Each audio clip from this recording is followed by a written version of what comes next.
Hello, everybody. What is up? All right, I have arrived. How are we?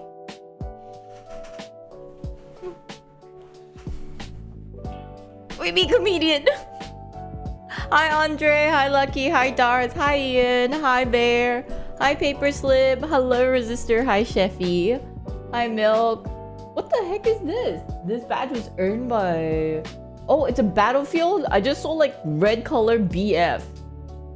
Interesting. You guys like to collect a lot of badges I've never seen before. Hi, Mokichi. How's my tooth? Oh my god, okay. So my tooth is getting better, right? I had to take a pause on Friday from streaming because it was like weird. It feels weird even now. So I don't chew on this side, but I realized it gives me like pressure to my ear. So then I can't wear like AirPods or like earphones for too long. I mean I could, but then it normally comes more at nighttime. I think maybe because I'm like laying down. All of a sudden it feels like there's a lot of pressure here. How are you? Thank you, Mokichi, with the 7 months. Let's go! Yeah, so I was like Googling about it, and I guess because like the nerve is connected to your ears, the one with the root canal, something like that. So then it's just like, it might be inflamed. So every now and then my ears feel like, I don't know. You know, it's like when you're underwater, it's like heavy pressure, so it kind of hurts. So I have another appointment with the dentist tomorrow. So I don't know if I'll mention it to them and then maybe they can give me some sort of like medicine to help it. Maybe. Yeah, it's still here. The tattoos are so strong. Oh my lord, these tattoos. Okay, I managed to get the one off my face. Okay, it wasn't really me. When I went for facial on Saturday, the lady's just like, why? And I said, oh, because, oh, kids. She's like, why do you have all these weird ass tattoos? I was like, oh, you know, kids were being silly and they pasted on, yeah. And then so she really helped try to remove the one on my face. So luckily the ones on the face is gone. So now it's just here. So gradually, I guess, eventually it will go away. Oh my lord. Right, kids. I really blamed it on kids. I was like, you know, kids being kids. They're like, let me paste it on. Yeah. So I don't know. Honestly, I don't mind if it's just one. You know what I mean? Like, the spider is practically gone.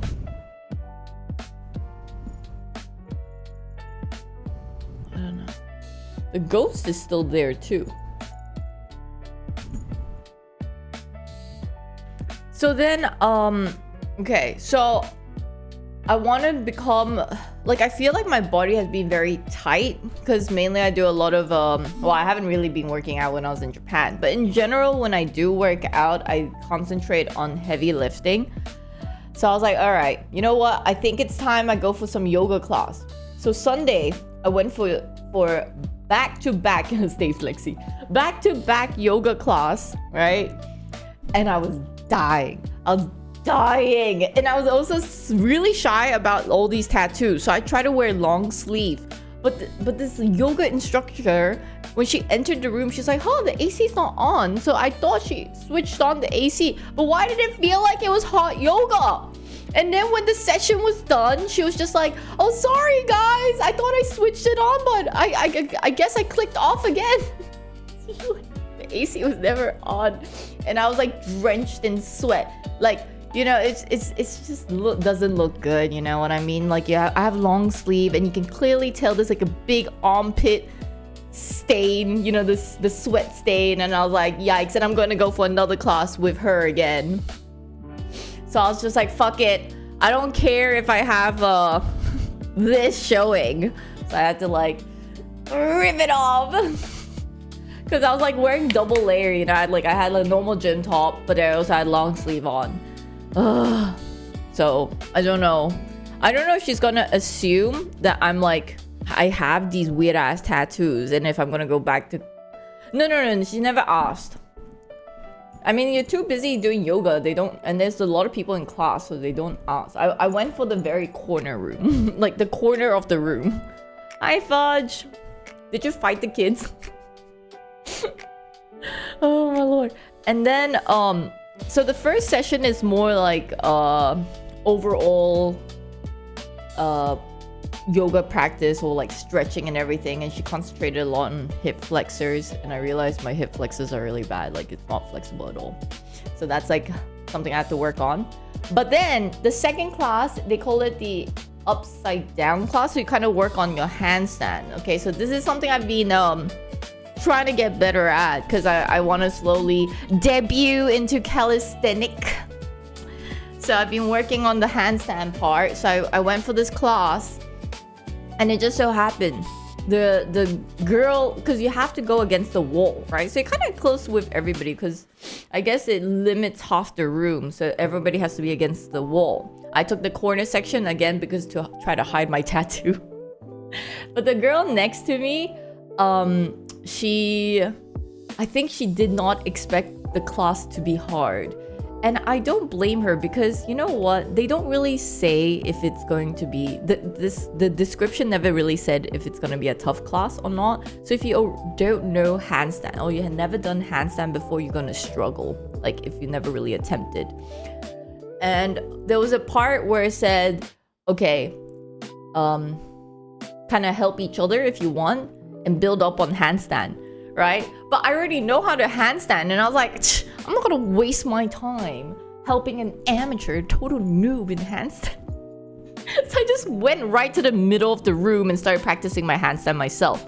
And then I don't know. I think maybe something possessed me, and I was just like, I shouldn't be so selfish. You know what? Maybe this is yoga. It's like harmony. Namaste.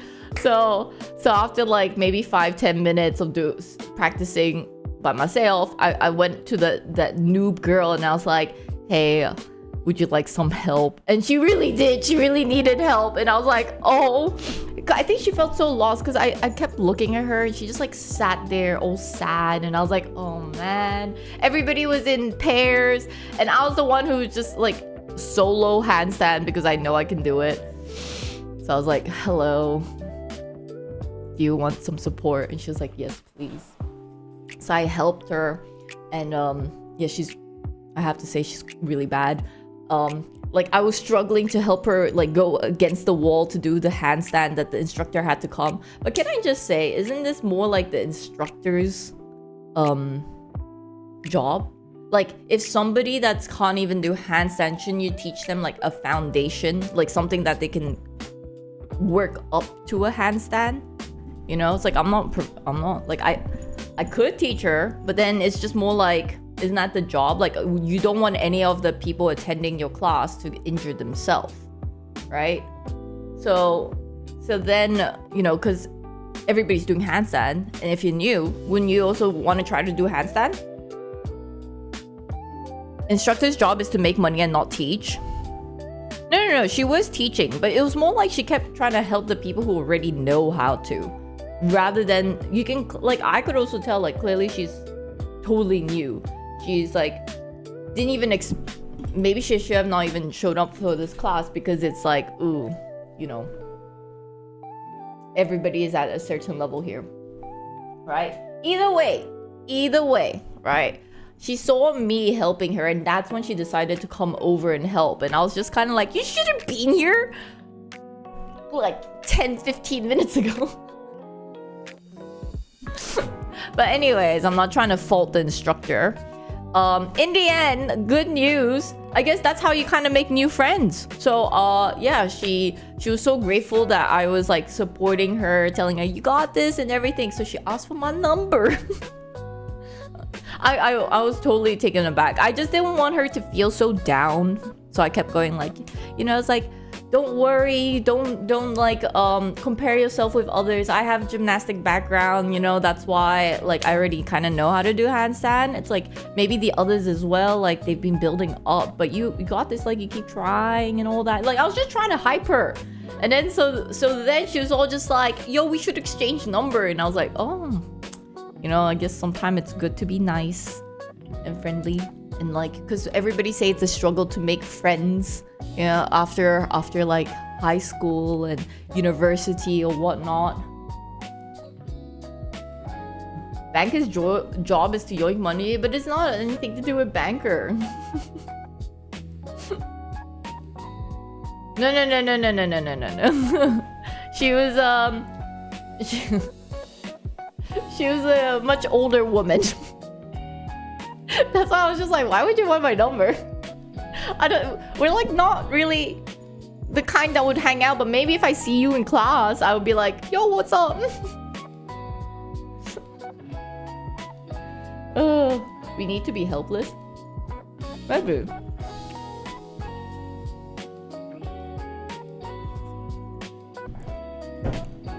No, guys, it's not good to go in with the mindset of like, what can I get out of this person, right? I mean, maybe I'm only purely doing this because I'm telling the story, right? But it's like, becoming friends with somebody doesn't have to be because they're rich or because they have power or because they're really, really good looking or anything like that, right?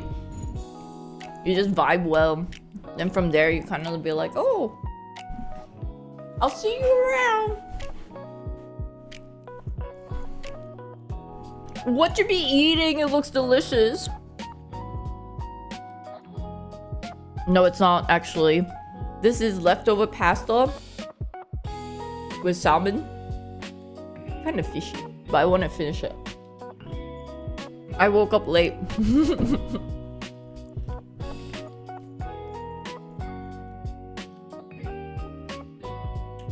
Is this cute person talking to himself? She probably would like your help again. I think so. I don't know. I don't know which class I will end up going or if I'll go for any classes. But I just don't want the tech neck. I don't want.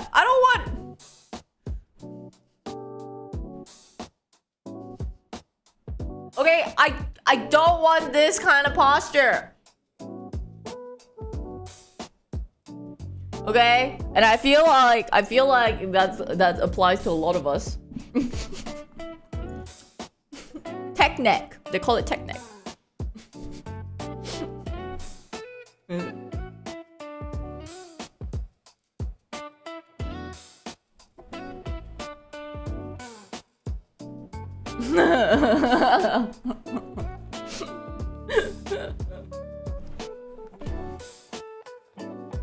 Right? So I feel like lifting weights, it could help with the posture, but I think it's more just like overall healthier body, right? So it's like it doesn't make your bone as weak, or you know, you won't get hurt so easily. Whereas I feel working on your mobility and all these things can help with posture, possibly. No good for neck and spine. Hello, Salud. Overbite. Hi, Dr. Will. Ergonomics when gaming. Do a PPT. Do people actually have good posture when they're gaming? Oh, just the cottage cheese used during the what is it? The birthday stream, and I was like, oh, such a waste. And I never thought it would actually taste nice with pasta.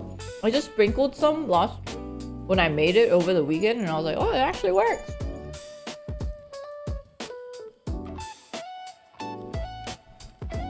Most get tailbone pain because they are sitting too long. Oh. Hi, Anark.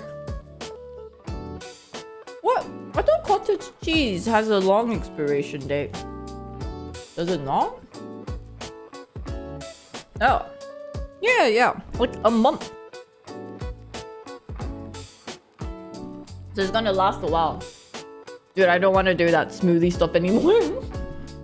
Anyways, I hope you guys had a good weekend. I feel like mine was kind of productive. I finally cleaned my closet. Oh my god. I was thinking of actually taking a photo and posting it in the tier 3 chat room because it was so bad. I was literally covered in my clothes because I didn't want to deal with my clothes. So how I've been doing my laundry, I'll do my laundry and then I'll just throw my clothes in, right? Like I don't really care if it's kind of wrinkled shirts and all these things, like it doesn't matter because in the end I'm a streamer.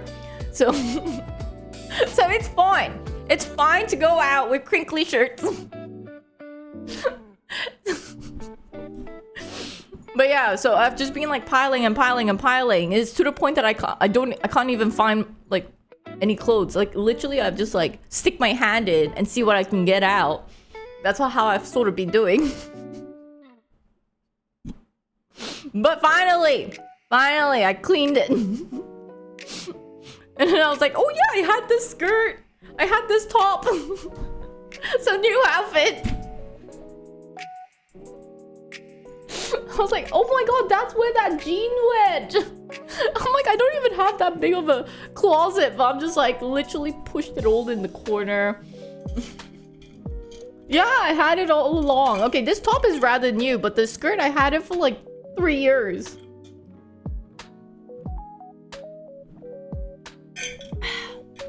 No, I do my laundry all the time. Okay? It's not... I'm saying I don't have issue not having clothes. I have too much clothes. That's the problem. Okay? Because I keep buying from those like Shein, you know, the cheap website. Alright? And then... Or my friends, when they want to get rid of clothes, I'm always just like, give me. So mine's a lot of like hand-me-down clothes. And I just don't let go. I think it might be time to let go. Even when I was sorting out my closet, I think I only let go like 2 shirts. When I clearly should be letting go more things. It's hard. It's really hard. Honestly.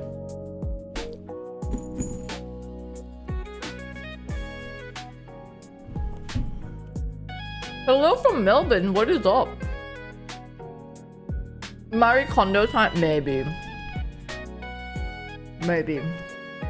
Life is hard. Life is not that hard. My life is very simple. It's really nice that I'll wake up, get ready, and stream. Yay! Arigato, Puru. Self-discipline that comes in time. What do you mean? My stream title is perfectly fine. You know what? Not gonna lie. I kind of like the arms with the tattoo. I don't know how I'm gonna feel once it's gone. Maybe I feel slightly empty. Okay, my question here, chat. Because I do this every birthday stream. I always put tattoos on. I'm kind of thinking if I should get this brand again. But now I know it stays on for like 2 weeks. So that's the dangerous part. Pretty dangerous. Have you thought about actually... No. I've thought about it, but I won't get a tattoo. I know, it's still there.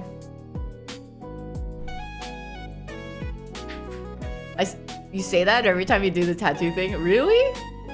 Maybe every birthday stream, I go through a life crisis. I'm like, is it time to change my image? Is it time? Now that I'm getting a year older, 1 year closer to dying. It's not that permanent if you're not gonna live till a certain age. It's not that long. You didn't try the nail polish remover? No, I didn't. I could. Tomorrow I'm gonna do an outdoor stream actually, so we could get the nail polish remover. Okay, so I think tomorrow I was thinking I make it a very productive stream, okay? Because for those who, I mean, I'm guessing everybody here are like the usual bunch. What's up, guys? So I've started a series called Makan no Mer, which is the hawker center, trying 123 hawker center in Singapore, right? So I could do one place because that's actually on the way to the gym. So tomorrow is going to be Zumi the personal trainer content, or like so I found a gym, booked it, but I thought we'd grab lunch first.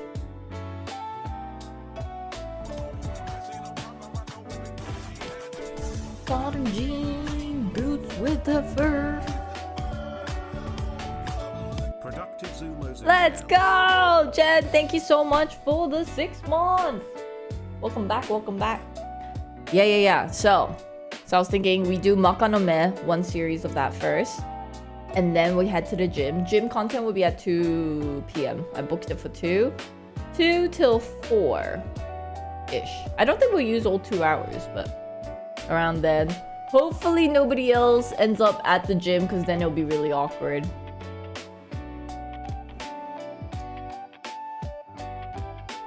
You booked the gym pot? I did.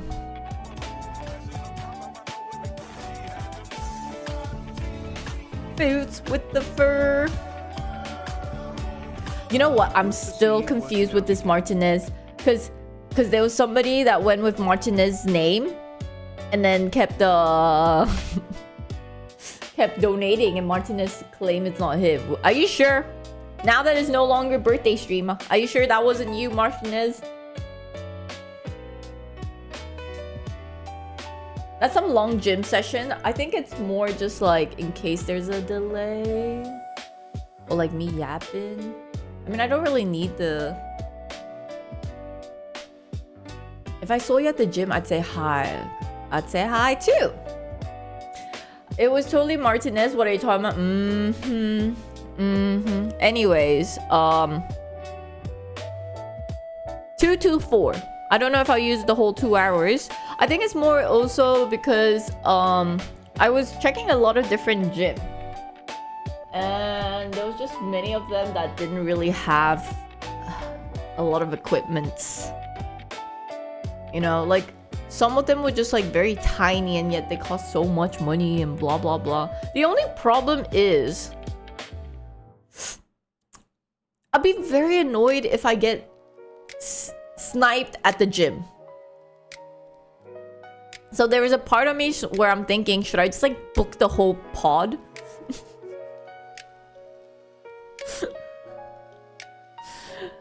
I didn't book everything, because then I'm like, oh. So there's an option. These gyms, they have option where you can just book as one person, or you can book the whole gym. Sure, if you can afford it. No, that's the thing. It feels like a waste of money as well. Yeah. You can book the whole pod.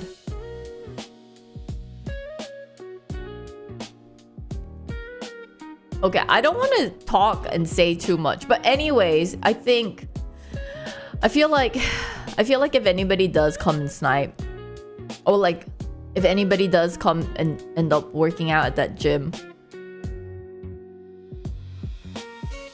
I shouldn't assume.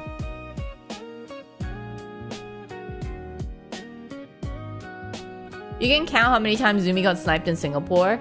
Yeah, but you know, it's different, right? I feel like obviously they don't want to come and say hello, but I think it's more just like entering the gym and pretending to just be working out. My understanding is only one person can book it. Okay, look, listen here, Niswa. I've done my research. I found a place, okay? And I don't want to say too much, but it's more than one.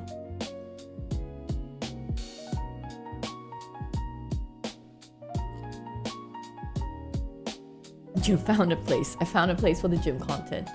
Who would do that? I don't know. What is 1.25? Who is so free? True. That's how I always think too, Pink Prius.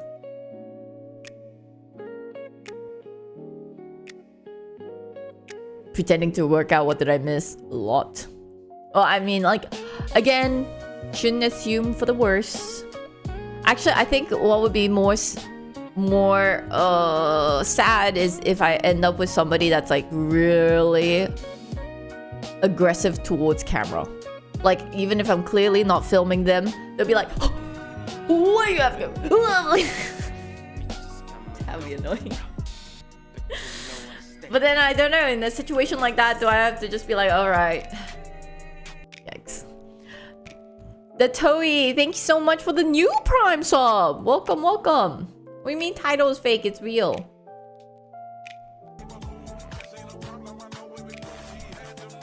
Ooh. Oh, for a second I thought Gativ actually paid money. It's from Wretched. Hello. Thanks at Wretched Fury Gorgol for the last for gifting a long gift sub to Gativ. Nice. Gativ, to you. How is your life? You're like less on Twitch.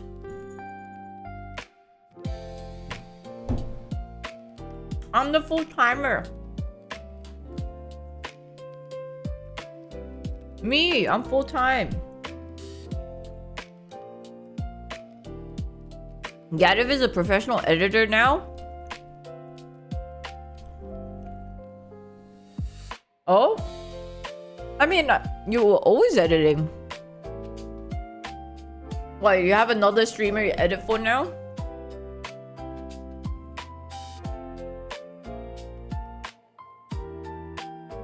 Full-time streamers start streaming when they wake up. Yeah, I woke up.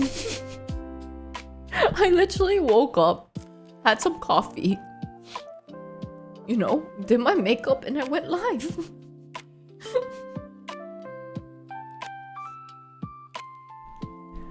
I think the yoga thing really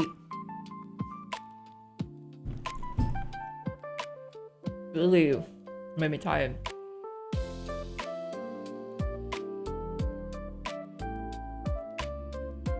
Oh, Bings have been editing her own stuff? Dude, Bings is good at editing. That's all Bings? Since, yeah. Dude, like her Instagram page is like now all dedicated to, like, she's like the go-to gaming page now. Wait.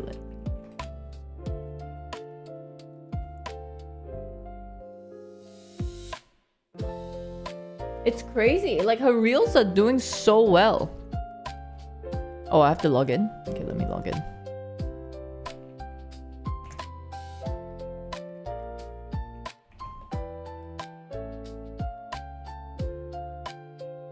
I'm not a robot. Traffic. Oh, I hate this. Which one is a traffic light? God damn it.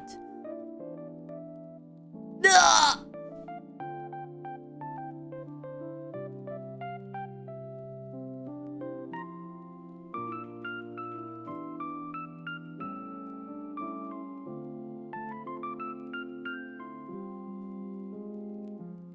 No, I was trying to log in over on... I used the Brave browser.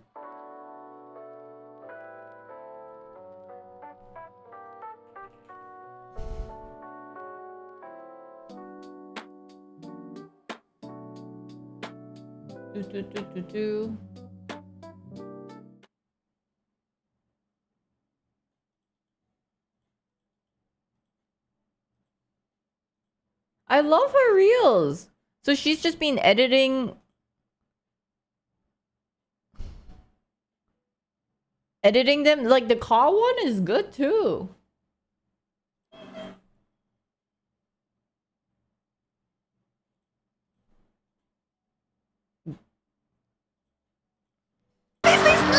Did I make it? Do it. I thought being last place is the worst, but the worst is when you DNF a race. Do you see where everyone... What is DNF? What, this car one seems fun. Your editor slacks off. That's why she has to work. What is? We are so far away. They're waiting for us. A lot of people are playing this car game. This is so wholesome. Oh, did not finish. Oh. Yeah, this game is sick. Welcome back, woman. Okay, woman, I have set your route to the nearest fast food job. Okay, woman, what do you want to do? It gets me every time. Is her name woman or does it actually say woman? Women. Yeah, this game is pretty sick. Welcome back, woman.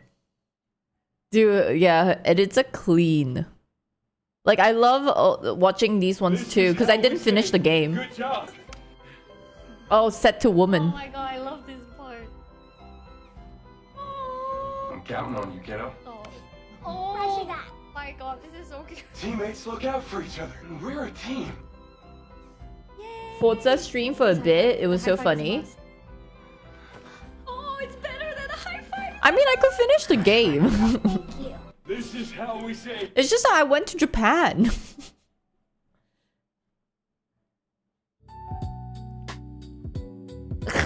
Dude, I can finish it. But now it's not the it game anymore. Okay? It's not the it game. It's moved. It's moved to something else. Are you guys related? Dude, just because we both wear glasses. I still have to finish Sekiro as well. Hi, Himi. Whenever you played a game, dude, when I played the Dad Simulator game, that was it. It was just in.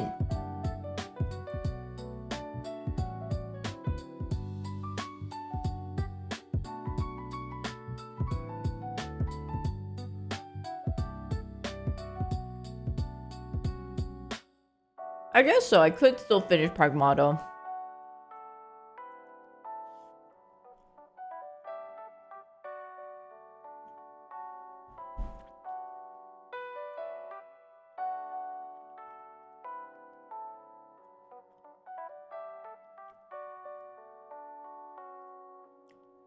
Okay. One thing I'm confused though.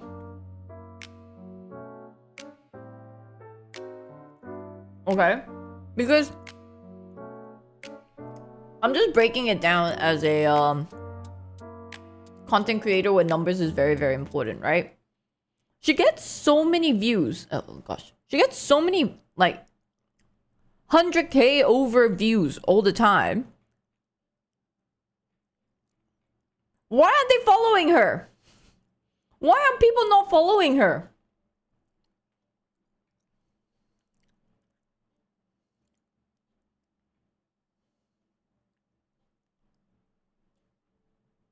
Instagram is like that. The doom scrollers. IG's just like that, huh?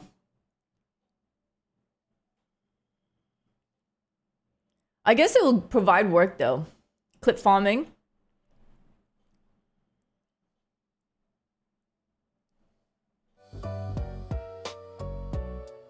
Most people watching don't follow. Why am I not doing something similar? Because mine is, I want to make it more, a little bit closer, more to personal. As in like, it's people who live vicariously through me, right? So it's like they already know my character and everything like that. So I'm going at more that angle. You know what I mean? You know what I mean? So it's kind of like based on me. I know the tattoo's still there. This is from Japan. No. No. I am a gamer. What the heck? Yeah. So mine is like personality side.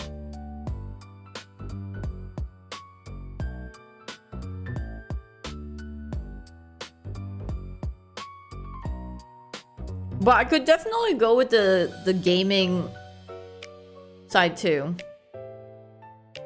I mean, I do. I think it's like a good mix.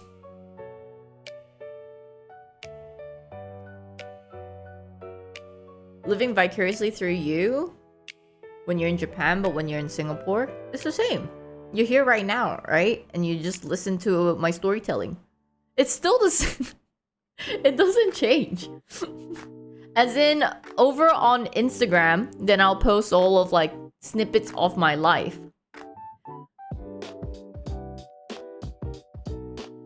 Oh, you've been trying to study Reels, Mask?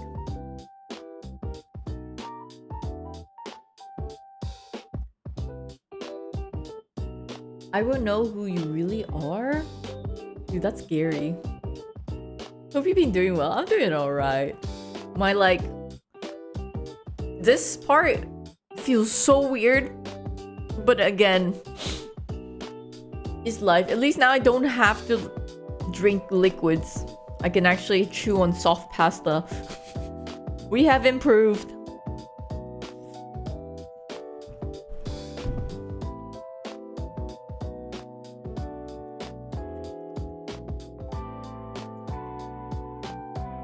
Oh damn, Mask. In Singapore, I'm higher definition. Oh, because of the camera.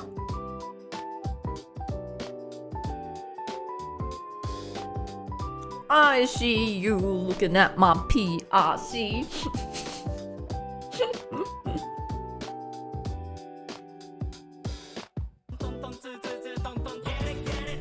Get it done, all the way. Get it done, get it done.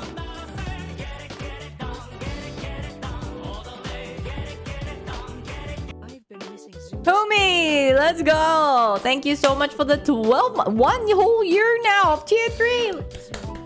LFD. Arigato. The Korean yo cam.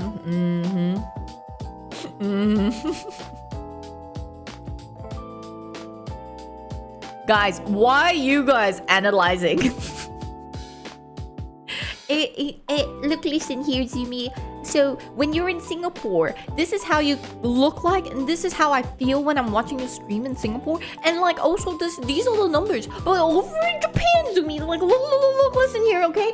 You know, the kitchen content. Nobody asked.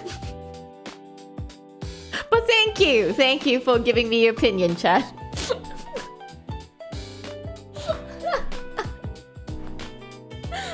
Cool, guys. Cool. What about 99 sailing? Yeah, I still haven't done that.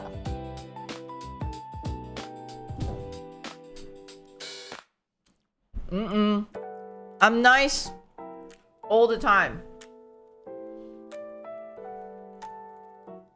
Most of the time I'm looking at chat, no offense, Zumi, none taken.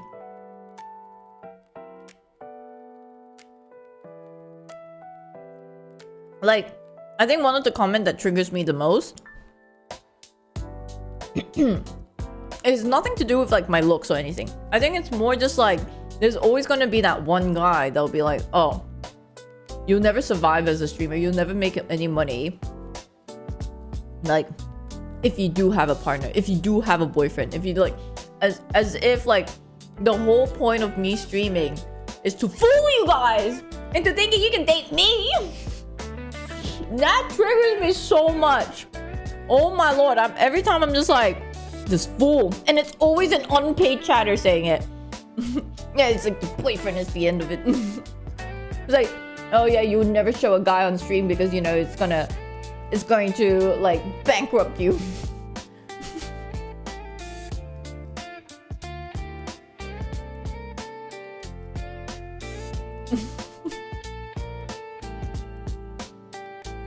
You won't hide a boyfriend to keep a view. Are you talking about the neighbor?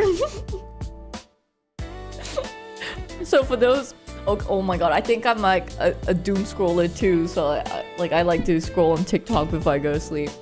So Pokemon's reel will come out every now and then. And so she introduced her neighbor and she'll go gym with him and like talk about him. Then everyone's immediately like, yep, that's a boyfriend. And she's like, guys, I would have told you guys if I like, if it's serious. Everyone's like, sure. But what I don't understand is she practically doesn't stream that much anymore, right? And I do think she has a fair amount of female audience as well, but I guess the fear is still there. I don't know.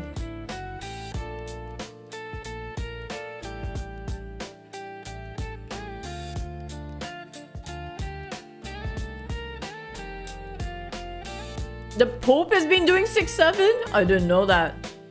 Yeah, of course she's a millionaire. A Pokemon.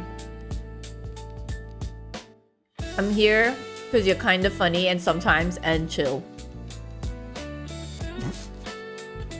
Thank you. Who's my neighbor? Oh my lord. Okay, me and my neighbors, we're not that close. Every time when I'm about to take the trash out and I hear somebody walking down the hallway, I'm like, oh, and I'll just stand at the doorway until the neighbor goes back into the house. You know, because you might end up throwing trash at the same time. I don't wanna like the awkward, like, oh, hello. And I've done that before. I've said hello and they don't say hello. Rude. I mean, my like really just next door neighbor, right? The other ones are like on the same floor as me. They're kind of nice. They're nice, but not the one next door. And like, I'm also thinking, I have this theory, okay, that my neighbor, the guy looks different. I mean, I don't really look at them that like, because it's a couple. I don't really like look at their faces, but I remember the guy being taller than me, but then just last week I walked past the guy and he's like shorter than me. I'm like, is she dating a new guy? What's going on? Oh, is this a secret lover? Or is this just a friend? Like all of this. I'm like, oh, what is happening?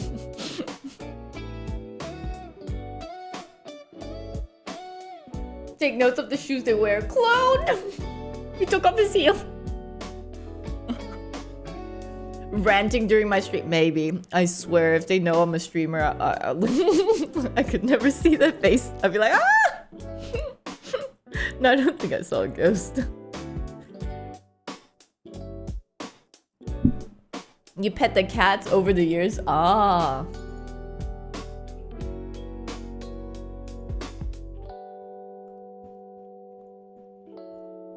We'll see, but yeah, overall, no hate towards my neighbor. I think they're all right.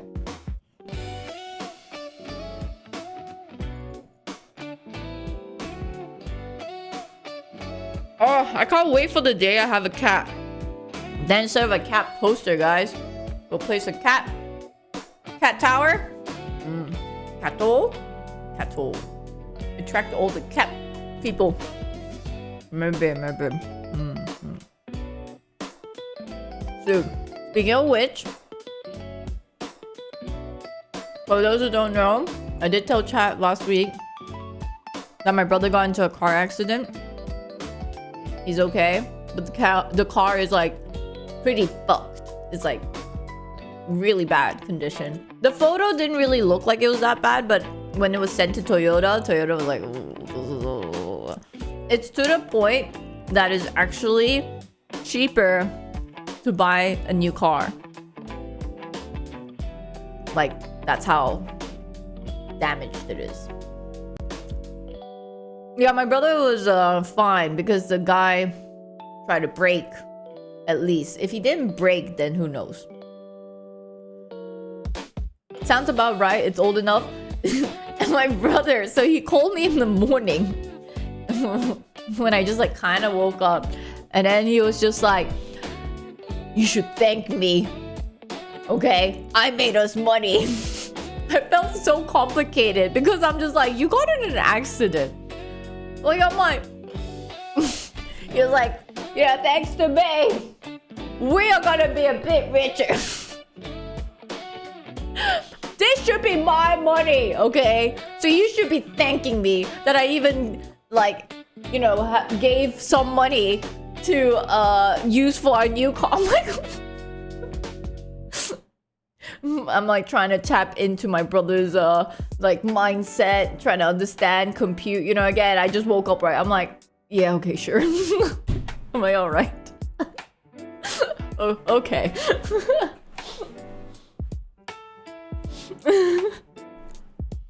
No, I think because now he's currently dealing with the paperwork, right? So he's just like, ooh.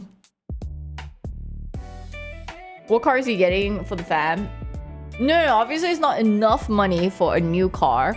But he's like, whatever money I get from the insurance company, that should be my share. And then the rest you pay. And I was like, ah, I see. I see. I'm like, I get what you're saying, but also, Then I think my silence was so deafening for him. He was just like, do I sound selfish? And I was like, kind of. But I get your point.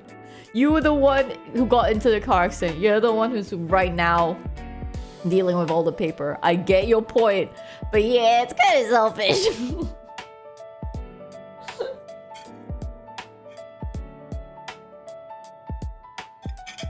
And maybe, so I don't know. I think I need to start researching about cars, and I have no idea how long it's going to take to get a new car as well. Because again, I need to still visit my grandma, right? So if it takes a while for a new car to arrive, I guess we got to rent.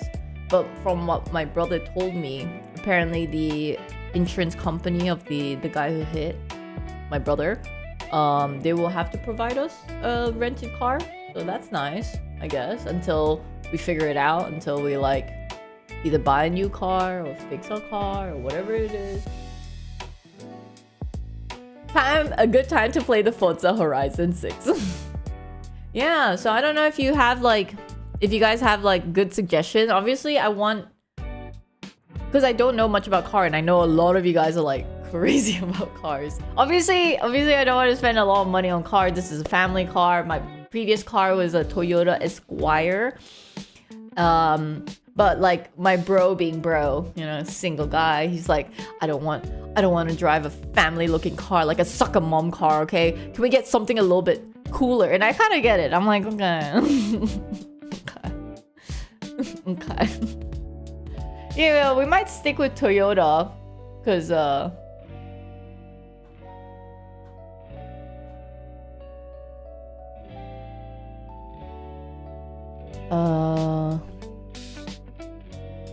so my brother was suggesting this one.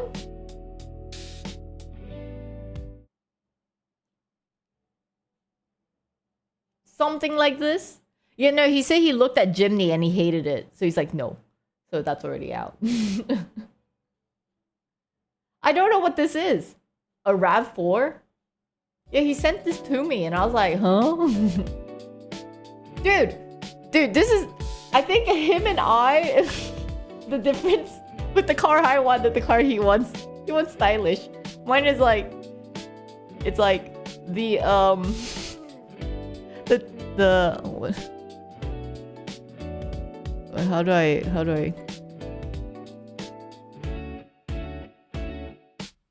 the Taobao version of a G-Wagon.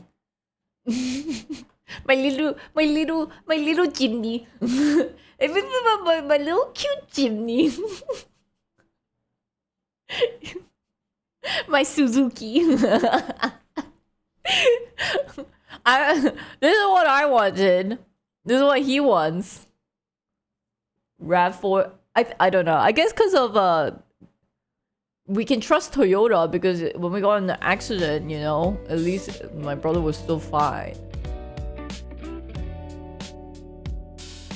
The gas mileage. But we both definitely agreed that we want a hybrid car, because of how we know with the current situation with the oil thing, and who knows if it's going to become more and more of a problem. I'm definitely for either electric car or hybrid car. Japan, I guess hybrid makes sense just because I do a lot of long distance driving. New Toyotas are junk. Oh, I trust Toyota more than Suzuki. I think I just wanted it as a fun car. Every time I see a Suzuki, I'm like, you're so cute. Toyota Alpha, no. No. Long range cruising, RAV4 is more comfortable. No, the tattoo's not permanent. With a 20-year-old is so nice driving at trails. Oh, Honda Civic. No. I think we might either go with a... No, fudge. The reason I don't think I want to get a Nissan is because it was a Nissan that hit us. And then I'm like convinced that Nissan, here, let me show, is not good quality. Okay, the damage to my car and the damage to his car. Here, wait, his car. Boom. Our car. Yeah, so apparently, okay, so my brother said the photo didn't really do justice to how bad the car was, but apparently the front door, the middle door, also the back door, this whole part is gone. The windows are actually cracked. Yeah, so it's just like, I guess because he managed to brake, so the damage doesn't seem that bad. But like the door managed to keep, it wasn't as indented, you know? And a good thing he braked because, like, almost, you know, the car could have, like, gone on to the pedestrian side.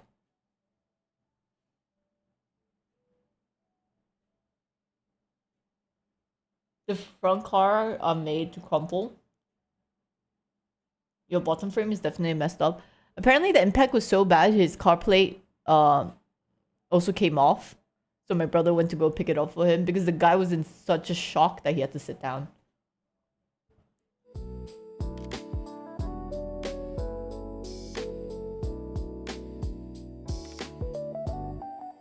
Someone dared to hit Naui from the side. And he skipped the red light. Your car looks bad? Yeah, but as in I trust because obviously you want a car that's a bit more safe.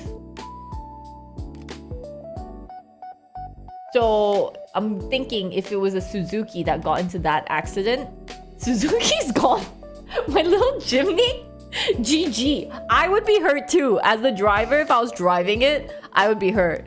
Okay? So then, like, I'm kind of trying to think in that kind of way. Because I'm like, I think we, you know, gotta be safe a bit. 100% Suzuki or GG. Suzuki might even, like, boop, like, go upside down. Oh, Volvo. I used to... That was like, I think my family's very first car was a Volvo.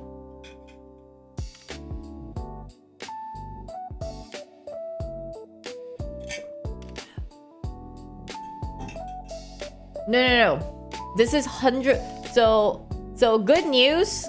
Yeah, the report came in 100 to 0, meaning 100% fault to the guy who hit us. Or hit my brother. 0 fault to my brother because he skipped the red light. He also admitted that he skipped the red light, you know? So, 0 fault. This is so rare. This is very rare, chat.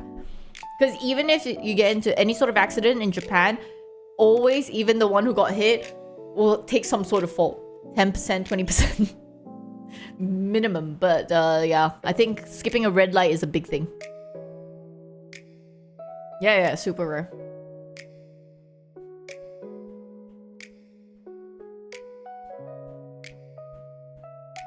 Hello. Yeah, I'll keep you guys updated about the car thing, but I guess we are car shopping.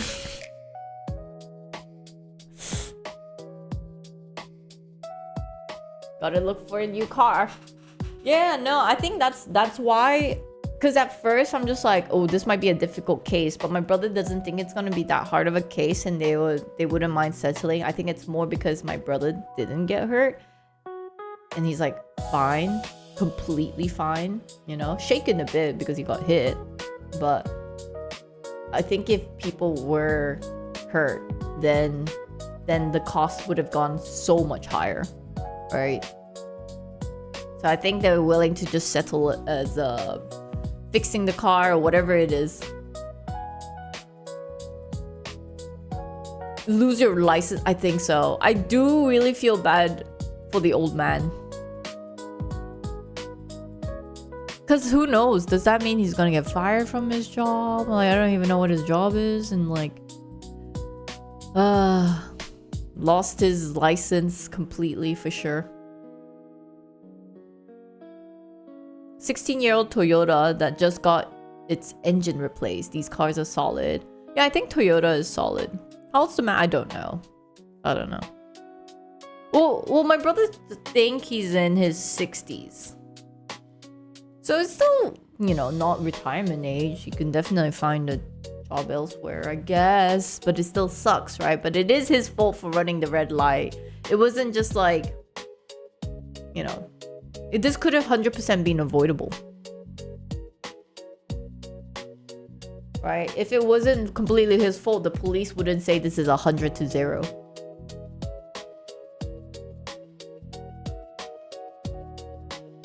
Hello, Bazinga.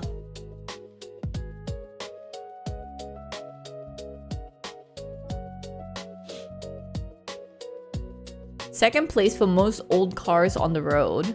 Yeah, no, I've had this talk with Chad before because I don't know how many of you guys remember this, but I was like asking Chad, I'm like, oh, should I get a new car? And everyone's like, you have a Toyota. How old is your car? I think my car is 10, right? So then they're like, if it's 10 years, nah, Zumi can still drive it solid for another 10 more. And then that was it. I wasn't gonna buy a new car. And then now that my car got into an accident.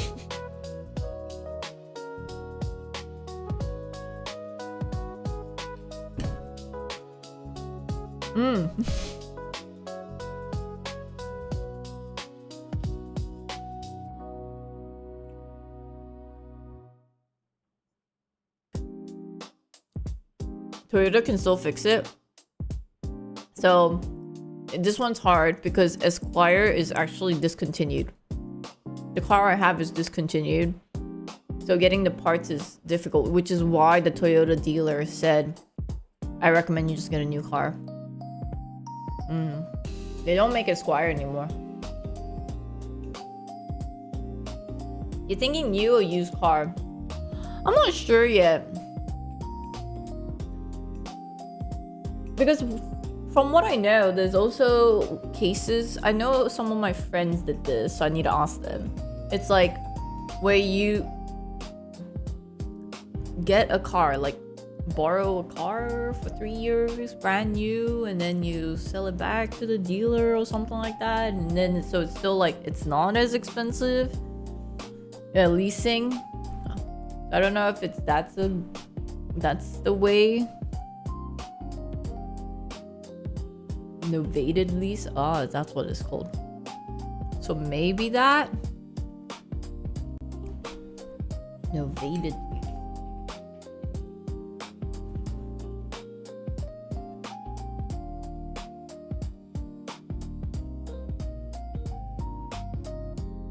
Yeah.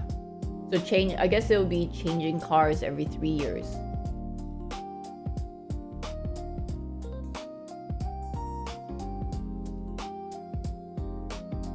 Over financing / buy. Oh, I see.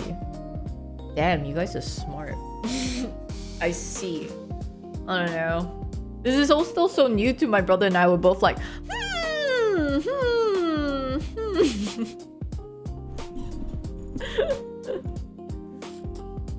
Okay, so yeah, leasing is an option, buying new is an option. I don't mind secondhand too, but again, if it's like secondhand, obviously you want to find one that's like low miles. Wait, let me tell you a story. My sister's friend, okay? So she told me this story and I just thought it was so sad for my sister's friend. He's been driving, his family gave him a car to drive for university and for work and everything, but it's a very old beaten up car, right? I think it was you know, it's like one of those that keeps stolen. You gotta like let it cool down and then you can use it again. So he's been saving up to buy himself like a used car, but a better one than his current like junk. So he's been like saving money, And like when he has almost had enough money to buy himself a secondhand car that he's been eyeing, right? His birthday came around and his parents presented him a car. You think it's a new car, right? After like giving him a junk car? No.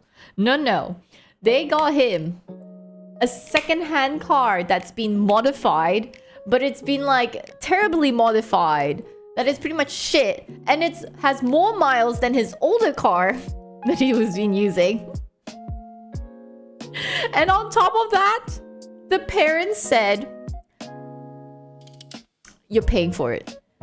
They already paid the money, but they're like, oh, you can take your time. You can just pay us back. It's like, we just went through the trouble and found you this car, which we thought you would love because, you know, it's been modified, right? So it's like, oh, we thought you loved these kind of fast cars. It wasn't a prank. It wasn't a prank. That's what I'm saying. Like, I'm like, that's crazy. That's so crazy. So the money he saved to go and get himself a car, he had to use it on another junk. It's not made up. I'm like, how is that? How are some parents like this? Boots with the fur.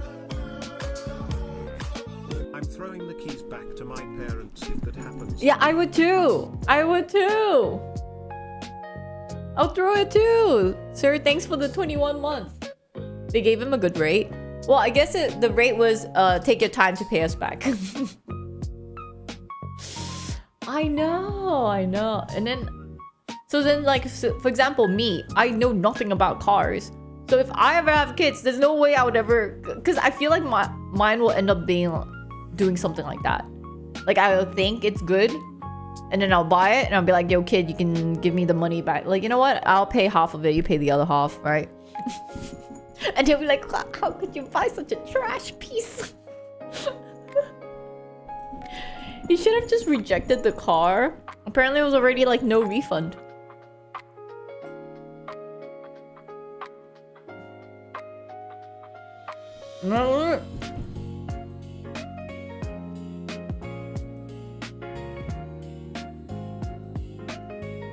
Give your kid a Lamborghini to commute around uni. Hey, wasn't there a story about a guy who would fly to school to attend his university because it was cheaper than staying there? That's insane to me too. He'll fly back to his family house, you know, because, you know, the parents can feed him and everything. Oh, you know that guy personally? No way. What a small world. What was it? Did he go to UBC? I forgot.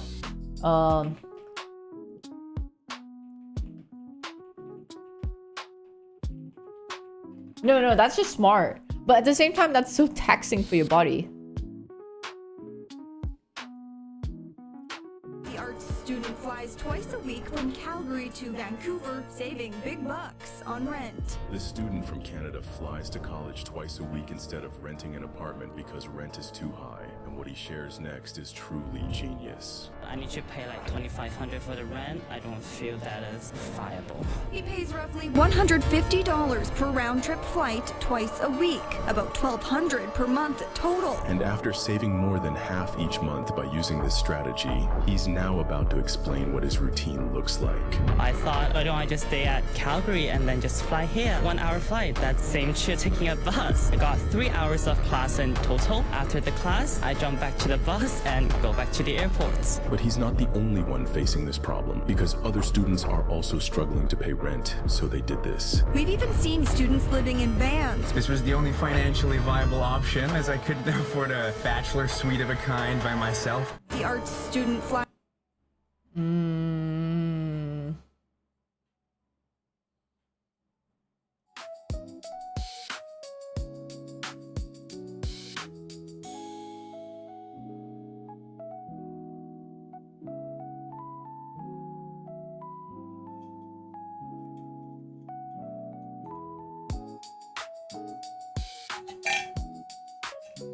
How does he only go to college twice a week? That's what I was kind of thinking too. Oh, you know what? I think it's a mix of online class. Because I think ever since COVID hit, they do more online courses instead. I think that's how it works, right? Yeah. For those who graduated way back then, now they do online courses. In UVC, they have Tuesday, Thursday only classes. Wait, so the rest is online? Is that what it is? Because that'd be real wild. You're all on site? Because my sister's one, I think because my sister went to UVC, so she had quite a few online ones. Zumi, your Japanese right? Not like half or something. Why is your English so good? Oh, my English ちょっと上手 Yes, yes ありがとう Is that what you want to hear? Is that what you want to hear? Huh? A full Japanese can't sound like they can speak English? Is that what it is? Hey! Are racist. Oh my lord.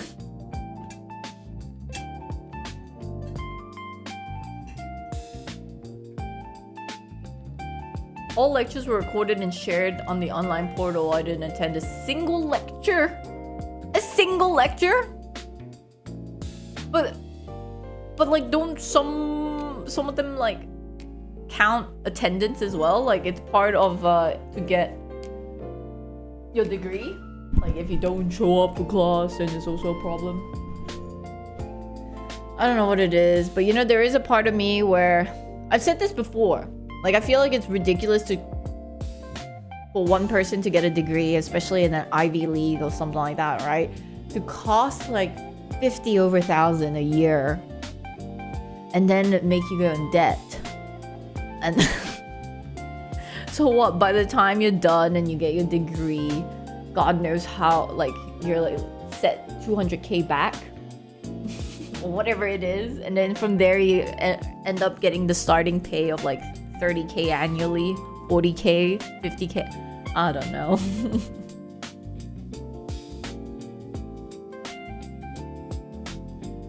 It's all on site. My nieces asked about online learning. They said no. College funds set up long before you go there. Fees in the EU are pretty low. Yeah, not just Europe, Singapore as well. Singapore is actually okay if you're a local citizen. It's fine. Obviously not so. I think if anybody wants, you go in as an international student, that's when it goes up. But they don't do that. Like what I'm confused is that America, they don't do that for their own citizen. Right? Like if they decide to go to a university locally, shouldn't there be like a local fee?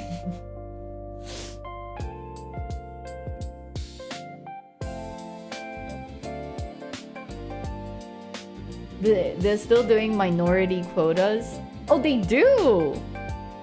A local student is cheaper, but like by how much? Then why are Americans still complaining so much about being the school debt?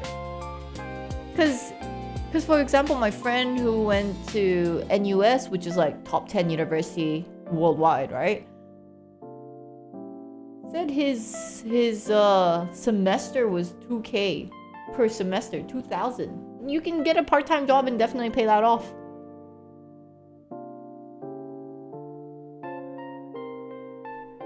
Because most people aren't local to the good colleges. Oh, so it's like regional.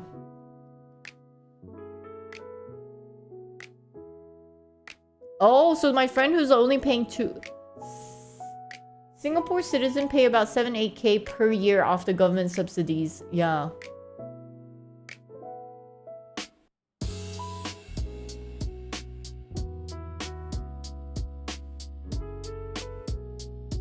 Not just the tuition, you need to pay for the insurance, Zumi. I know there's like more than that. Okay, I have a degree too, alright? But I'm just saying in general, it's crazy how expensive education is. Why get a degree? Because that's the bare minimum now. Any job you apply for, you know, the first thing they're looking at is your highest qualification, right? Like, what is your highest education?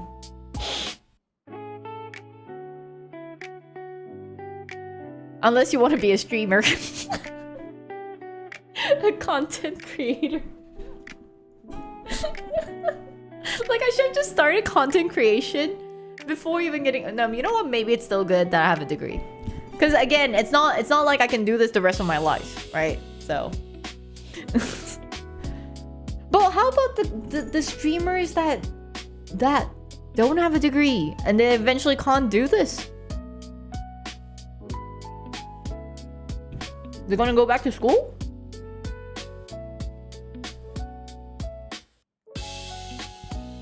Masters in Papago. Construction. You know what? Now it's being said that the blue collar job is the it job now, right? Because all the tech related stuff or anything, AI is gonna take over. Yeah. So the real money maker now is going to be the blue collar jobs. Yeah, the specialized skill. Plumbers will get paid. You're right.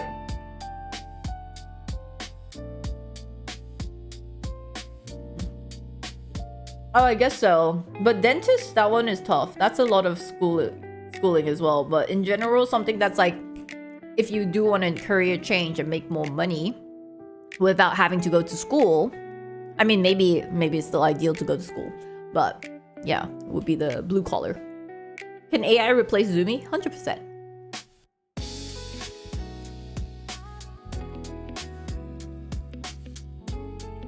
Oh no, Cleon.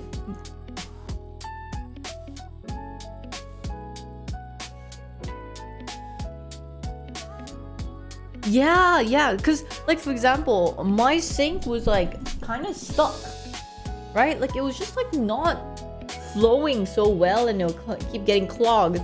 And then I tried to like throw in, you know, the baking soda method or like the declogger, whatever pouring thing. I tried to do that, but nothing worked. So in the end, I called a plumber, got charged like $150, and he just like stuck the plunger in and just like, went ham. He was like,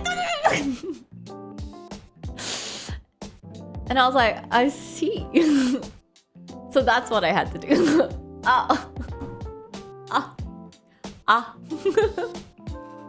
Yeah, it was really, that was it.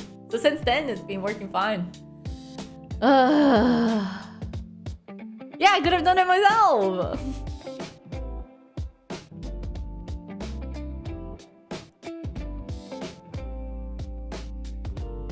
No, it wasn't really that special plunger. Yeah, I think plunger is always the best way to unclog a sink. That's a cheap plumbing bill in the US, really? Did you get a plunger? No. I mean, next time when it's like really slow, I already know, guys. Now I know. I know how to fix it. Don't worry.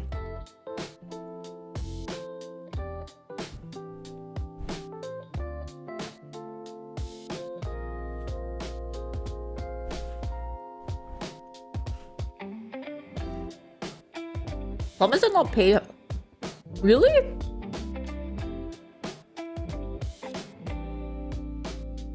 Plumber is like $200 for call-out fee in Australia. Wait, so it's add-on? So it starts at $200? Huh? What the heck? Oh yeah, I used the snake before.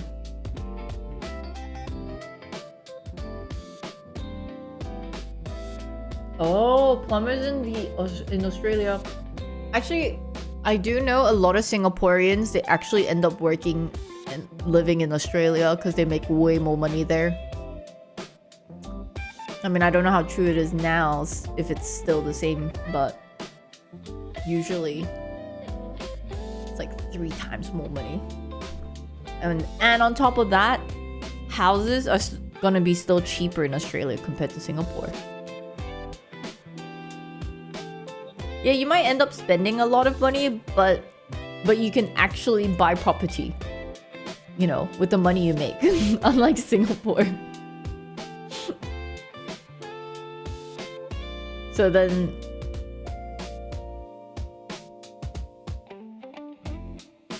the quality of life is very different. I would enjoy my quality of life in Australia. I think Australia is nice. You actually experience different seasons. Singapore is just humid. It's hot. That's it. Summer all year round.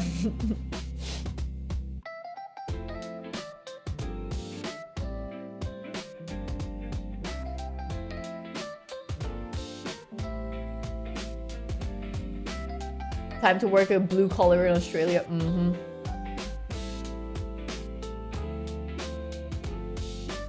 Have you ever had to fix a broken toilet? It's a wonderful skill to have.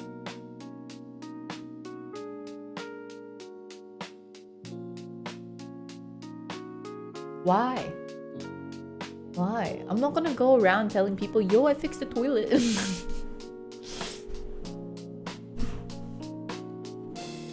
Okay, look, listen here, guys. I don't know why I always have to repeat myself again and again and again. Especially when it's my OG viewers who've been watching me for a freaking long time. Look, listen here. This is my life, not your life. If you guys want to live in Japan, because I know a lot of you guys love Japan, cool, go do it. Stop putting it on me. They're like, Zumi, you're Japanese, and like, you already have family there. I just don't understand. Shut the fuck up. It's my whole life. I have to say again and again, I've been born and raised in Singapore. Tax is better here, okay? No, there is no such thing as capital gain tax here. There is no such thing as inheritance tax here. It's so much better, okay? Like, Japan is great. Yes, I agree. But the tax is really bad there. Okay, I'm literally living the best of both worlds. If you think about it, I am a permanent resident in Singapore and Japanese.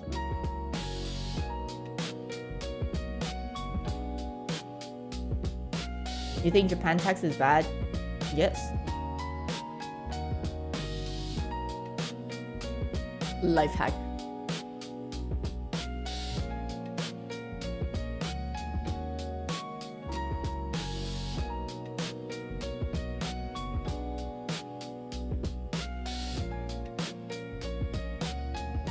Any capital to be taxed? Look, listen, foul big head. Any stocks you buy, the increment taxed. You ever bought stocks? Have you? And if you haven't, oh, well, no wonder you're broke and you're an unpaid janitor. Huh? You don't have any ETFs, my boy? Huh?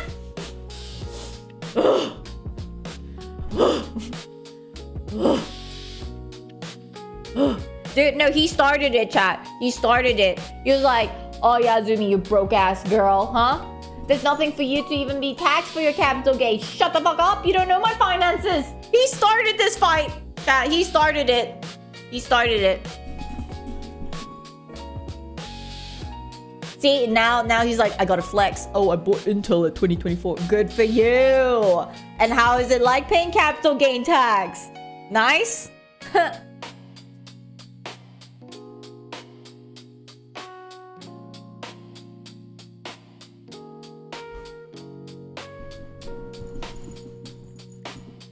Who wants stocks when you can buy a house? If your house is worth it.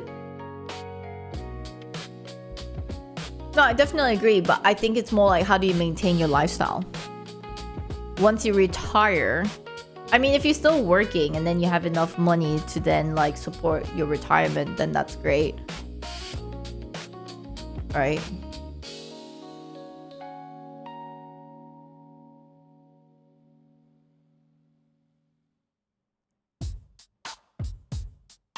Guys, I'm not here to talk about taxes. I'm not here for you guys to pry onto like my finances. Okay, stop it. Chat, we're drawing a line. We need to draw a line. Stop barging into my life. Okay, it's not like you guys are gonna open your book and tell me exactly every single thing about everything you own, every property you have, everything. No, why are you expecting me to do the same thing? God damn.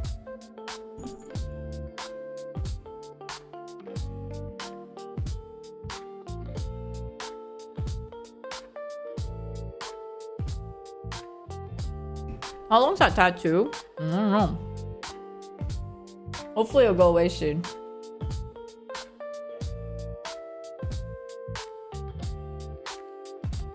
Sigma, I think it depends which country.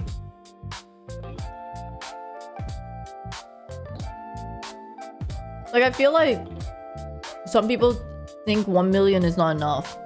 I also think 1 million is enough. But I think with inflation nowadays, everybody's like, oh.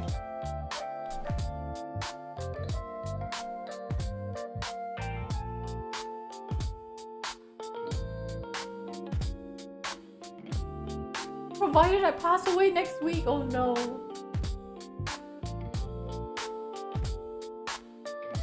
$1 million today will be worthless in 20. See, that's the thing. Oh my god, the world is so scary.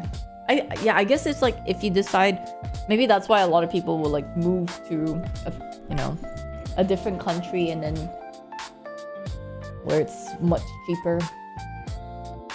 Yeah, nowadays it just seems like everybody has $1 million, which is crazy. It's crazy to think that, but that's how like the value of $1 million is not what we used to think, you know.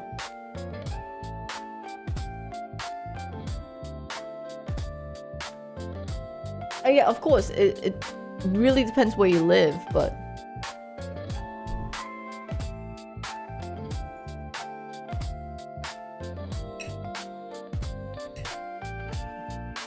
I'm thinking about moving to Japan so I can snipe you there.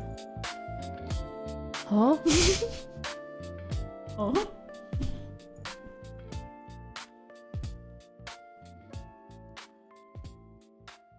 I love Vietnam.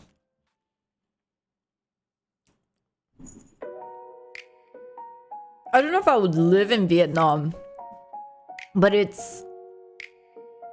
they're just like such happy people. They're very nice there. I love the food in Vietnam. And you're right, it's very affordable.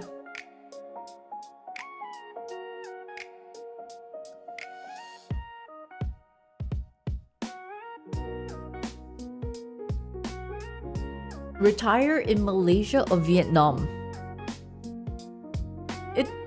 You know what? It's true though. Why don't a lot of Singaporeans don't move to Malaysia when they retire?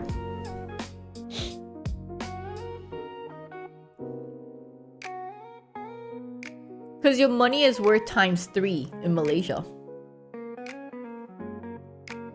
2 millionaires personally, my older brother and his partner in business, so it's common now.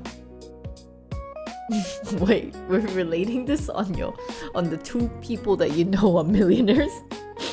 Yes, millionaires are very common, I know too.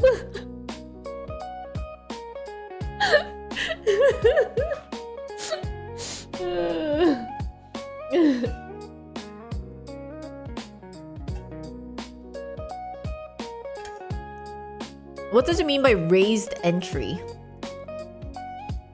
So there's some sort of a tax. So if you're Singaporean and you want to live in Malaysia, there's an additional tax on it?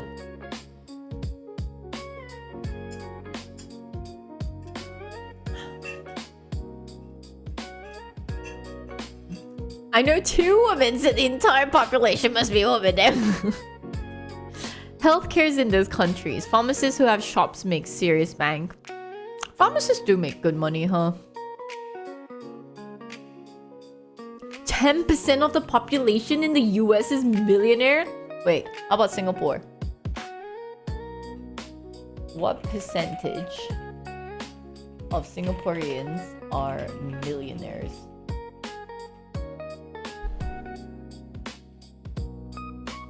heck? US is higher. Approximately 6.5 to 7.5% of the adult population in Singapore are millionaires.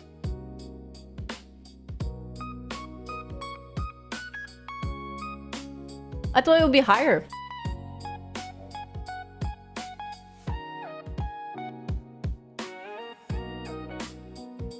$6.5 to 7.5%. Net worth.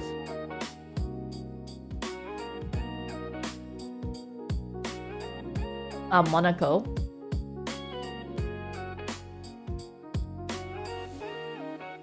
Yeah, it should get counted, right? If we're saying network, property value, all that, yeah, that should factor in to the millionaire percentage.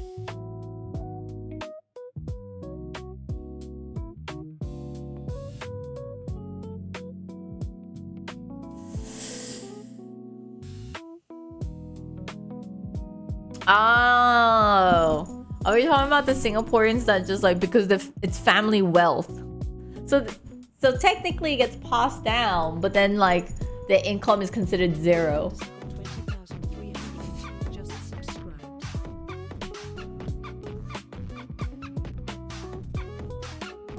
The net worth is zero because it's all in the family. Let's go, Billy! Billy with the tier 2. Thanks for the 56 month. Hey. Hi, Sully. I'm doing good.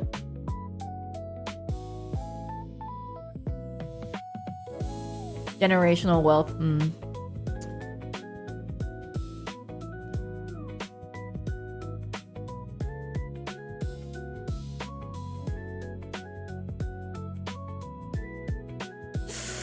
Damn. How did we even end up in this topic?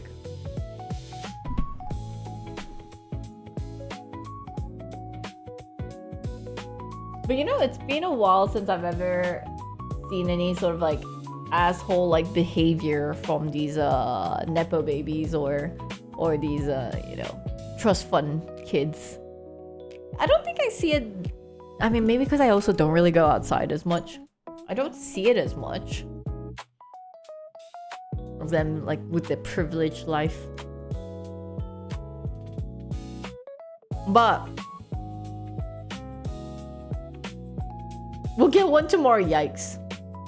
Yeah, because tomorrow is outdoor stream.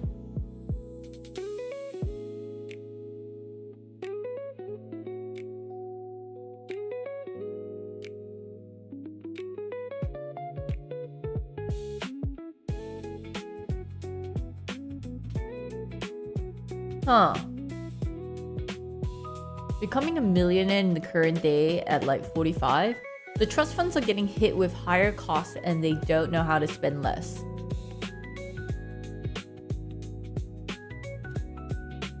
Possibly.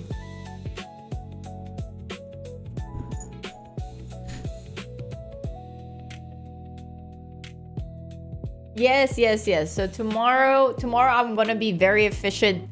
Content after content, okay? We're doing one Makan or Meh series at the... I need to do research though. Because I found one nearby the gym that I booked. So we're gonna do one. And then we're gonna do a PT session. Although I don't really know how to be a PT. Okay? I haven't made a proper regime, like a proper plan. Because I know like people, for example, will do like, oh, is it a push day? Is it a pull day? Is this going to be like legs day, arms day? I don't know. I feel like maybe I'll just do like YOLO style. I haven't actually planned this out. Do you know what time for stream? So I actually have a dentist appointment in the morning first. So whenever that dentist appointment finish, and hopefully I can eat. I should be able to eat.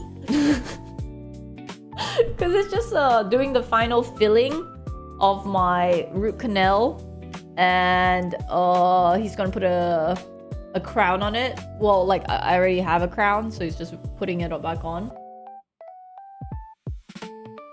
No, I think right now my tooth is in a hollow state. Yeah.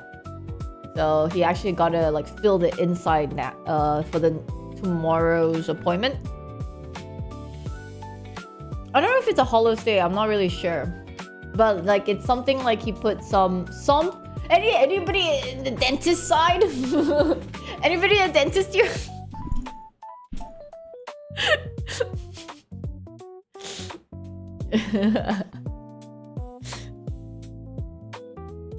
By the way, I feel weird to just call them dentist. It's like, oh, my dentist said this. It's like, because it's like going to the dentist and he's a dentist. I don't know. I know it's a question mark. I think because I'm thinking more in Japanese, right? So then in Japanese, like we sometimes, like if it's someone of a profession, like a doctorate, you can kind of just say sensei or like whatever, you know, or you don't really, you know, it's sort of like that. Like for example, to see a doctor, you go to the hospital, right?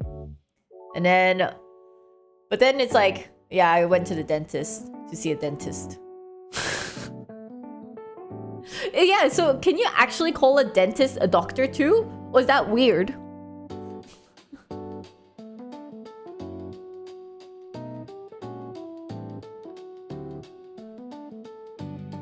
They are doctors as well.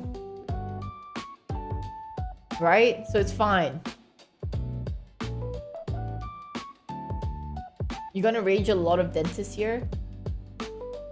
Well, I'm just thinking it very simply, okay? Layman terms, you know, just like doctors are for like okay, maybe you're right. I'm gonna anger somebody. I was like, okay, I'll shut up.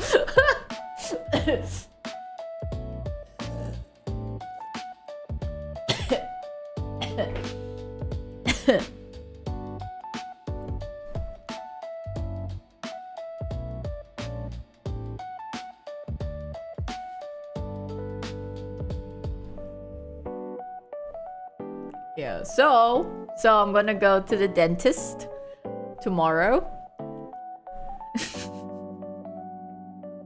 And hopefully everything is fine. I'm gonna tell him that. So I've been getting ear pain as well. So I'm gonna hopefully he figures out what the problem is with that. I think there's a nerve that's connecting the two.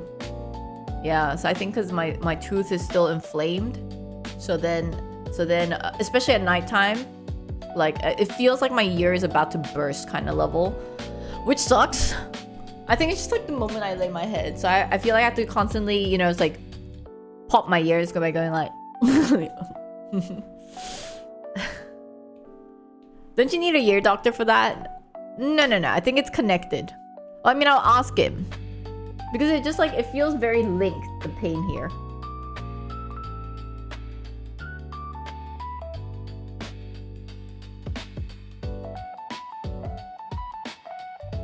Sounds like a tooth infection. Better get to the doctor soon. Thank you, Fowl.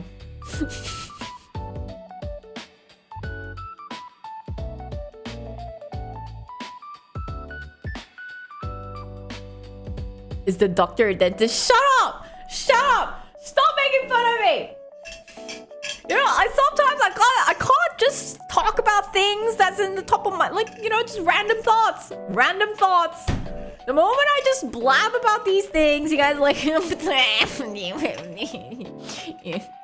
oh my lord. I get it, chat. I get it.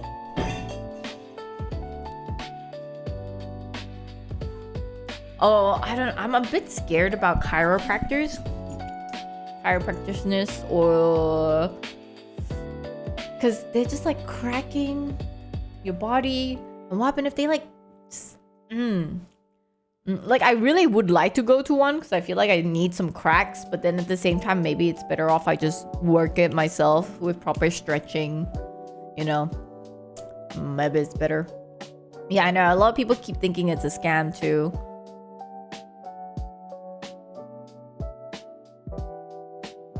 If he or she is a doctor. back surgery because of a chiro. Oh, go to a masseuse.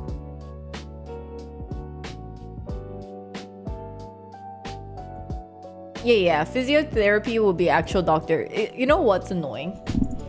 Okay, and then I don't need you guys to be like, Zumi, then why do you stay in Singapore, okay? Just listen to my story.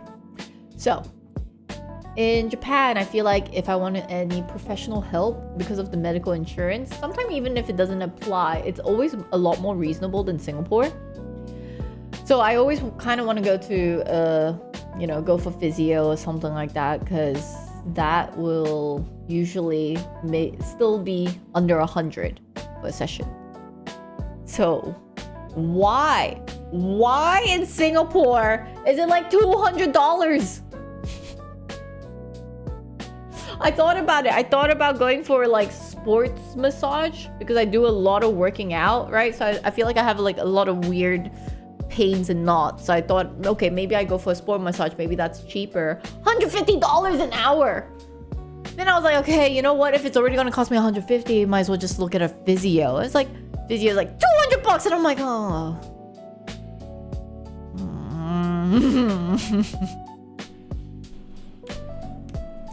No, it's just professional help. Professional help in Singapore is expensive.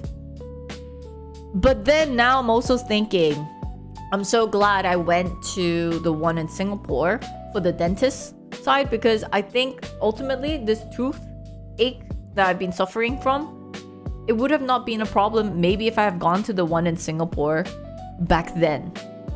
Right? Like if I went 2 years ago when I was feeling a lot of pain on it, maybe they would have done a better job. Because now that I'm going to this current dental clinic and I'm paying a ridiculous amount, right? Like in the end, the total cost of this is going to be 2.5k, right? Ridiculously expensive. But I could, just from that one session I went last week, I was like so impressed. Never in my life of going to a lot of different dental clinic in Japan have I experienced something this professional level. Like they're so skilled, they're so good, and then I don't know, like the work as well. And I was like, have I just been going to really shitty places in Japan? I'm now confused. I don't know.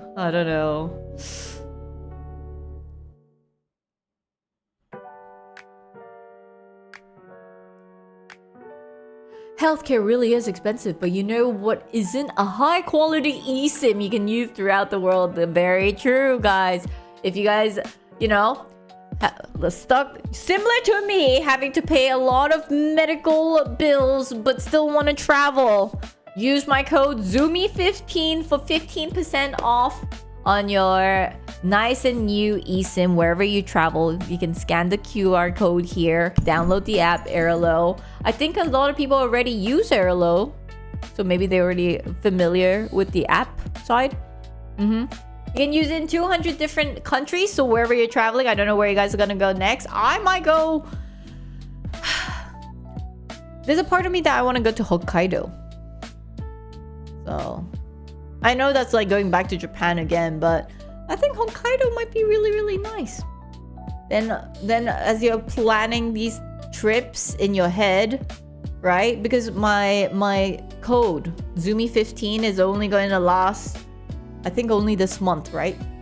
So you can already purchase it right now and then activate it when you're actually on your trip. You don't have to activate it now. So if you already know you're going to go for a trip like next month or the following month, you can buy your eSIM, and then once you arrive at the place, then you click the activation button. And what's cool is when you click the activation button through the app, you don't have to do anything. It's already, they will do all the setup for you, which is always a big W, okay?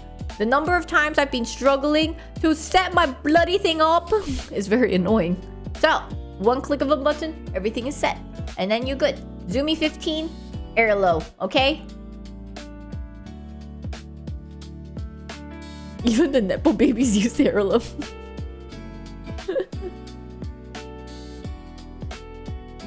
If you use your own code, you get 15% discount and then a kickback for yourself. Infinite money. Might as well go to the other Tohoku city instead. Maybe. I don't know. So I've been talking with Ginny, right? So we kind of want to do a trip together.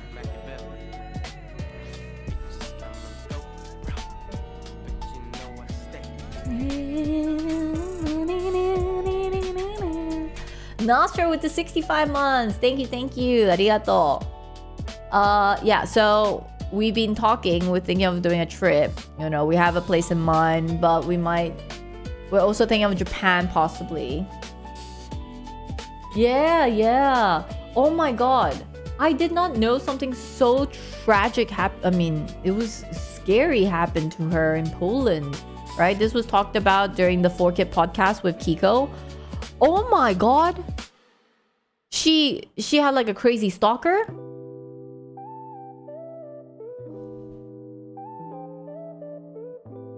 So it's like, for those who don't know, she was like cycling in Poland, and then she ended up staying in a place that was like really, really far out. So she didn't think much of it, right? Like, you're only staying there at night. So I think she showed the hotel that she's staying at, the kind of like the room number. And when somebody saw that on stream, immediately booked the hotel and got the room next to her. And so when she ended her stream, right, the viewer who was staying in the room next door tried to enter her hotel, right? Because sometimes, I guess, you know, if you're not really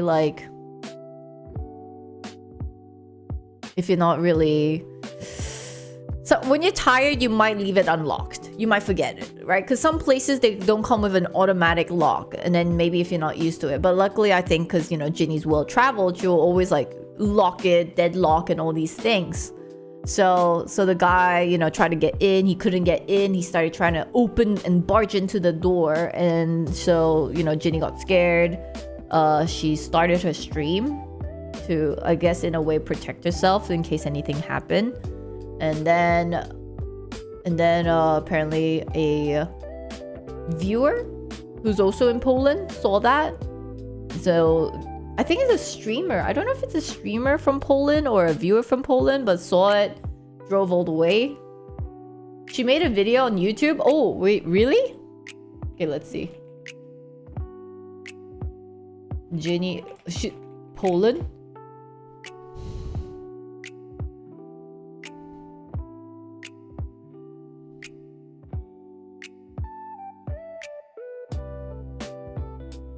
I only see this one. An absolutely terrifying thing has happened to Ginny. A stalker tried to forcefully enter her room while she was booked at a rural hotel in Poland on her cycling trip from Poland to Romania.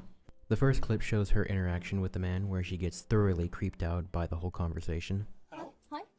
Oh, nice to meet you. Nice to meet you too. Can I have a question? Are you in the live streaming? Yeah. Oh, okay. I'm sorry. That's okay. Do you stay in the hotel? Yeah. Oh, okay. Yeah. I'm sorry. I need to go. Maybe can I catch you later? Huh? Yeah, can I catch you later? Maybe. Oh my god! Have some free time? Free time? Are you busy? Yes. You busy? Yes. Oh, okay. Yeah. I'm sorry. No worries. It's okay. Okay. I need to go to find. Dude, that's already such a huge red flag. If you will later, Oh, I didn't know Ginny interacted with this guy before it happened. Oh, this is the video she uploaded.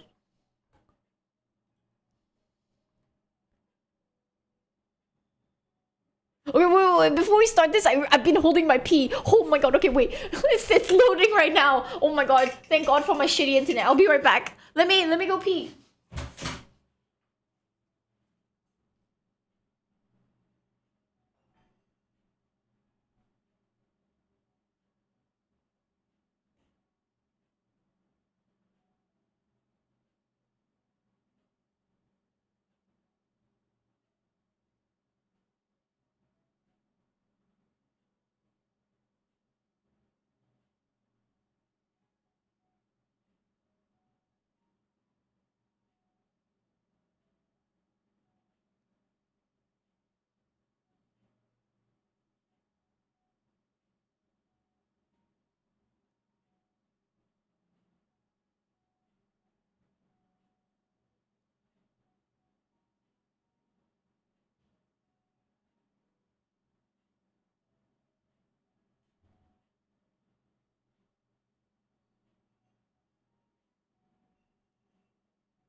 got drinks. Ugh. Ugh. This place smells like tuna because of my pasta. Okay. Just a few more kilometers. Guys, just a few more, okay? You can do it. Oh, I think Jimmy is out of juice. You should wash my hands. Go. We have 3.4 kilometers left, and all of it is uphill. Do you see this? Did she get an electric We're bike? cooked. Oh yeah, it's an electric It's still bike. very far. I knew it though. I mean, based on the calculation, it just wasn't gonna work. I already knew it wasn't gonna be able to make it. Jimmy has 30 kilometers in the back. Without juice, you cannot go up. Down, I can. Up, I can't. Maybe it's because I'm suffering right now. It just feels extra worse, and I don't remember the past suffering. But I feel like this is Dude, her stamina is the crazy. most painful moment in my IRL streaming period. Because she has to keep on yapping as well.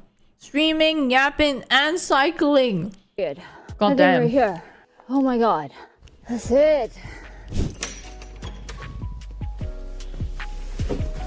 Okay, she didn't really show her hotel room number. My god. Guy said put the key back to the box cause someone else might need to open the door. I've been IRL streamer for like 4 years, but this was the most physically draining, but also mentally so frustrating. I don't know, I felt like it was like something annoying is keep happening, you know? Let's go put this key in the thing. Wait, so want me to put it in the box without locking it? So because if I put it in the box, I cannot lock the door. Is that what the hotel owner was saying? There's someone coming. Hello, are you trying to enter? So, hello? Hello? Hi. Oh, nice to meet you. Nice to meet you too. Can I have a question? Are you in the live streaming? Yeah. Oh, okay. I'm sorry. That's okay. Do you stay in the hotel? Yeah. Oh, okay. Yeah.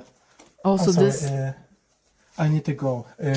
Maybe, can I catch you later? Huh? Yeah, can I catch you later, maybe?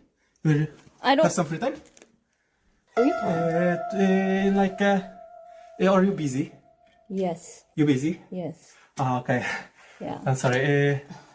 No worries. It's okay. Oh god. Okay. I need to go to find. Wait a second. Maybe just if you will be later, like half hour or 1 hour, something chilling to talk. Something we if need to something- talk. Maybe I will be here if something. Okay. Just are you busy? No, but if you have time, yeah, okay. You Sure. talk first. Yeah. Okay.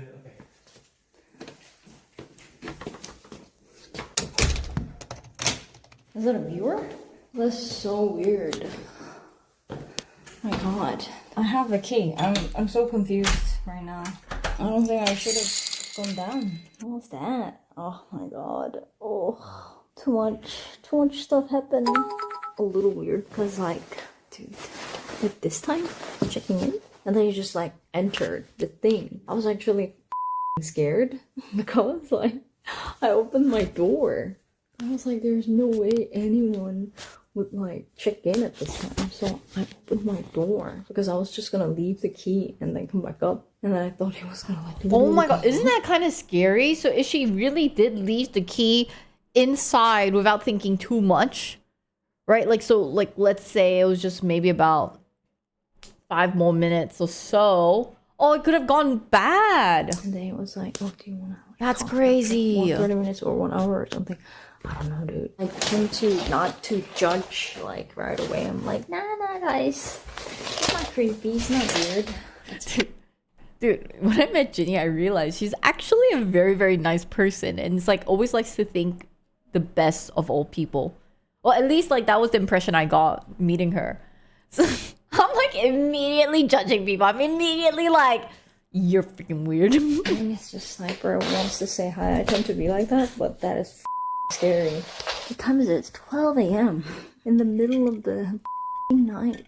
Climbed up this mountain, middle of the nowhere hotel at 12 a.m. Back then. You know what's scary? It's the fact that most likely he's lurking in the chat. It's like watching. Comes at 12 a.m. I'm like, okay, so my situation is like different because my battery juice went out. Yeah, I thought he was just another guest, like coincidence. But then he immediately said, "Are you streaming right now?" I was like, "Yeah."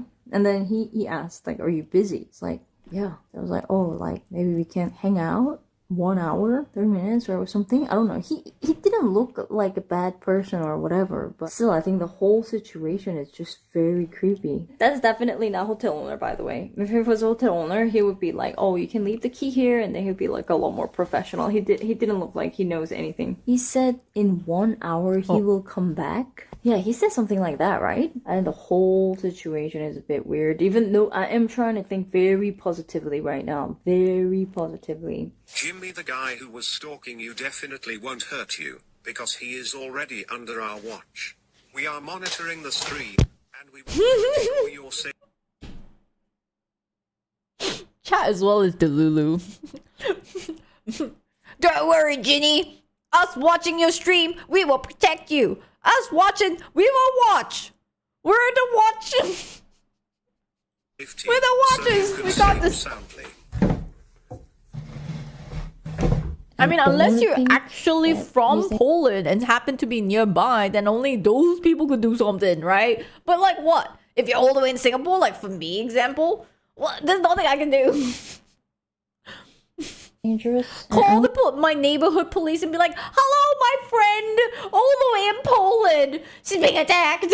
Attacked by a weirdo." I don't think anything will happen though. Oh. I'll rest, I'll wake up in the morning and stream in the room. I keep hearing sound outside. I don't know what it is. Oh, so she ended there. Guys, it's like trying to open the door. They kept knocking and then asking if I have like 5 minutes or something. Oh god. See that shadow? What shadow? Like in front of the door. Oh god. It was asking if I had like 5 minutes to talk. I didn't answer. They tried to open the door and I was going back and forth. I was watching the stream. They waited until my stream ended.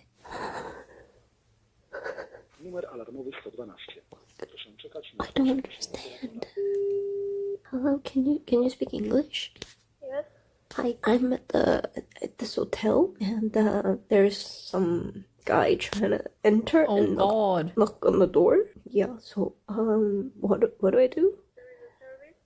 You might have heard me calling police. So they said if it happens again, like if Happens again?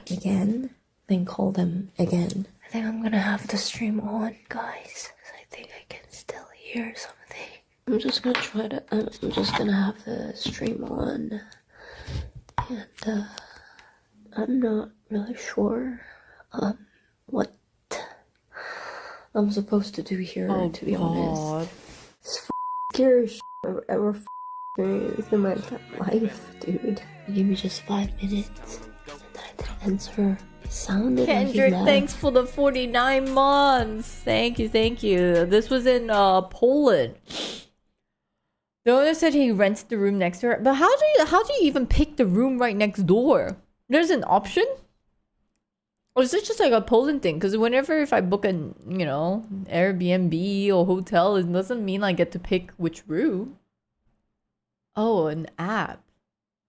But then he came back again and started to open the door. That's when I started freaking out. And then I started streaming. I can't stay here, dude.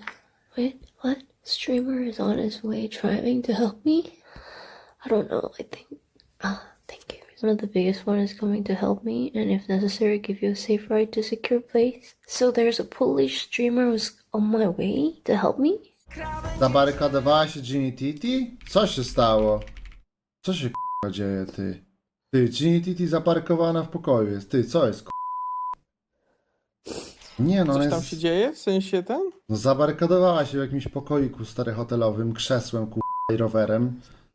A panowie, powinien chyba wyjść z tego meczu jechać. Dobra, czekaj. Oh. Psy jej powiedziały, żeby czekała i dzwoniła jak zapukała. Wait, how does he manage to get his setup so fast? He still managed. I mean, must be a very professional streamer to be able to like set up and film everything. Oh, he was in a ranked game? Such a pro streamer? Wait. Oh, he was in his like he's a pro streamer? Raz, no to to ona się ona szybko nie będzie mogła spać. No to lepiej jak he's a big streamer? napiszcie, tam wiesz, no miłą wiadomość, że nie wiem, że jedzie kurwa inny streamer i chuj, no. Why are you so shocked? I mean, like, if it's me, I wouldn't even bother thinking, like, oh, for content, you know, try to, like, you know, like, try to film this whole process of, like, saving Ginny. I would just be like, I'm on my way, Ginny! And then, like, obviously, like, there's no point of me setting it up because it's going to take me an extra 20 minutes.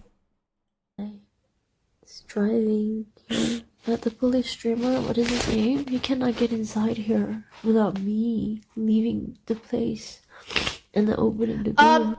Low latency saying, yeah, that's why you get no views. Come, say it again. Double down. Do it. Double down, boy. Low latency. Come on. Huh? What do you have to say for yourself? No. You want to laugh? Say it. Say it. Huh? Huh? You want to act big? Come on. The room is all yours right now. You have it. Ban this boy! Get the frick out of my stream, you little piece of shit. I'm fine with one less viewer like you. Ugh. What the f is this? What is this? Yeah, he knocked the door, asked me if I had 5 minutes. I didn't answer, and he tried to open the door. That's when I started to freak out. I was like, what the f? Like, as soon as I was done with streaming. So obviously, he was a viewer waiting for me to end, and as soon as I end, he came to my room, like, knocking, saying if I have time, 5 minutes. I didn't answer. He tried to turn the door, like, moving back and forth, like, break in, trying like, to... what? You know, I feel like if you're a genuine fan, right? And why would you, you know, it's like you really just want to talk to your favorite streamer and everything like that, but wouldn't you try to understand like her shoes? Like, wouldn't you try to understand she's in a new country, she's not really, and she's all alone, you know? Why would you try to also enter the hotel room, right? Like, if it's like more of a public place, right? Restaurant or something, and then from there you try to talk to the person. And on top of that, what exactly do you have to say that it can't be said on stream? Because you're totally new. It's not like, you know, you have already some sort of relationship with Ginny or anything like that, right? Like, you could just say, oh, I'm a big fan of you. I've been watching you for a long time. I just really wanted to say I've been loving your you know, your bicycle streams and like, you got this, girl, kind of thing. That's why he took off when she said she was streaming. Yeah, like, because clearly I think everybody watching this, her stream, right, already know that his intention is something else. Yeah, can I talk to you past midnight? Exactly. Or something, dude. He's probably watching right now, too. The crazy guy is definitely watching the stream. I need to pack my stuff first. Hello? Policja z tej strony. Policja?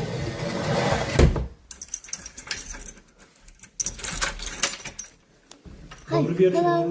Good evening. Did Można na chwilę? Oh, no, sorry.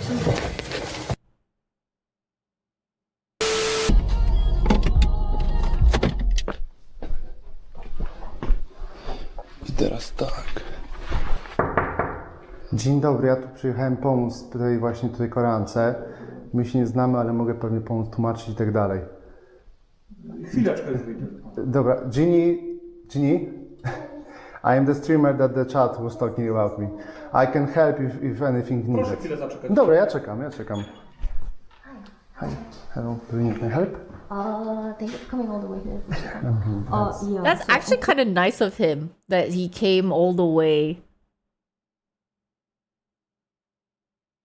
But at the same time, if he didn't go, I'm guessing his community would have like really bashed at him. Right? So I mean, obviously W guy, but then, you know, I feel like if you have, cuz what was it?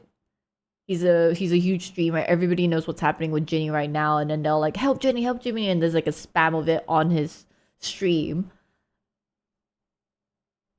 You helped her after. Move to like.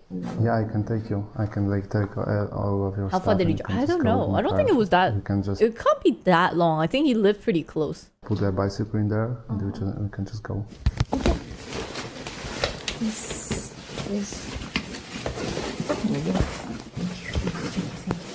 Good guy would go. Ginny, in case you're wondering, right now I've packed all your things, and right now we are waiting for the owner of this thing, because he was telling through the camera that he's like 5 minutes from here. So we're just waiting Studying for through him the because camera. he told us through the cameras that everything was visible on cameras and he has everything saved. So apparently he booked the hotel right after I booked. Yeah. Right next to my room. Yeah, he booked after you. Okay. And then Wait, so the guy told that to the police officer? He was like, yes, I booked the hotel room. How do they have this information? And he was knocking on the door, trying to open my door. Oh, the after I was owner done said with it. The streaming. Yeah, because he went to his room and then after you end the stream, he came to knock on your door. That is crazy, dude. The owner You know, I think it's like moments like this as a streamer, it's like you feel much better having camera on. You know, like I would feel a lot safer knowing that a streamer picked me up, but the streamer also has his stream running, his or her stream running, and then my stream running. It's like it just feels a lot safer. So I'm just thinking in a scenario where you're not really like some sort of internet personality or something like that, and this genuinely happens to you. Holy frick, that's so scary. And also, like, whatever I end up filming, well, in this case Ginny film as well as the guy film, can also then be used for the case to, you know, if there is a case. Yeah, there's some documentation. No, it doesn't matter if you're not famous or whatever it is. It's just that, like, as long as you have something there, right? I mean, true. I mean, it makes, if you have more eyeballs on your stream, it does help a little bit more. Need a car to get out. She has like a bike with battery attached to it. Prevention is better than cure. Yeah. said that it was visible on camera that he was running away at the end. Running away. Pet the dog. But Pet the police dog. kinda tells that they can't do much because it's one-time thing. And it's not like harassing because it didn't really happened. So most of the time police cannot really do anything because even though the guy obviously was like crazy and then maybe he definitely had an ill intention, now we know, but because nothing really happened. Makes sense. Because I made sure that nothing really happened to me. Dude, this is what always is in the end, right? Like, even though you actually have evidence of someone stalking you, it always like boils down to, did this person actually hurt you? Does this person do anything to you? And then you'd be like, no, but I can, like, look, he's here right now in this picture behind me, you can tell. And then 2 days ago, he's also in another photo, he's definitely stalking. Like, it doesn't matter until something happens. That's always the case in like all countries. So they're like, they can't really do much because nothing really happened. You were also kind of That's the unlucky most because frustrating thing. The room that he booked was the last available room. No. Just shows people Well, they it's can pretty get away unlucky with day this today crap. anyway, to be honest. No, I think in a sense it was a good thing that she showed it because you can't really get away with it, right? Like, just because your biggest protection in a sense for a streamer would be having your stream on, right? Even if you have it off, you still can't really get away, right? Like, like, I mean, good thing like Ginny was really guarded and had all these things set up, and then like immediately the moment she switched camera on, instantly is like the guy who was trying to get in regretted it. You know, there's already other streamers trying to help. There was already like, you know, it's like the like action was already taking place. So technically he didn't get away with it, right? But I guess it just made people a lot more aware as well of the situation. And like, if he tries again, most likely it's not gonna work. Like, I hope he learns his lesson, you know? Safety, maybe you should get the face of the guy.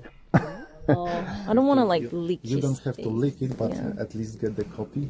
Yeah, I should because I don't really remember his face. It was dark. Dumb system. Wait. Okay. How do you guys feel about Ginny not wanting to leak his identity? I mean, I think she's just such a nice girl. The fact that it's like, even though it could have gone really, really dangerous,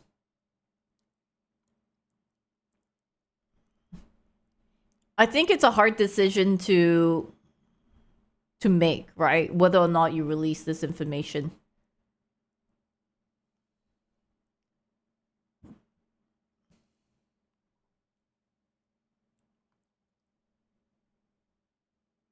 It could only escalate the situation. I think it's hard. Because on top of that, as a foreigner, you don't really know the law as well. I mean, I don't even know my laws in Japan and Singapore, right? Afraid of the guy she leaks escalation.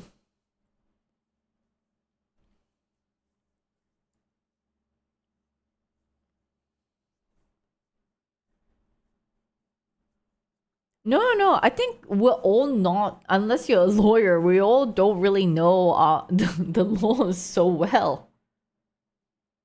Too many unknown. I think it is risky. And on top of that, Ginny's a huge streamer, right? Like, can he then sue her for like, maybe it ruined his life or whatever kind of thing? Like, I don't know. I think she's like thinking to that extent. That is how it is, dude. Even in Korea too. Like, that's the reason why I don't really whenever Defamation in Korea and Japan is so ugly. I think it's just like writing one bad comment could get you sued in Korea and also in Japan. So over in Korea, this is why a lot of people, when they go for beauty clinics and stuff as well, they can't really, even if they had a botched surgery, you can't really complain about it online, which I find is so wild. So there was this case of a girl. She pretty much got blind on one of her eye because she had something injected into her like her bags, her eye bag area, and that affected her eye. And so she talked about the story online, and that's how it caught a lot of media attention, and everyone was like, what the fuck, right? But she had to take that video down because Korea's defamation law is so bad to the point that even though there is clear evidence that the doctor kind of fucked her over and she almost lost her vision, it was obvious that this is the clinic's fault. She still had to take it down because the clinic can sue her and then she could lose a lot of money. And I'm like, that is crazy. And I think, Ginny being from Korea, like, already knows about this. This is like defamation cases is so taken so serious in Korea, right? So I think that's also partially why she's like, I'm not gonna leak his information. Yeah. I don't exactly know how it finished, but I know like she managed to get her eyesight back. She did sue the company, and I think she did get some money or something like that, but she still had to take down the video. Nothing really happened, but something is about to happen. And then I feel unsafe, but every time I try to get help, they're like, nothing really happened yet, so call us again when something happens. It's like, dude, if something happens, that's bad, dude. But that is how it is in Korea, too. I think that is how it is in, like, most of the places, actually. People are trying to find some of the laws that he broke, and they are trying to find something, but it would be like pretty hard for you because you would have to go to the police station. It would be kinda long for you. The problem is, it is hard to get a hotel at this time. I'll just probably, like, after everything's sorted, I'll probably end the stream and then... I mean, however you feel good. Because you don't know me also. So, thank if you, you by wanna the way. you can stream, you can make your mic. My god. Okay, so I How think... does Ginny always gets like in this kind? Oh, poor Ginny. Is she still continuing Wobblethon? even something this traumatic happened, if like Things are mostly sorted out, guys. So oh my god, she's so strong. And then I'll go. Just still keep it going. Holy. Because I was freaking out, dude. This never happened in my life. And then you guys helped me a lot to make me feel a lot safer. So thank you guys. Thank you. Thank you. Connect, maybe. Dobra, to my będziemy chyba wkrótce wyjeżdżać, więc... Okay, so now you are booking the hotel. My stream is still up, so don't tell the name of the hotel or anything. Oh, I will end the stream right now, so we can say probably, because that's better if I end now. Yeah. Okay. So we just say goodbye. Gain a stalker and a streamer friend. The world probably right now. We shouldn't joke about her name. Oh my lord. So we'll get something to eat and then what? She almost got arrested yesterday for flying drone over NATO base. Oh no. Oh no. Then we're gonna drive you to your destination. The next day. Good morning, good morning! Oh my god. I'm okay, guys. So I'm gonna go to Decathlon and then check my bike because apparently the wheel was a little loose, which is the reason why I was feeling like it was very extra wobbly. Dominic, the Polish streamer, kind of like had to remove the wheel and then put it back in, and then while he was doing that, he actually tightened it. So it should be okay. Dominic, Polish streamer. I do feel better because I rested a lot. Holy shit. What a crazy day. That was very weird and very creepy and very dangerous. I don't understand what makes some people think it's okay to do that. I saw offline chat there were some people like discussing about the situation. Of course, majority of the people were like, what the crazy person. But there were still some people who were trying to justify things for him. But Justify? Like, yeah, he was probably just awkward and then just trying to say hi. No, that is not okay. Why did he run off if he didn't do anything shameful? He knew what he did was crime and weird.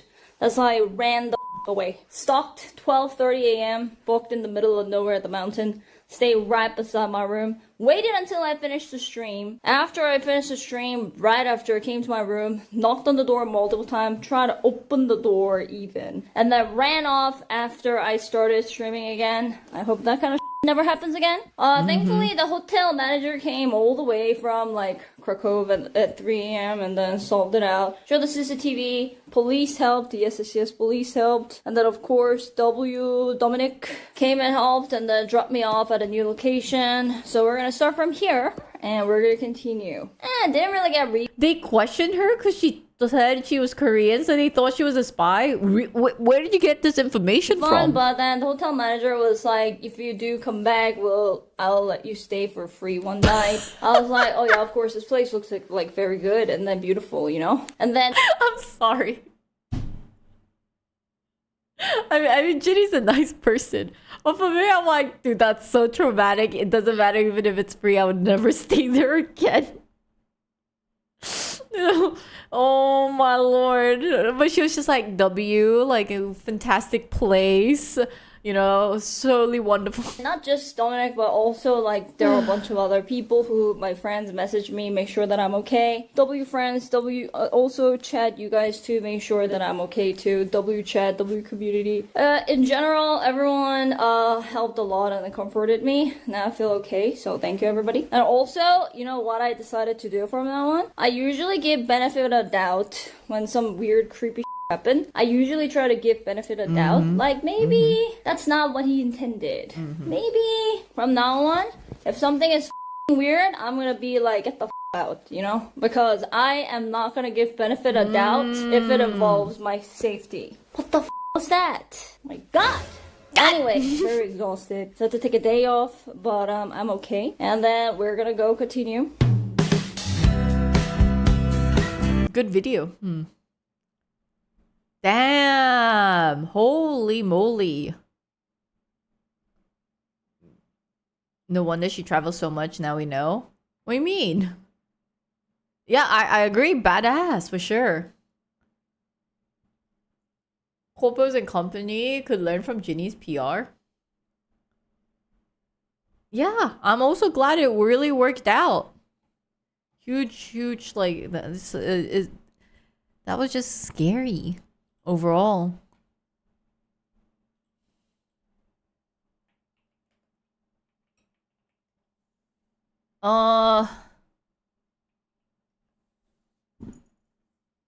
It's good, Zumi. You got a whole army behind you.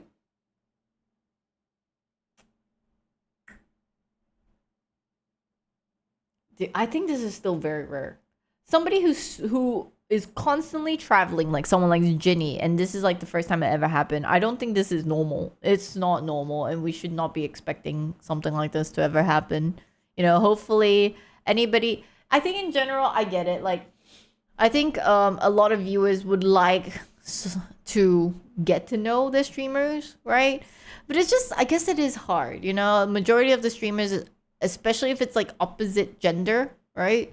You have to be a bit on guard, and just like, I think it's best not to immediately try to be like, hey, I want to be besties with a streamer. I think it is pretty tough, and you know, very unlikely.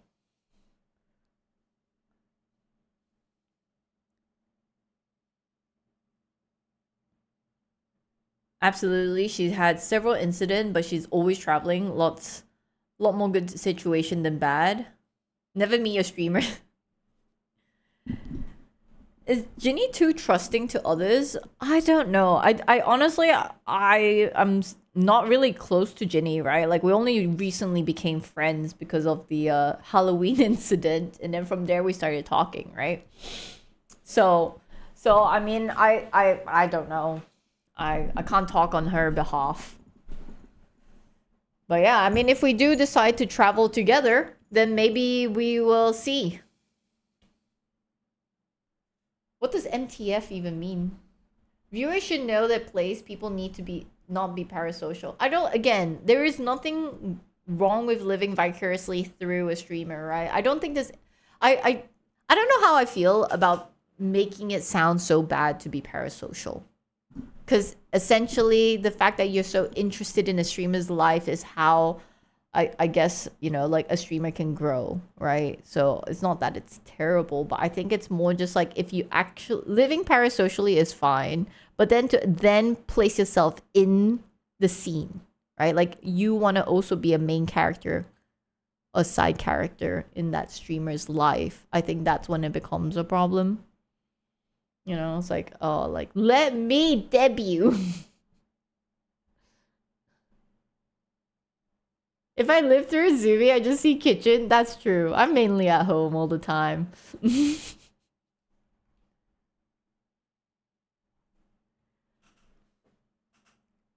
You respect the other boundaries, but it's when you violate those boundary explicit and implicit ones, and then you cross the line.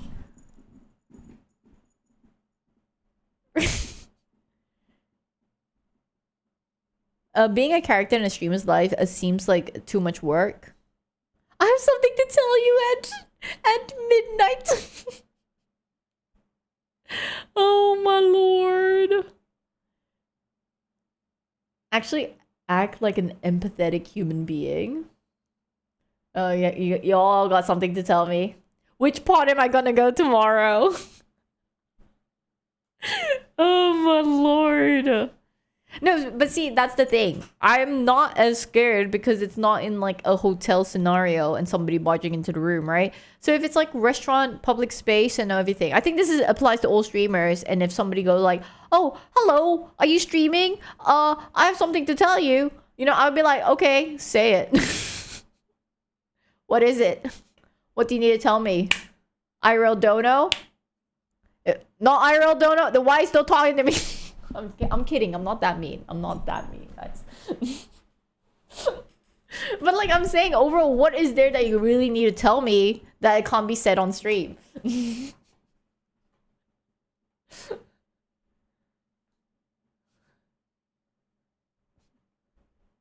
Zumi is. I'm very straightforward.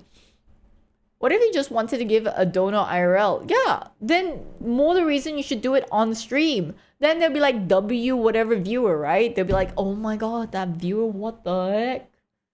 He's balling, or like, damn, you know? Then you get the a little bit of attention from chat, and you see it in a positive light, rather than like, why does he want to talk to you off stream, and then they'll see you as the total weirdo, you know, from a W to a weirdo, a different W. Emergency shadow snipers who are able to come to rescue quickly. Okay, like, so my situation, so mine wasn't a stream sniper, but I did have like one scary situation, and actually did happen in Singapore. So this was like my first year of streaming, being an outdoor streamer, right? And I was at a bar showing chat and everything like that. Then there was a guy, right? He was just like it was like a much older man and everything like that. And he got curious about stream and would read the chat and laugh, right? So, and then he was just like, oh, let me just buy a round of drink. You know, it wasn't like he was hitting on me. It was just like, oh, he enjoyed the stream's company and wanted to continue on drinking. So he's like, oh, I got you a drink too, right? So I didn't think much, had the drink. Then afterwards I was like, all right, I'm gonna go see you, dude, kind of thing. But then all of a sudden, I think he's like bipolar. I have no idea, right? And then all of a sudden he started getting really angry. He's like, why are you still filming? Why are you still chatting? And started getting more and more angry. And I was like, ooh. And then, you know, my chat was just like, oh, Zumi, you should leave, right? Like, don't escalate it. Don't engage. Just leave. So I was like, okay. So I left, right? And because I'm like, I don't, you know, I'm like, so I did ask him, I'm just like, dude, if it's that one drink, I will just pay for it. You know, I was like, it's like, I can afford my own drinks, you know? I'm like, I'll just pay. And he's like, it's not about the drink. Why do you still have your camera? And I was like, okay, I'm not going to talk to him anymore. So yeah, I just thought he's drunk. So I left the bar. I was still streaming, holding, and I was like, oh guys, that was kind of scary. Okay, let's just like do our own thing. The next thing I know, that angry man is like following me and was just like, I'm gonna punch you. I'm gonna like, it's like beat the shit out of you. Like, he's saying this as he's like following me. So I'm like, holy fuck, right? Exactly. And I'm like getting really scared. And so it's to the point that I'm like hyperventilating. I'm kind of like crying, because I'm like, this guy like really seemed very serious about it. And this is late at night as well, so it's dark. Then I saw these group of guys, Asian squatting, like 5 strong looking dudes. So I just kind of like ran to them, and I was like, dude, there's this guy that he's kind of going a bit crazy, and he said he's going to beat me. Is it okay if I just like sit with you guys for a bit? Because like, I don't know if he's still following me, right? And then those guys were just like, yeah, just stay here. And the guy really was there, and he kept shouting, and was just like, it's like who do you, what are you even doing? Why is your camera, like, stop pointing the camera? And then so the guys came in, they like tried to stop him, they tried to talk to him, and like he still continued saying, I'm gonna punch you. And then so obviously that was enough evidence that the guys like held him down. And later on, I found out those 5 guys were actually off-duty officers. I was so freaking lucky. I was so lucky. I'm like, oh my God, that just so happened. The guys I ran to were just chill. I know. I'm like, holy, right? And then obviously, like, I was still rather new to streaming. My moderators was also like rather new, so we just deleted the VOD. I mean, like, I erased all my VODs back then, but this is nothing to do with because of that situation. It was more DMCA reason. So I don't have it. If my really OOG, like super OG viewers, maybe some of them remember, but it was a very scary case. And during that stream, because obviously like I wasn't concentrating and trying to film the right angle, I think only chat could hear the voices. You know, I kept the stream running because I was like really scared. I didn't know what would happen to me. And so my moderators literally was like so shocked and would try to call and like contact every single person around Singapore and be like, help Zumi, she's gonna die, help her. So I mean, but again, streaming wasn't a thing at all back then. It wasn't a thing in Singapore. Yeah, so I think I was just like very, very lucky that I ended up with asking for help from like 5 off-duty officers. Yeah. No dying. Dude, but that was so in my years and years of streaming, that was the only like traumatic. I mean, maybe there's more, but the one I could remember most clearly is that one incident, and I was like, well, that was kind of weird. That was really scary. Did they show the badge at the guy? I don't know if they showed the badge to him, but maybe. I think I'm not sure, but they showed me the badge and they were like, "You're in good hands, don't worry," kind of thing. And then they like made sure I got home safe, and I was like, "Thank God, thank God!" You know, they like followed the protocols. You had the dodgy encounter while streaming with Tanuki? Dodgy encounter?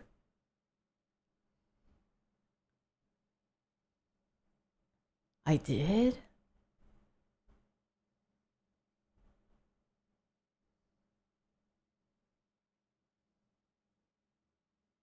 Crazy man is the boss?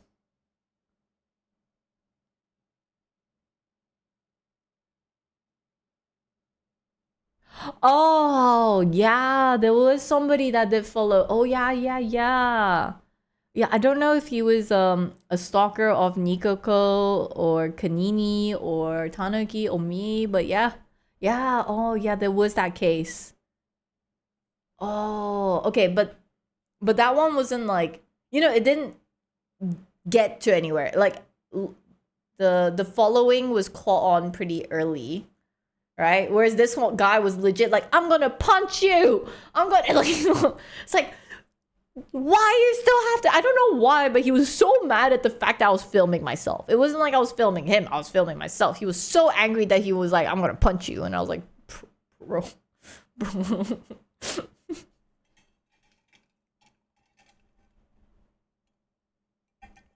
Didn't one of the cop end up coming to your stream? A cop came to my stream?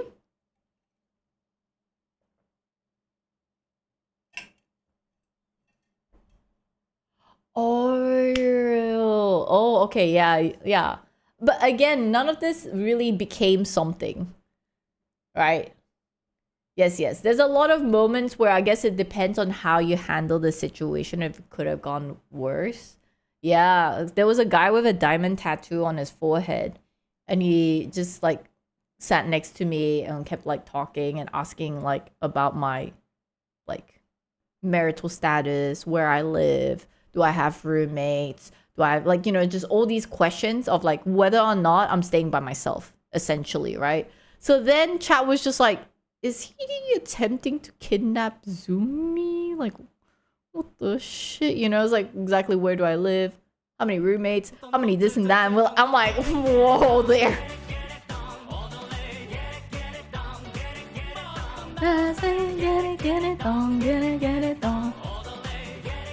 Hey. Victor with the 16 month. Thank you for the tier 3. Welcome back. Arigato. Thank you. Yeah, this was all Singapore. A country that we all think is very, very safe. I mean, it's still a very safe country, you know? It's just, again, all these incidents happen like in the span of like 5 years. Okay, all right. You would think someone who isn't streaming isn't available. I don't know why people would try to like target a streamer. Every place has a mentally ill people. Just have many crazy people. Wow, you guys are like opening up all of my like memories that I try to like put to the bottom, like hide it somewhere. It's all opening up. You guys have good memories, huh? We have the file. No, therapist is meant to help me overcome my fear, okay? Not relive the fear. You guys want me to just stay at home more? Is that what it is? Oh my lord. Do you have, obviously, I think every time when these kind of situation happen, my default is always to like laugh, right? So people think, oh yeah, Zumi's fine. But no, that's like my coping laugh. I'll be like, you know, I become more smiley when I feel very uncomfortable. So they're like, oh yeah, Zumi got this, she can handle it fine. But I'm just like, fuck, I'm dead. In my head, I'm like, yo, shit. Your default's to headbutt them? Oh damn.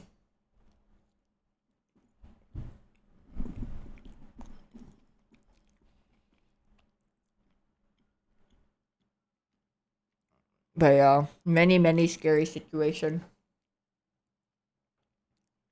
You got a decent... No. Mm-mm. Where was it? Was it here? Oh, okay. Oh, wait. There was something so interesting that it blew my mind. I don't know how many people live in China. Oh yeah, this is... The can, not this one. This one. Dude.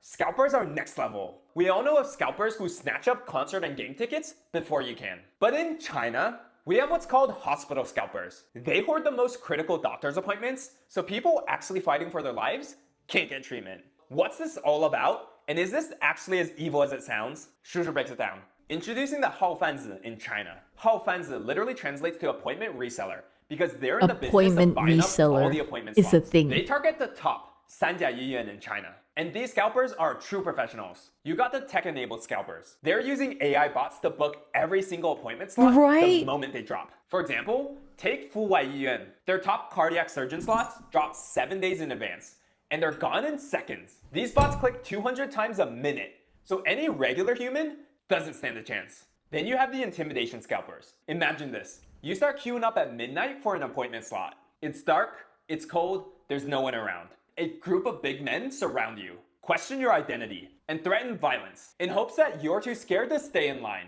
That way they get the coveted appointment slot, not you. And let's not forget about the Guanxi scalpers. They've got the Guanxi with doctors, nurses, and hospital staff. So they get appointment slots straight from the source. No bots needed. Just good old-fashioned corruption. So what do they do with these appointments? They take these slots which cost 50 RMB, turn around, and sell them on WeChat groups for as high as 5,000. That's a 100x markup. Not too shabby. In 2023, a patient traveled from a small village in Sichuan to Beijing to see a top heart specialist at Fu Wai Yiyuan. He saved up for months, borrowed from his family, and traveled 2,000 miles hoping to get treatment for his worsening heart condition. But when he arrived, there were literally no appointments left, all snatched up by scalpers. Do you spend more money extending your hotel stay in Beijing, waiting for that next appointment slot? Or do you buy a slot from a scalper today? He ended up taking the money he set aside for his actual medical treatment How much is 5,000 to buy RMB? a scalper slot, only to realize he could no longer afford the surgery he needed once he finally saw the doctor. These scalpers are pure evil, and they don't give an F if you're struggling This is for your crazy, life. But let right? me ask you, is this actually worse than other healthcare systems? In the US, a top specialist will likely require a referral first and then months of waiting. But in China, all you need is money to pay a scalper, and then you can see a doctor that same day. Which one do you prefer? In China, Isn't this crazy? I just found out about this yesterday. And I was like, what the heck? $941? Hi, Shy. Just to book?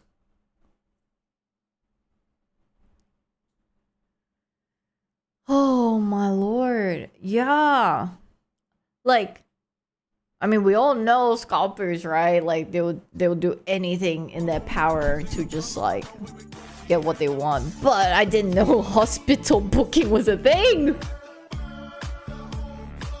Wretched, thanks for gifting to Shy. Thank you. They have given 264 gift subs in the channel.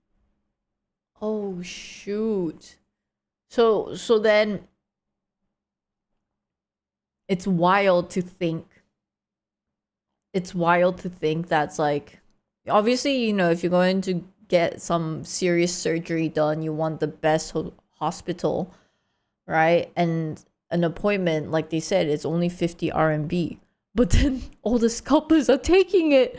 Oh my lord. Oh, this is just so crazy. Did you fact check how old this news is? No, I didn't fact check it. I'm fact checking with chat. This was posted yesterday, 2 days ago. Like really recent. That's why I'm wondering. I'm like, that's pretty crazy to think if it's true. Oh, it is news. You saw it too?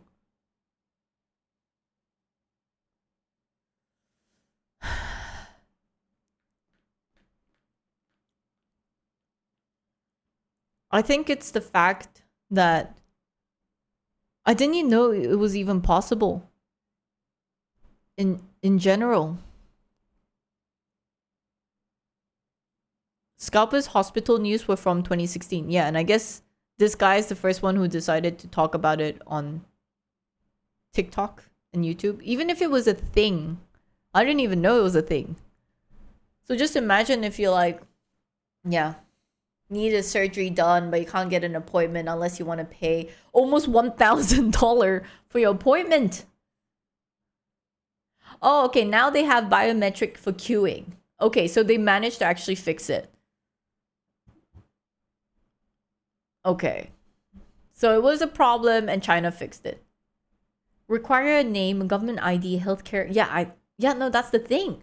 Because I think it's very easy to fix it too. So I didn't even know there was a way to even do a hospital scalpers and make money from there. They also busted these scalper rings. Oh, thank God. So China's really cleaning up. Hi, Mike. Okay, that's good to know. Because at first I'm like, that is so scary if it's true. But it was a thing for a while, chat. It was a thing then. Yeah, the fact that they put a stop to this. Medical question before starting an appointment. Where's the cerebral cortex? Ask the scalpers about it. The real cleanup was around 2020 after the COVID. Oh.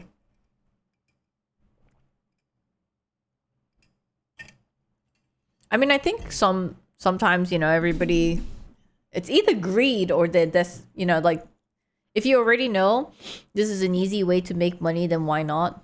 Right? Like, what is it in America right now? There's a glitter dumpling. Squishy that's like people are scalping.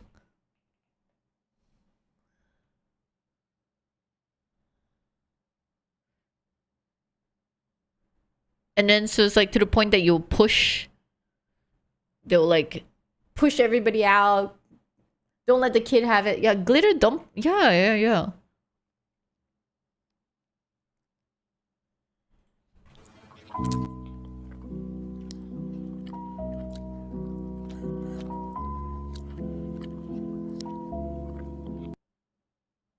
What? This glitter one, and I guess people are paying $70 for it, right? Online. Instead of Labubu.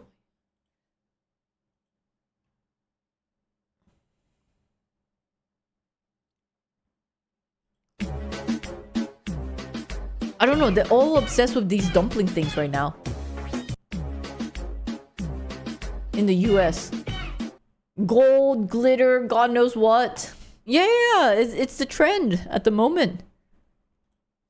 Will we find the super rare gold glitter? Super rare gold glitter. So everybody's like pushing each other at Target and whatnot to get this. OMG, we found it first try. It's sulfur monoxide squishy and bouncy law. His little face is so cute. Isn't it crazy to think that all these kids' toys, right? Like back in my time, folks. Back in my time, you know, these squishy toys the kids will go to Toys R Us. They'll buy it, and then you play around with it. Only kids. The adults wasn't really as interested. They'll be like, oh, that's really cute. All right, son. All right, daughter, I'll get you one. And that would be it. That'll be it. But now these grown-ass adults are pushing the kids. The kids can't even enjoy these toys anymore because it's then being like blown up on the internet and being sold for like 10, 100 times more its actual value. Oh my lord, not enough gacha. Yeah, everybody's loving this whole gacha thing at the moment. Can't even get Legos. Yeah, Pokemon cards as well. Yeah. Grown ass adult buying toys for resale. Phew. Ugh. Oh, they started adult Happy Meal? Yeah, now everybody's going crazy over blind box. Even my, what is it? The Singapore gas station has started the blind box, right? Esso blind box.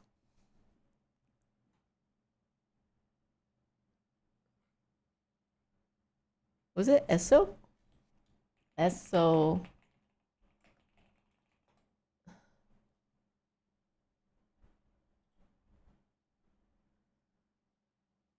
Oh, Shell. It's Shell.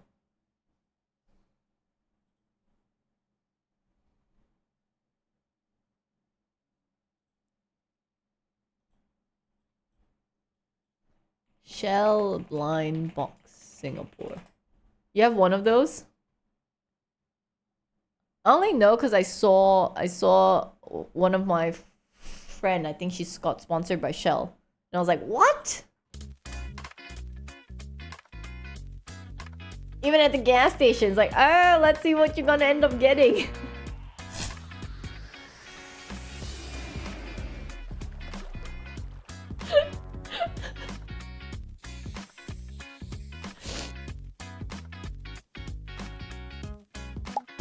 Oh my god. When you can't win them, you just join them.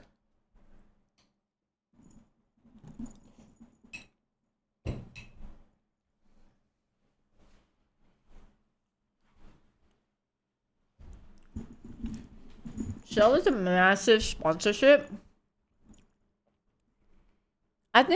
What I think is because there isn't like crazy amount of influencers in Singapore. So it doesn't matter how big of a following you have.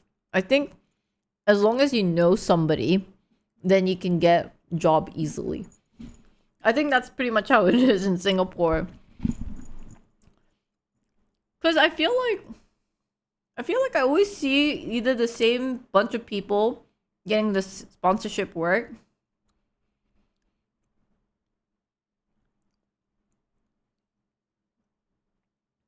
There's Snoopy around the world with McDonald's.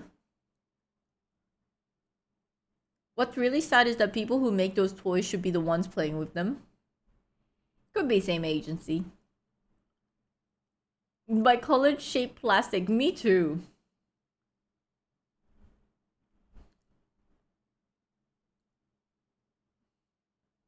No. I'm not saying Singapore needs more influencer. It's just that I think in comparison, because a lot of, right now we have a lot of people from everywhere, right? So you compare with the American influencers and like usually you need at least 1 million follower, and then only then, then they'll be like, okay, we'll consider you for something like a big company or something like that. But I don't really think that's the case in Singapore. Not saying we need more influencers. God, influencers are annoying.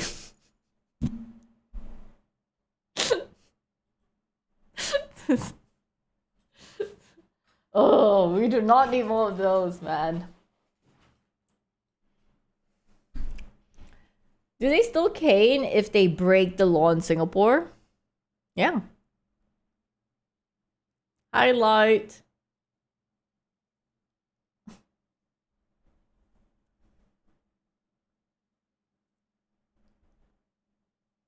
I need more influence. Jesus Christ. Like, I think overall, some people lost the plot in my mind, right? Like, why did you even start this whole social media journey? Because I think some of them is most likely going like, oh, it's easy money, and all I gotta do is just like talk good about some of the brands, and then that's it, right? Like it's, I'm like, where's your passion for creating content or just talking, or like, I don't know, like, why did you even start?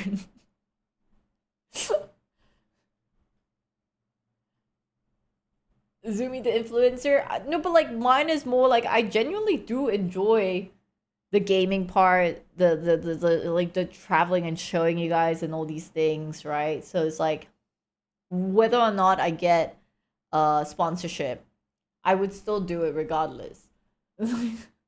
Right? Like, where's the passion of making the whatever content it is? Right? Because even some streamers, I do get really annoyed.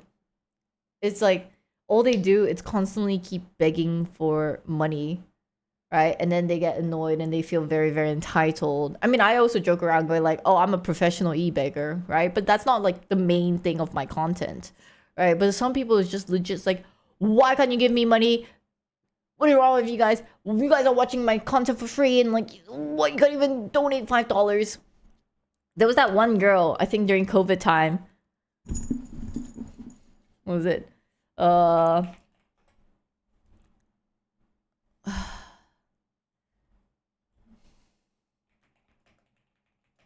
Ooh, what was her name?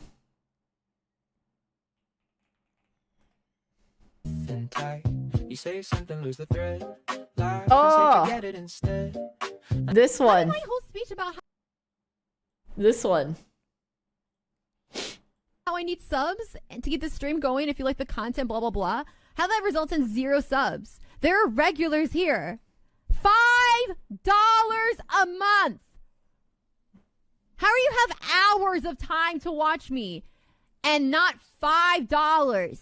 I don't know. What are you doing with your life where you have hours of time to watch Twitch and not $5 to provide for the content that you're watching? Because it's like people just really they really don't respect me as a content creator. Well, this Parasite's right about one thing. Nobody respects her as a content creator. Now, I'm not going to mention this streamer by I didn't even know this is a Charlie YouTube video. name because I'm pretty sure she loves negative publicity. She does fucked up shit all the time just to get her name out there. She subscribes to the idea that all publicity is good publicity, but fails to realize that when you as a person are your own brand and rely on people liking you for money, having a negative public image literally fucking ruins you.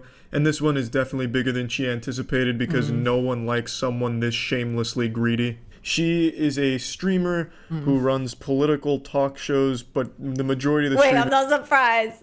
I didn't even know she was she talks about politics. Wait, why are all the ones who do politics on streaming platform is so annoying?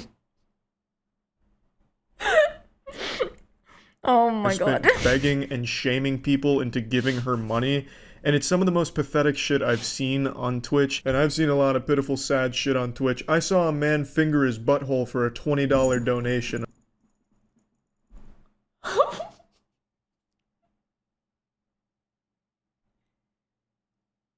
Okay, but the thing is, he watched it.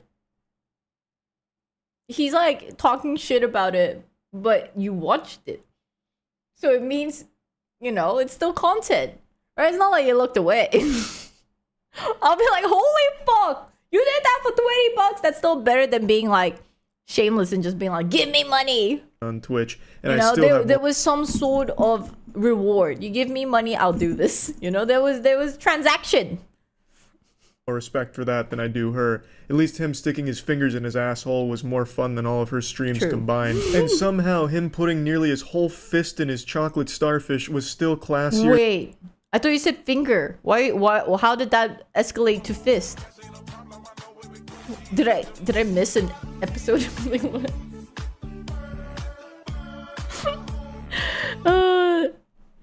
is banned, dude. Thank you so much for the new tier 1 sub. Arigato. Than any of this girl's streams. At least he had the decency to not shame the viewers into giving him $20 for sticking fingers up his brown balloon knot. He wasn't on stream going, hello, you broke cheap ass viewers. I'm sitting here with my beautiful asshole goat seat into the camera and nobody's giving me $20. My speech about giving me $20 and I'll finger my asshole didn't give me any money. What the fuck is wrong with you? He was very simple about it. He's like, you know what, $20 and I'll finger this asshole right here. You don't have to do it, but if you do, I'll fucking finger myself. And that's how it went. She's over here making a whole song and dance about it, making everyone just feel fucking uncomfortable, and she feels so entitled to their money, which she absolutely doesn't deserve. She provides no value whatsoever. You might as well just flush $5 down a toilet. That's more value than giving it to this girl. He's so passionate. To me, when I watched that clip back then, all I got is like the audacity. I was like laughing, and that's it. I didn't think much, but he's so angry. I didn't. Expecting the blah. Like, how are you consuming this free entertainment? Like, how do you think free entertainment is available to you? It's because other people actually provide money so you can be a cheap ass. That's it. Other people okay, wait, can I money. just make it really clear? I know I also like talk shit to you guys, but mine is like haha, don't take it seriously, okay? Every time I'm like, shut up, you unpaid chat. It's more because like I don't have to take in your comment. Okay, you can continue on being an unpaid chatter. I'm fine with that. It's just more like be ready to battle with me. Because they're generous and they see like a thing that they want to support, a form of entertainment they want to support, and then you leech. But that's the reality of it, period. If you're watching Twitch as a non-donating, non-sub, you are leeching. Does that mean that... What? The word leech, right, came about among streamers. So it's more just like if a smaller streamer collabs with a bigger streamer. It was pretty toxic back then. So just collab, you know, even if you're having a great time, whichever community is the bigger community would like spam leech directed to the small streamer. Right, so it was pretty toxic back then, but it's not really used anymore. So it's like it's applied to streamer, not applied to viewer. Like, you should feel bad about it? I don't know. But the reality is that you are leeching. Such a laughable sense of entitlement, especially when she has no talent at all. Also, she's not making $0 from viewers that watch her for free. Twitch itself places an ad at the beginning of your stream. Okay, wait, is this an old video? I'm just gonna tell you, ad revenue nowadays is I mean, yeah, you're still making money, but like ad revenue is not that great. It was good last time, not good So when now. someone clicks on your stream, you're getting money just from that click. It's very And I'm old. pretty sure she plays ads throughout her streams, which also gets her money from viewers that aren't donating or subbing to her. So I don't know why the fuck she thinks she possibly has the right to complain about not getting an extra $5 from people that either can't afford to or just don't want to because she isn't earning that $5. And she absolutely isn't earning that $5. All she does is insult the chat. She doesn't provide anything at all of Okay, value. can I just be honest? Because I know a lot of e-girls. There are some guys that really like being insulted. You know, there's you know, some streamers are really weird, but also viewers. There's some really weird viewers. So I don't think he have fully grasped everything. I mean, I know he's a big YouTuber and you know, streamer and all that, and I get it. But you know, knowing so many e-girls, they have told me lots of stories about some weird ass people wanting to be like, I don't know, bullied essentially, and they love it and they will just give more money for that. So there is a portion of people that will donate more the more you talk down to them. There are that, you know, which might be her community, and that's why maybe she's like trash talking them. Yeah. And I'm pretty sure she hates streaming and only does it to just try and get money out of viewers or guilt them into giving her money, which is super shitty. I'd say 95% of all streamers, myself included, I stream daily on Twitch at twitch.tv/moistcritical. Come stop by if you want to put a few extra inches on your penis. I'd say 95% of all streamers do it just because they love streaming. I know I do. I don't think that 95%. I think 95% is really high, in my opinion.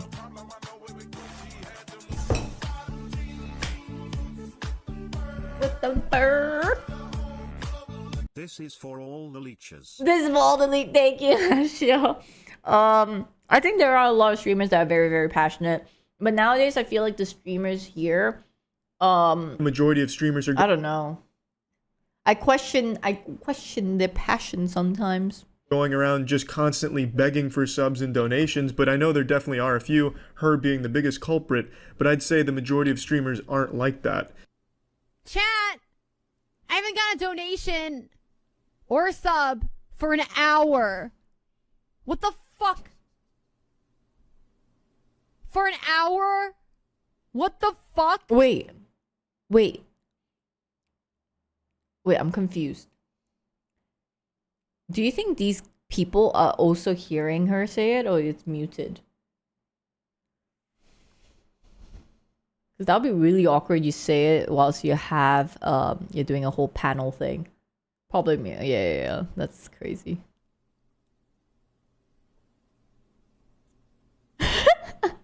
A reaction. An hour when I fucking working for free? What the fuck? What a horrible, embarrassing perspective for someone to take on something like this. She has the worst possible attitude. I'm not going to go into her disgusting past. She's done a lot of really fucked up shit and said some fucked up shit. But just this perspective of hers that she is so adamant about, where if you are not paying her, you are a piece of shit. She calls you names, she calls you out by your screen name if she sees you're not subbed. She is the most standoffish, unlikable person on that platform. And it's gotta be kind of embarrassing to be a subscriber to this girl because she's openly hostile and doesn't give a fuck about it. Only there to siphon $5 out of your wallet every month because she feels entitled to it, as if you're just holding her money for her because you flip on her stream to fall asleep to it once every 3 months. But yeah, this narcissist is probably the greediest person on Twitch. She's like the Mr. Krabs of streaming, but not nearly as cool as Mr. Krabs because she has a shitty personality, a horrible attitude, and the worst perspective on things on that entire platform. And the reason why this is getting retweeted and liked so much is because she's an attractive woman who didn't act like a nice... Yeah. So I wanted to lead and talk about this guy. So apparently he's like a mod for her. And the thing is, he's actually... So he started as a mod, then he turned into a streamer. Then he became like... Mike from PA. And he actually gets really good viewership. He gets better viewership than the girl. But the funny thing is, people still like, I think, make fun of him because he kind of embarrassed himself when he like went for one of her meetup. Yeah. Person. Which is what makes sexually frustrated incels angry. Woman not acting. Woman out of her place.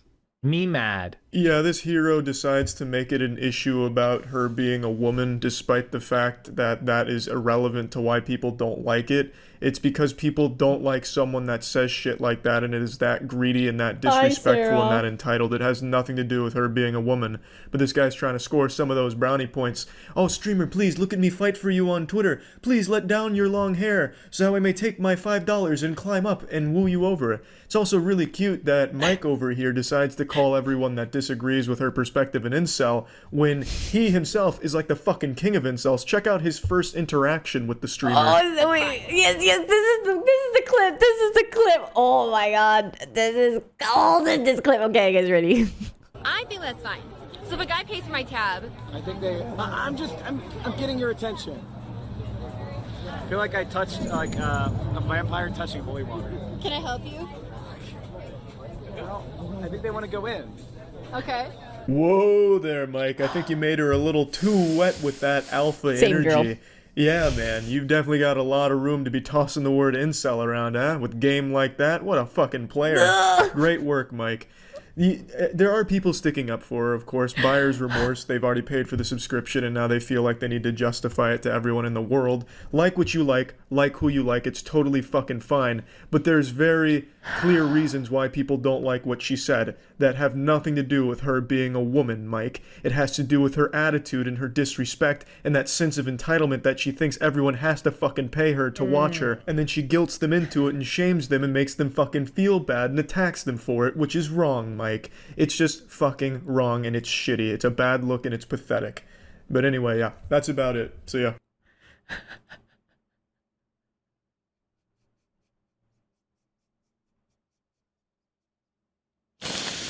Jesus Christ. I remember this. Bad Bunny was cringe back in the day. Wait, this has nothing to do with Bad Bunny.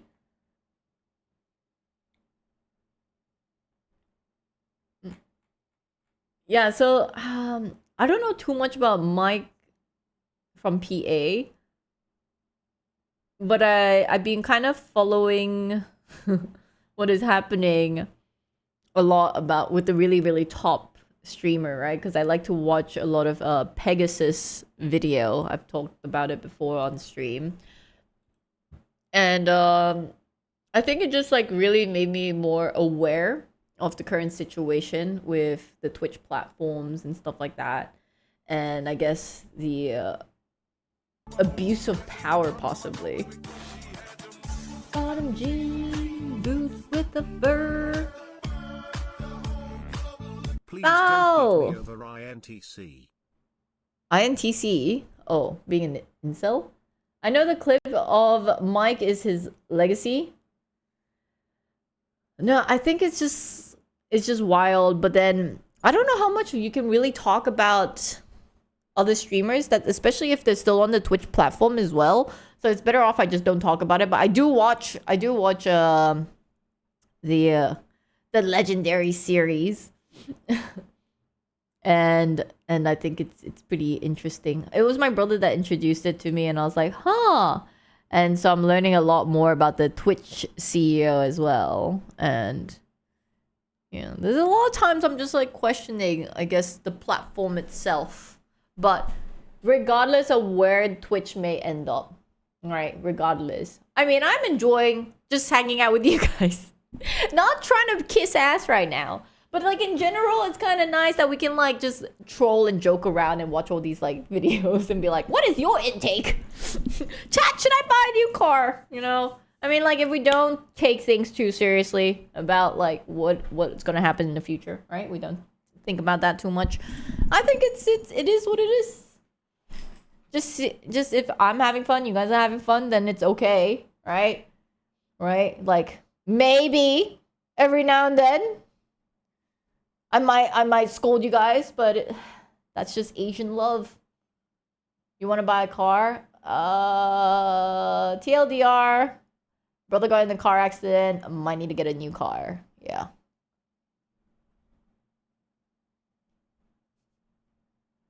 Right now, I feel like we're doing drama, catching drama. Like I was thinking whether or not to show you guys this video, which is about Frogan, if anybody knows Frogan. So I was like, ooh. But I don't know if it's too much, you know, too much. She's she's Hassan's moderator. And so what happened was that Frogan, Casey Thrawn, Casey, and then what's the other girl's name? 3 of them got sued by Ethan, the H3H3 podcast side. And so ultimately, Denims, thank you. Yeah, and then ultimately Casey Tron, she did this whole apology, and then Ethan accepted the apology and was like, fine, I'll let you off. Because, you know, she had to go live stream and then apologize for her bad behavior, blah, blah, blah, blah, blah.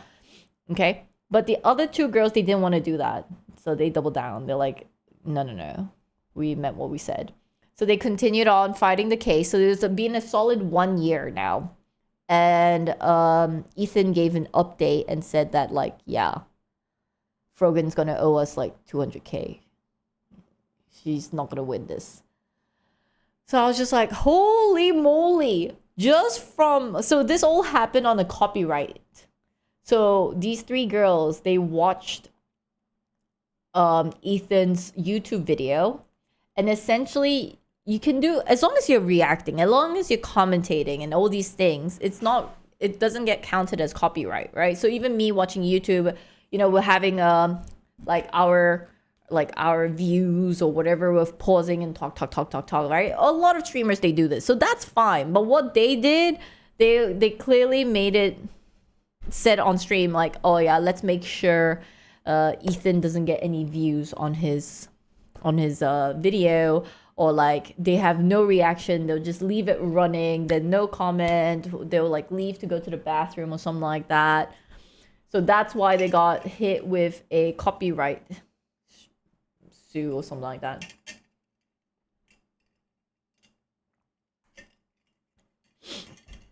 The video was about Hassan. So they are always on Hassan's side. I mean, there's a lot more of a lore. It's just that, like, I feel like I can't really tell you guys everything because, again, it's like allegedly. There is enough evidence, but at the same time, it's also kind of like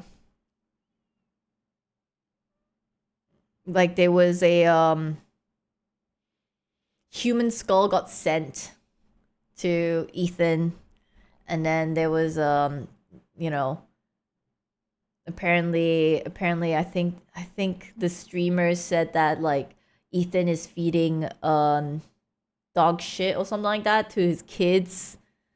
And then so then they called what is that group called again, where they like, if your child, if the parents are not if like, I don't know, you can't really be a good parent. CPS, yeah, CPS was called to take the kids away from Ethan. So obviously he got really mad. Child Protective Service, thank you. Child Protective Service.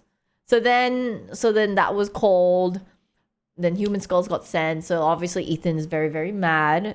He has the rights. And there's like a lot of links tying back to those streamers I just mentioned, as well as possibly Hassan and whatever. And I guess it didn't help because Ethan's best friend, what is his name again? What's that guy's name again? Oh my god. The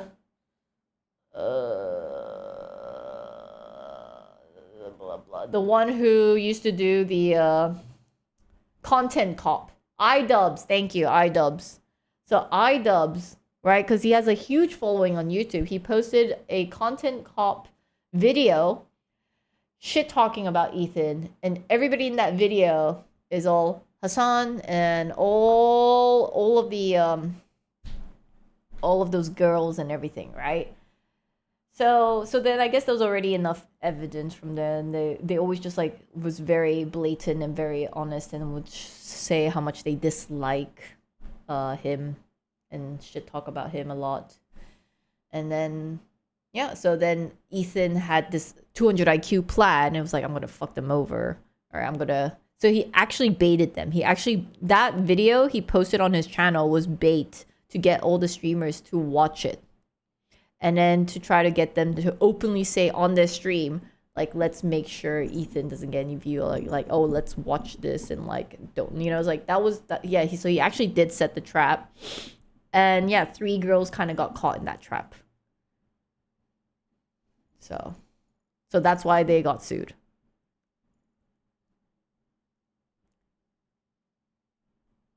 "110% reacting to Hassan and the people in the circle." You know what's crazy to me? It's the fact that these huge YouTubers, right? iDubbbz being a very, very big YouTuber, right? He is now a Twitch streamer, but he can barely, I heard he can barely pull 100 viewers, and it just blows my mind. I'm like, dude, this guy managed to get millions and millions of subscribers on his YouTube channel. And on top of that, like, he has connection, right? Like, as in, his name is so big. Just saying iDubbbz, a lot of people already knows, right? So it's just like, how is that possible? The content cop didn't happen until after Ethan sued the woman. Content cop.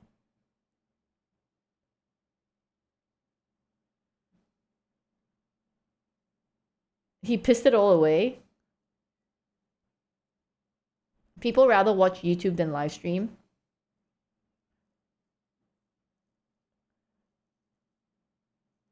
Joji was so smart. Proud to say I know almost none of these names. I don't know how bad it is if we were to watch this iDubbbz video of the content cop.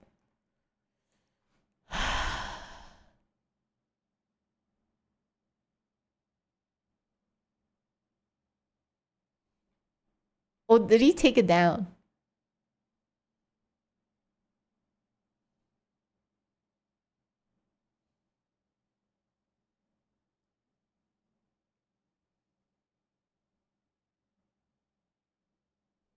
Only the I don't watch slop.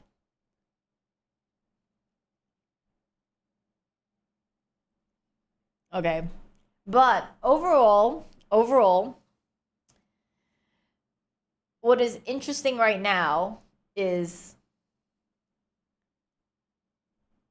this is happening, right? All because of one main streamer.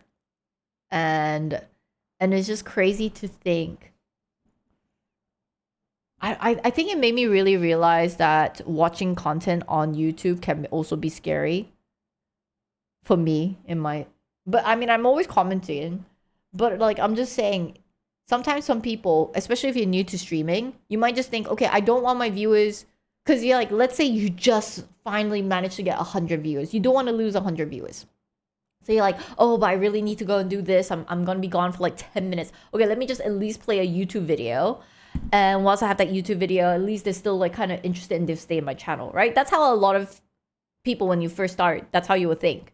So you're just like, I'll just let that run, right? Like, that's how I used to think as well. You know, I was like, so then you just pop a YouTube video on and then you just disappear because you're just thinking more like, I just made it finally to X amount of viewers. I don't want to lose them. But now you can get sued. You can get fucked. If they catch you doing this, right? I mean, again, I think it has to be like, you have to both be from the same country. Right, I think it's more just like if you're from the US, then you can sue for copyright reasons. But I don't know if it's like if you live in a different country.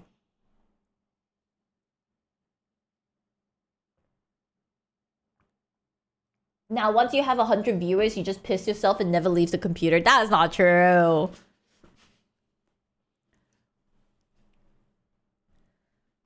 You only get sued if you try to diminish another creator's profit.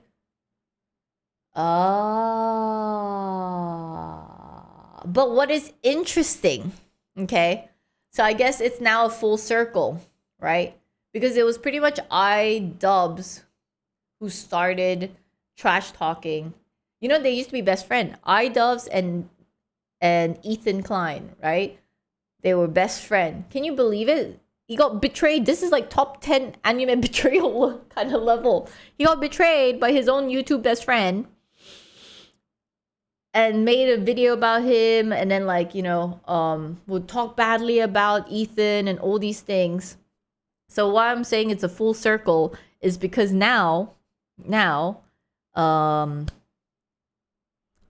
have moved to Canada and will still continue on shit talking about Ethan over in Canada. And so apparently the laws are different in Canada and in the US. And so now Ethan can actually finally sue iDubbbz. So right now, Ethan is like slowly but surely suing everybody. He's freaking suing them all. He's getting them. He's making his round. Oh my god. No First Amendment in Canada. Yeah, he can't shit on him. And what was funny was that I think the lawyers that sent the letter and told him, they said like, okay, like maybe if you apologize to Ethan, we might not sue you, right? So he did. The very next day he went on stream and he apologized and was just like, I didn't mean it. I was just reading a tweet. I didn't think much about it. I'm so sorry if I hurt anyone's feelings, right? But he still kind of went on talking shit about Ethan. He still continued. You would normally think you would just shut up after that. Like, oh no, you're about to lose a lot of money, so just shut the fuck up, right? Talk something differently. But he didn't. He kind of continued. So then Ethan didn't really feel the sincerity and was just like, I'm going to continue on this lawsuit. So then iDubbbz went live again and was just like, look, listen here. Look, listen. Instead of suing me, I'm not poor. I could definitely fight this case. But like, look, listen, instead of fighting this case, why don't we just like actually get in the ring and we punch it out? Right? Come on, we can sell the tickets. You can like beat the shit out of me. I don't care. Why don't we just battle it out in the boxing ring? Or you know what, better yet? You like to debate? I can debate. I know you don't like my wife. Why don't we have a debate showdown? Why go the old school way and fight it in court? Why don't we fight it in the ring or debate it out? Don't you think that's a better idea?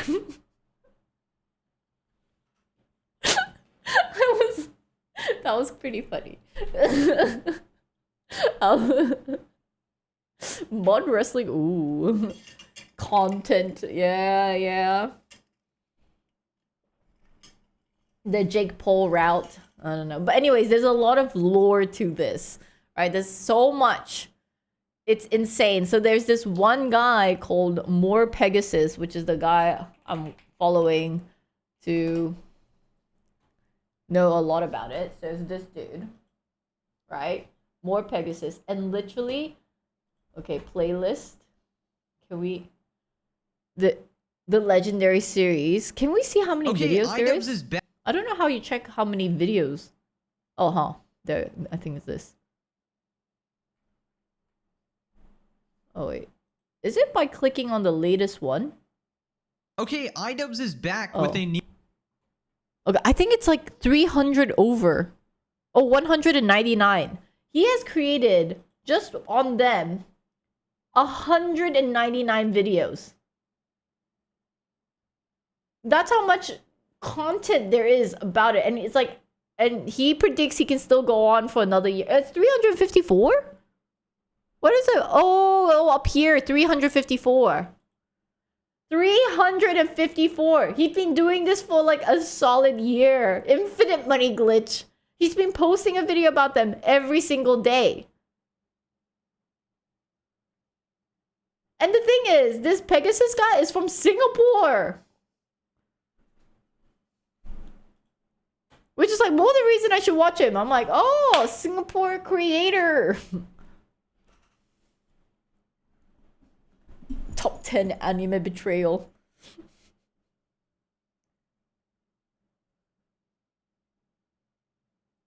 Yeah. That's why he's just like, I'm just here to watch this world burn. Okay, I don't know how you guys over in America doing it because I'm from Singapore. Don't get me involved, It's like I don't want to fight any of you guys. Ow.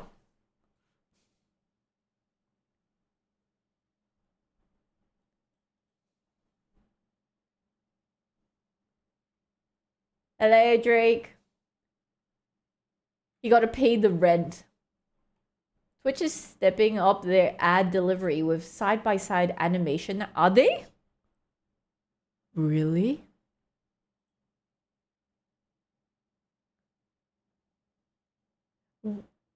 Okay, I'm like trying to catch up on chat. And like sometimes I you know what? You know how I was saying it's okay to be parasocial, but damn. MRUA is just like, Pigu is pooping right now.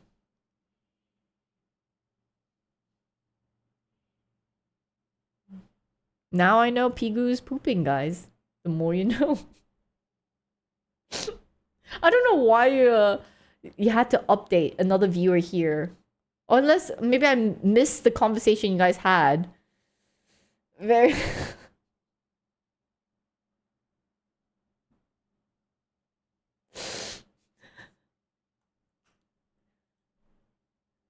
No, I do. I pretty much like read every single comment.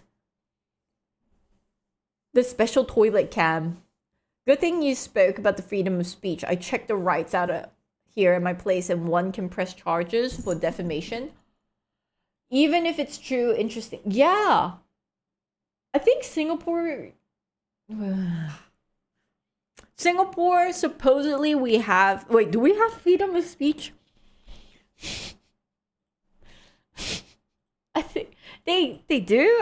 I think it does. Singapore.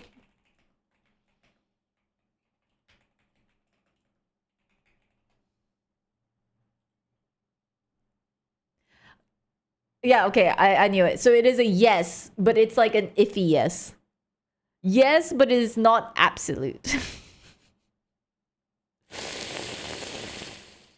The government heavily regulates speech to maintain public order, racial, religious harmony, and political stability.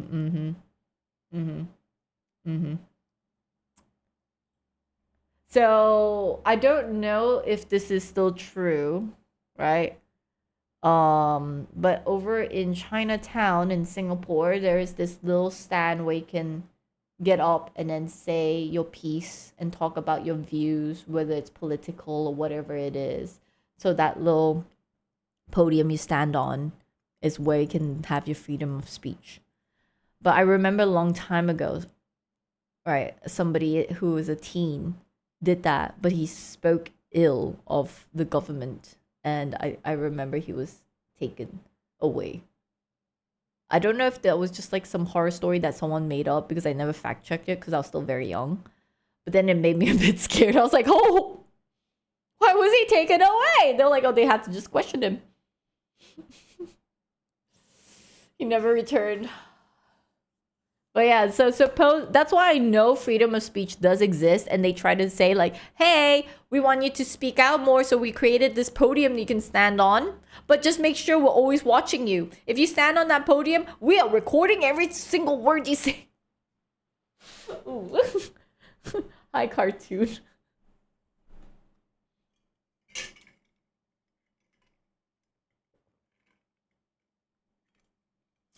Oh my god, the 4th of July content.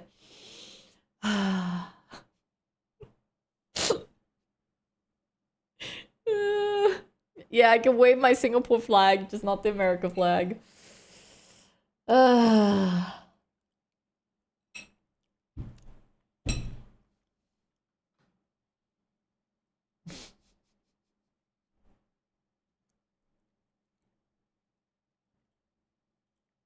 Anyways, I think shit talking about fellow streamers is fine.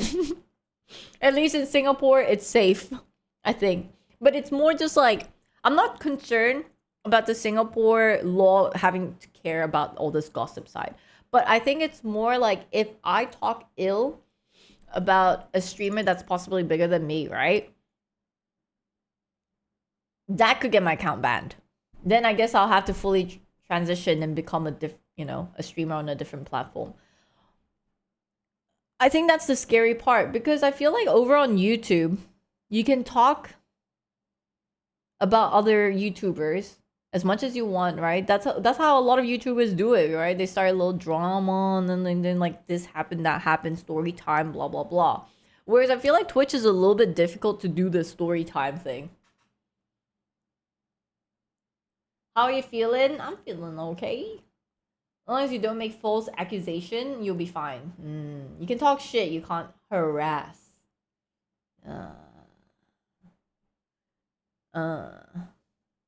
Drama makes view. Live streaming over on Discord. Check me out over there, guys. Fucking A, dude. Discord, huh?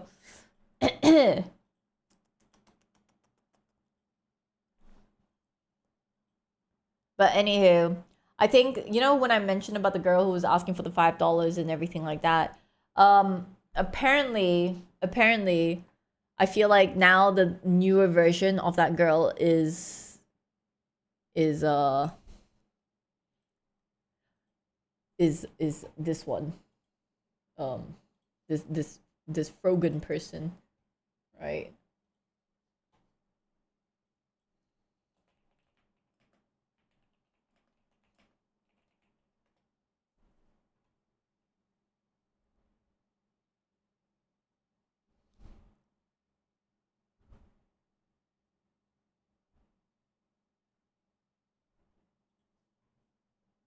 We are only 11 subs away Yeah. from 200, and we are halfway through the month, so that's kind of crazy. 11 subs away from 200. The math checks out. I think that she might talk about is she talking about subscribers more than DSP? That's impressive. Do the math.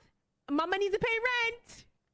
Answer. Hello. At least she's a lot more nicer about it, I guess, compared to like, you've been watching my stream for 1 hour, you can't even get $5. La, la, la, la.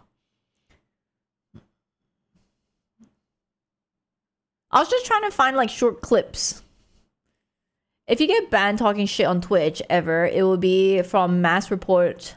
True, because some people actually, I don't know how many people really hate me, okay? Because I wouldn't be surprised if some viewers really dislike me, okay? I wouldn't be surprised. But it's not to the point that I'll have like mass reporting of going like, Zumi's doing this and that. Whereas I definitely have a few streamer friends who just like have such like haters, right? So they didn't even do anything wrong and they will like get mass reported and they get banned and they have to write going like, I got like, hello Twitch, I didn't do anything wrong. And then they'll look into it and they're like, yeah, you didn't do anything wrong. 6, 7. Number 1 hate watcher. Who's gonna fuck me up in wrestle? Yo, I never said I'm gonna wrestle anybody, guys. Guys, I am all about peace. Okay? I know you guys like to see my push-ups and everything, but like it's just for show. It doesn't do anything. It doesn't do anything. Okay? I'm not a fighter. Oh, Lord. No, I don't have any connection with Twitch. I don't know Twitch staff. I used to know Twitch staff. They all got fired. Meow, meow, meow, meow, meow. So, like, if I'm screwed, like, if somebody wants to, like, screw me over and get my account banned, that's it, man. 07 Zumi. It was nice. It was nice, shit talking with you guys. Oh, my Lord. Yeah, back when, you know, Twitch actually had a headquarter here in Singapore, you know.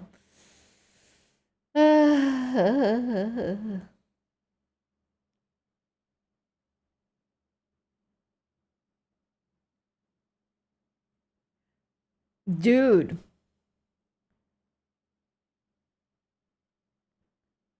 The Twitch CEO, wasn't he like caught for having so many e-girls on his phone or something like that?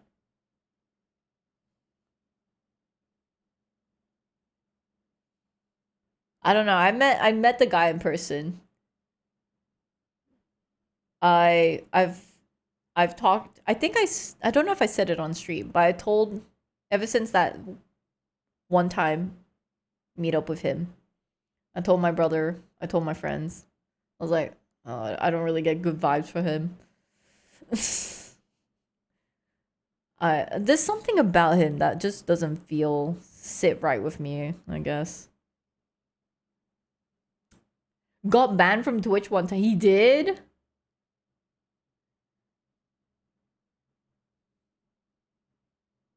He's always getting caught.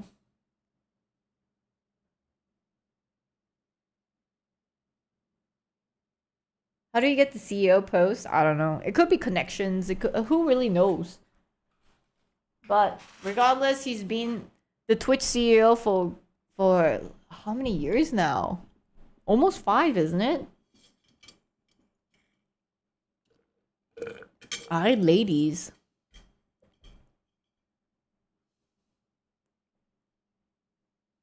Prior CEO never socialized. This new CEO, Dan, is much more visible. Is true.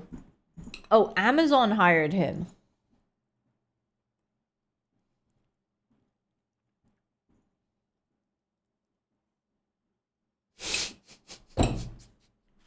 Wait.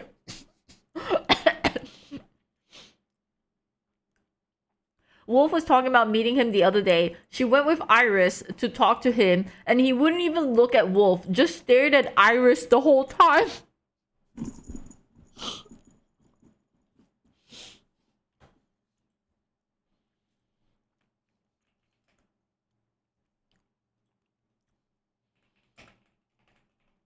Wait, for those who don't know how Iris looks like.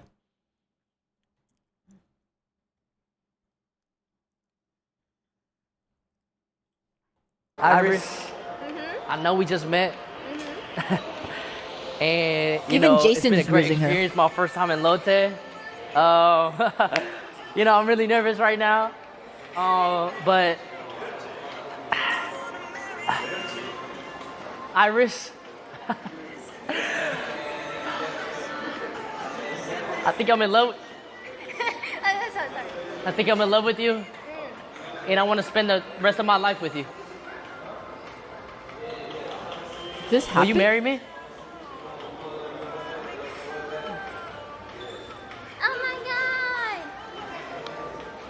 I ain't got shit. Yo, we're getting stared at. Okay, yeah, I got nothing, bro. All right, give me my phone back. Iris. I can't find a picture. I wrote Iris Twitch on. Is there more? Can't really find anything.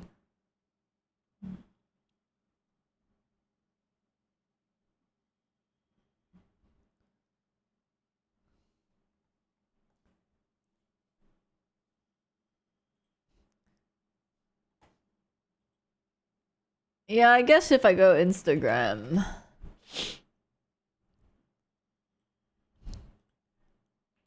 Is it just Iris?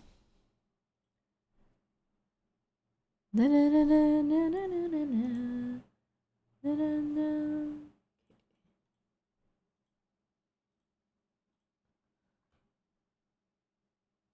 Like, I'm not surprised that Dan Clancy only stared at Iris. Like, her body? Dude, look at her body! Holy!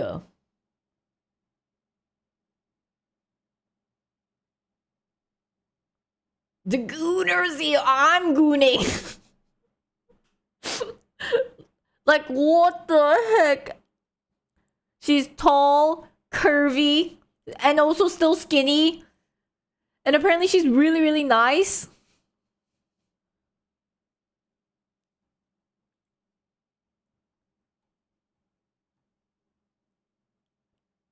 Hanini? If you leave her out in the sun, does she melt? Why would she melt? Yeah. Have you not met her? No. No. No, if I'm not wrong, I think she's like 5'9", 5'10". Oh, 5'8"? Oh, I thought she was like 5'10". I don't know. Oh, Iris is 5'9".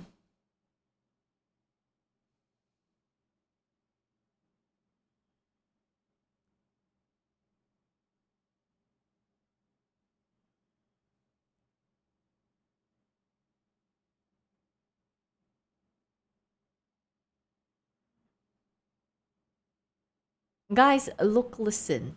Look, listen. I don't need people to help me link up with Iris. I will message Iris myself. Okay? I'd be like, hello there. Can we meet? Cooking with Kana. Hello, hello. Thank you so much for the raid. Hi. Welcome in. What did you cook? I'm guessing you were cooking away. It's just I don't travel that much, guys. If I do, I'm always in Japan. We already know this. That's all I end up. I'm just like always there. Hello, Dolo.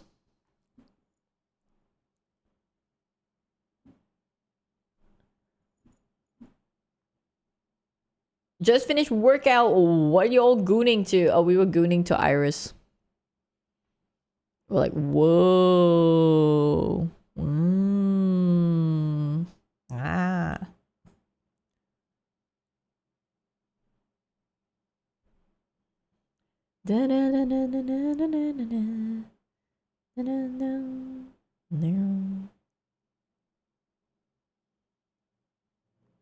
Is Wolf different? I mean, yeah. Wolf is similar to me and more tomboy.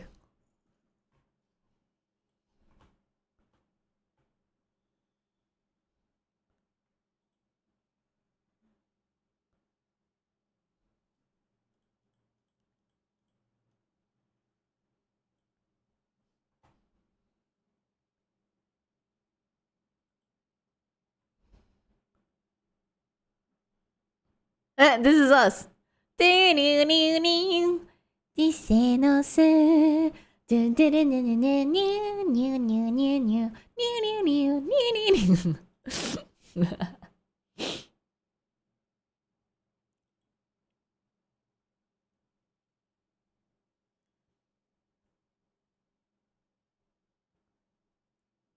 Yeah, it's just different vibes.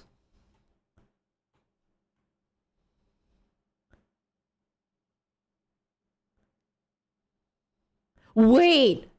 Wait. What?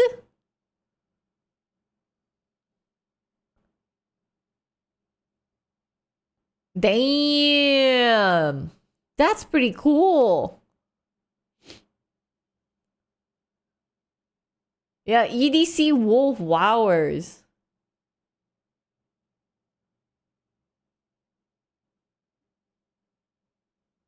Oh. There's trap. Oh wait, there's more than just one. Oh wait, I know her.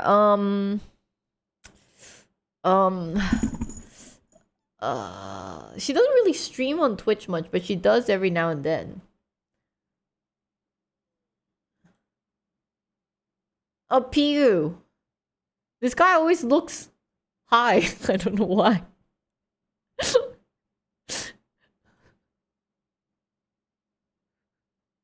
5 foot, that was it.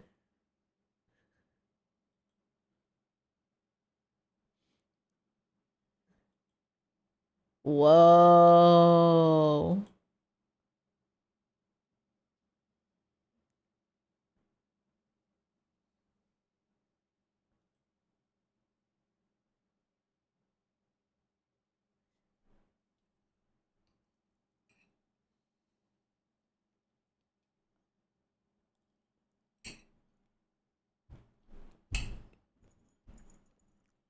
I think I saw her IRL. Who?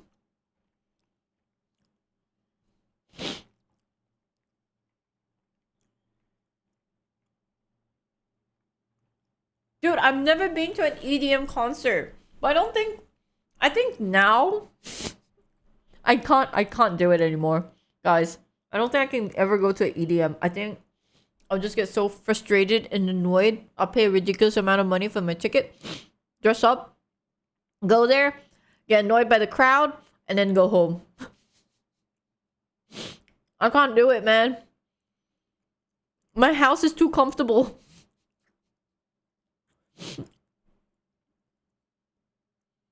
Which country are you from? Singapore.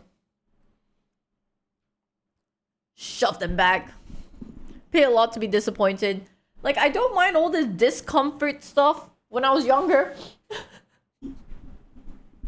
Like, I don't mind just watching it.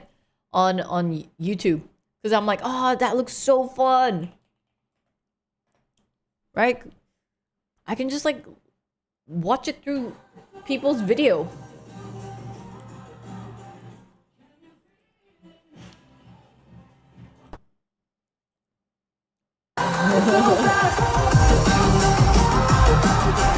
Can you feel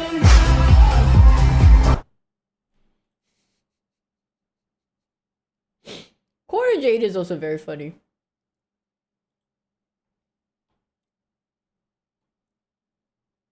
You gotta feel the bass move in your body.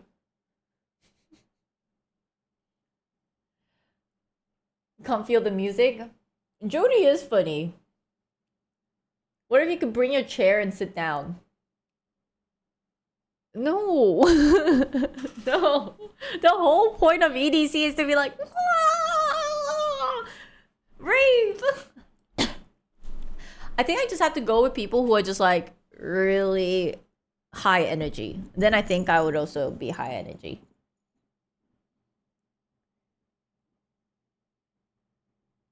With a fun, yeah, fun group, people you enjoy your time with. Rock band night, it was cinema. I think I saw clips of it. Rock band OTV. Oh, this one's 1 year ago. So they did this again? The loading. Damn it. Maybe... Is this on Brave? No, it's not. Okay. Let me open it here.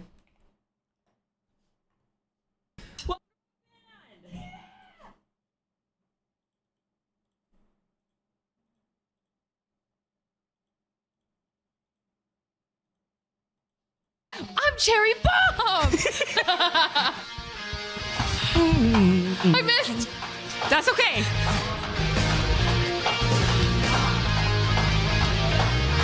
Oh my god! Let me know what I've done wrong when I've known this all along. I go around. Wait, who's the one in the back? Who's playing drum? Is that who I think it is? Playing drum.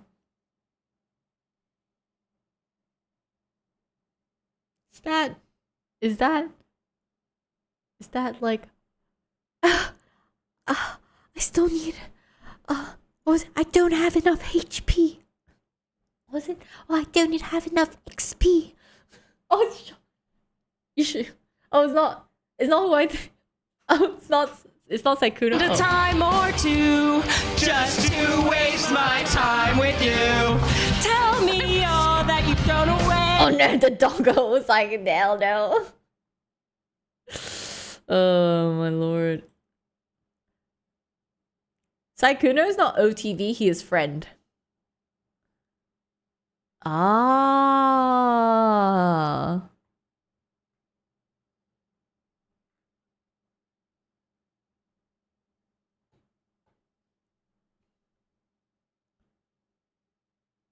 Who's next to John? I don't know. Drama Sykkuno? I mean, that one's quite old though, Sykkuno's drama now. But I definitely think he's gonna come back to streaming. I think a lot of streamers is just like, it's hard to quit, you know? When you already had so many people wanting, I was like interested in your life and the money is rather easy and all these things. Like, how can you really just go and do a normal job, right? And this guy actually hit like what 50K viewership at one point as well. I think you're chasing that high.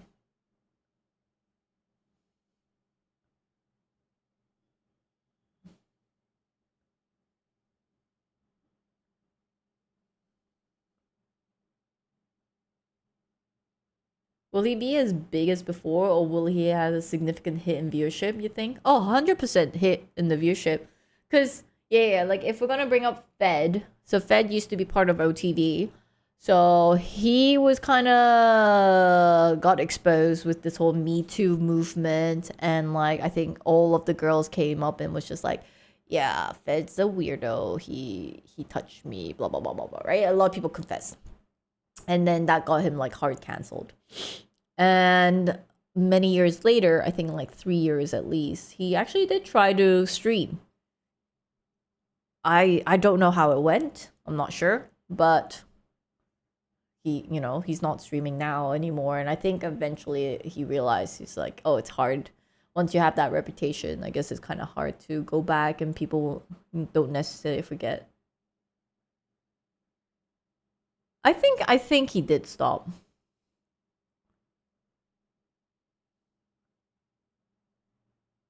Even before the controversy, honestly, after getting all those girls, maybe his male audience would increase.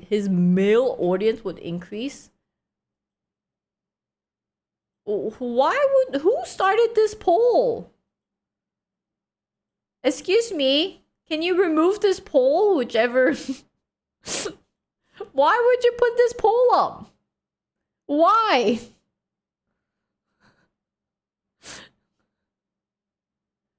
Well, without any consent, my mod have gone rogue. Why would you do that? Sykkuno was making 25k plus per stream during peak Among Us. I wouldn't be surprised if he was making more money than that.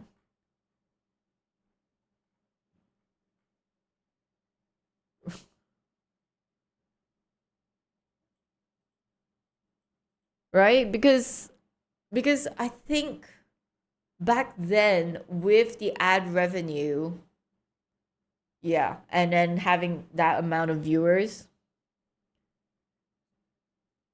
Who's the 7 people that said nah?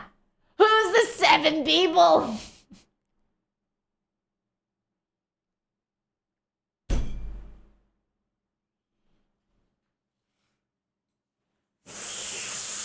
Ah! You little shitters. How dare you?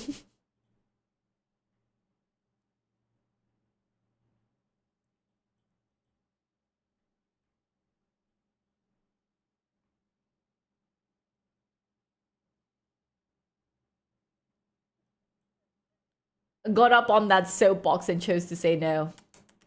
Mods, come on, think about it. Was that smart? Was that smart to do? Because, I have consequences. Does these viewers, do I have any control on these viewers? I don't. They're gonna say dumb shit. Huh? How am I supposed to get more sponsors? Come on. I don't know which mod did that, but think, was that wise? Was that wise? All right. Lots of viewers in general, regardless if the ad did help them, they still hate ads. Everybody hate ads.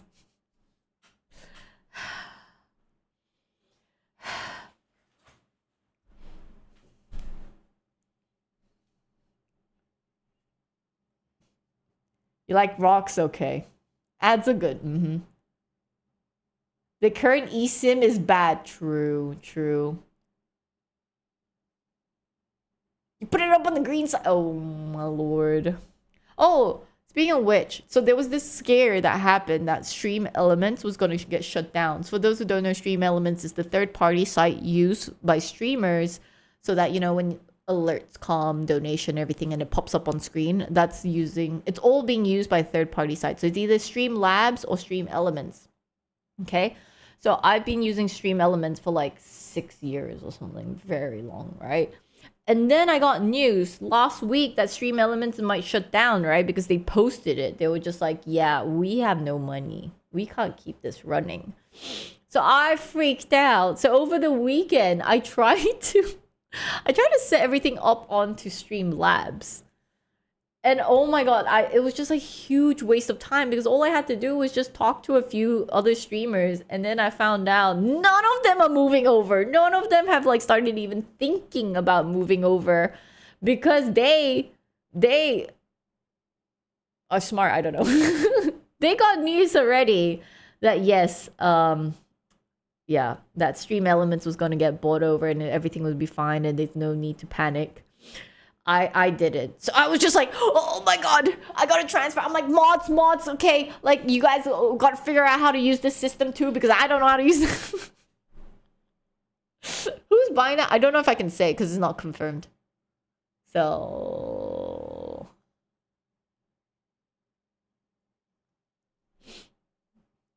Why do you panic? Because, okay, obviously I have to panic because if I go live and somebody decide to like gift a sub, but it doesn't pop up, it'd be like, scam! Scam! My hard-earned $5 doesn't even get onto stream. I'm never gonna donate $5 to you, streamer. Scam! Even if I go like, oh my god, right now there's this transition, and I tell my sob story, they're like, I don't care! My $5! How could you? Scam! Scam! Okay? Alright, so obviously, before something like that does happen, I wanted to, you know, transition over. Yeah, I was trying to prepare, but in the end, I just wasted time. Can I just say, Streamlabs is very confusing. I'm so glad Stream Elements got bought over because I was not ready. I was trying to learn Streamlabs a bit, and I was like, what the? I don't get it. And then it took me over to like, because I'm right now using OBS to stream. Okay, but Streamlabs have their own app to start streaming, and I was like, oh my god, what's going on? Yeah, it's super confusing.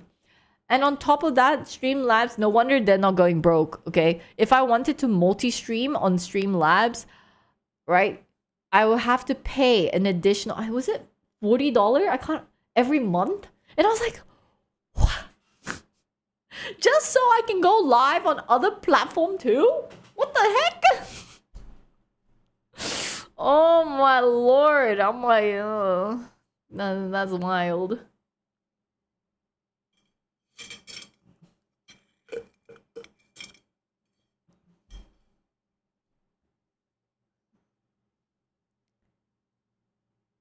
From a friend once, and oh god, it was horrible to use.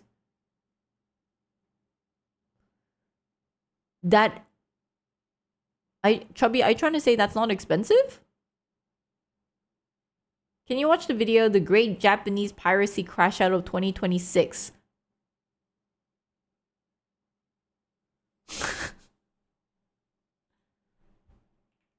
Japanese piracy crash out? Huh?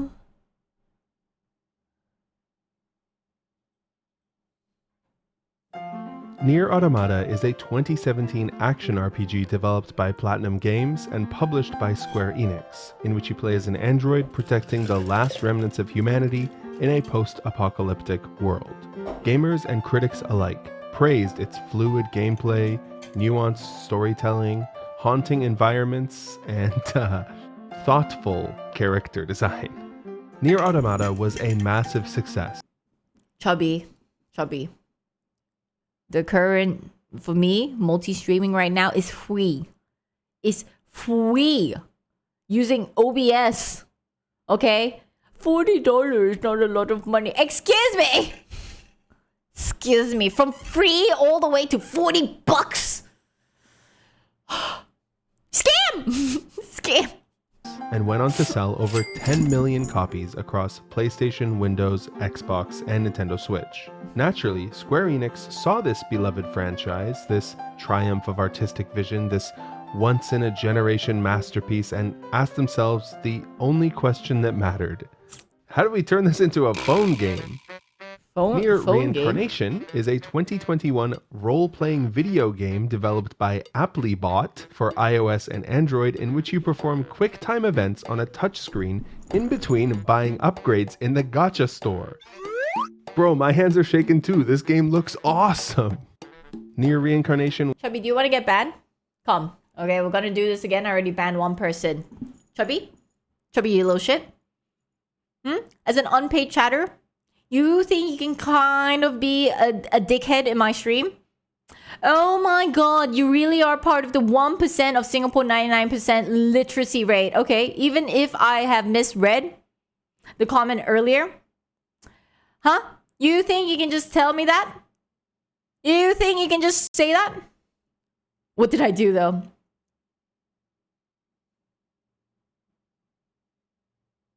You constantly misread the chat? What were you trying to say? You were trying to say $40 is not that bad compared to other platform. And I was telling you, I didn't even have to pay a single cent in order to multi-stream. So $40 is a lot of money. Okay? Say your piece. Say your piece. Stop typing in caps lock. You're on thin ice right now there, buddy. Come. Say your piece. I know, he's always doing this shit. Okay, you know what? I can actually look at chat history.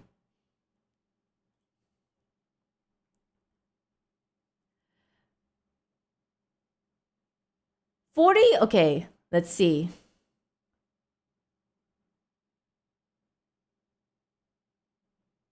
Okay, so I'm going to read from this part. Zumi, since when have you been concerned about scamming your viewers? Already a red flag. There are other alternatives that aren't as expensive. Most people don't have technical expertise to do that. $40 a month adds up, but there are less expensive multi-stream approaches available. Yes, there are less, but I'm saying mine is free, right? Yours is saying it's still going to cost money. And then he continued going like, oh my god, you really are part of the 1% of Singapore 99% literacy rate. No, I can show this. I can show this chat right now. How do I pop it up?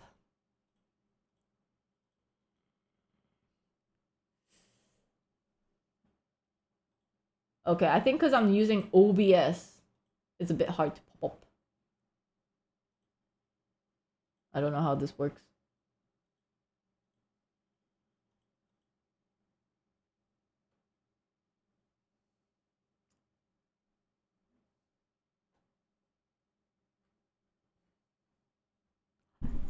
Did I miss what part am I thinking wrong?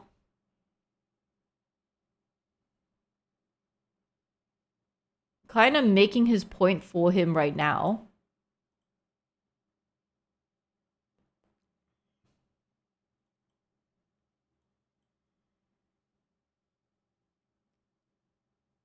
Do I ever show the chat? Look, listen here, guys. I'm not streaming to, like, for your convenience, and I have to show proof to everything to you guys. Whether or not you want to believe me, it doesn't matter. Okay? Since when is this a democracy? I've already said this is twitch.tv/Zumi, as well as on Kick. But, so whatever I want goes here. So it's either you get behind it or you shut the fuck up. So Chubby, I'm giving you a chance right now. Where did I miss? What was the mistake exactly? What makes me illiterate? Come. What makes me illiterate? Why am I 1% of the dumb club? Buddy? You literally just try to call me stupid.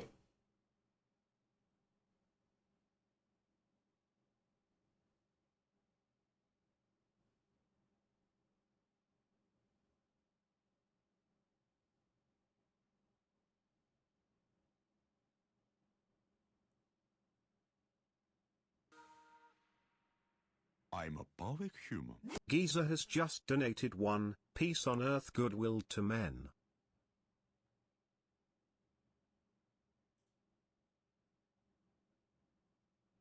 When that was your incorrect assumption?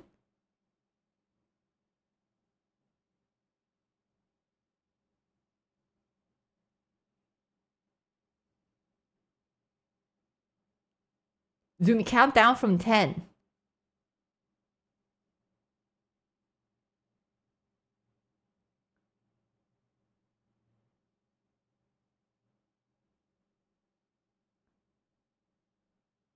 The goat guy.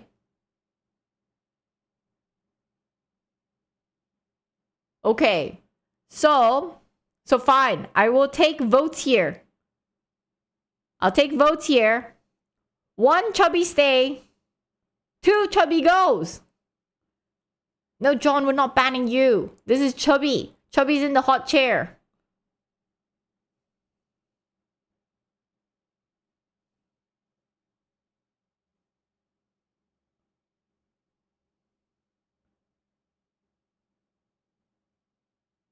Chubby!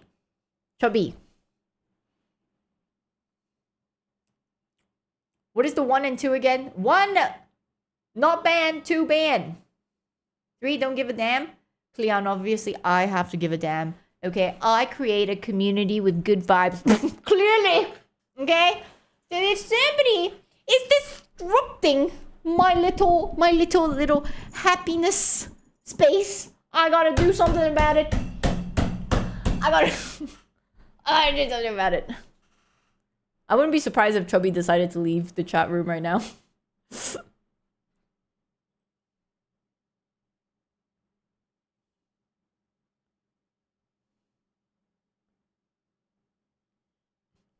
Calm and good vibes only.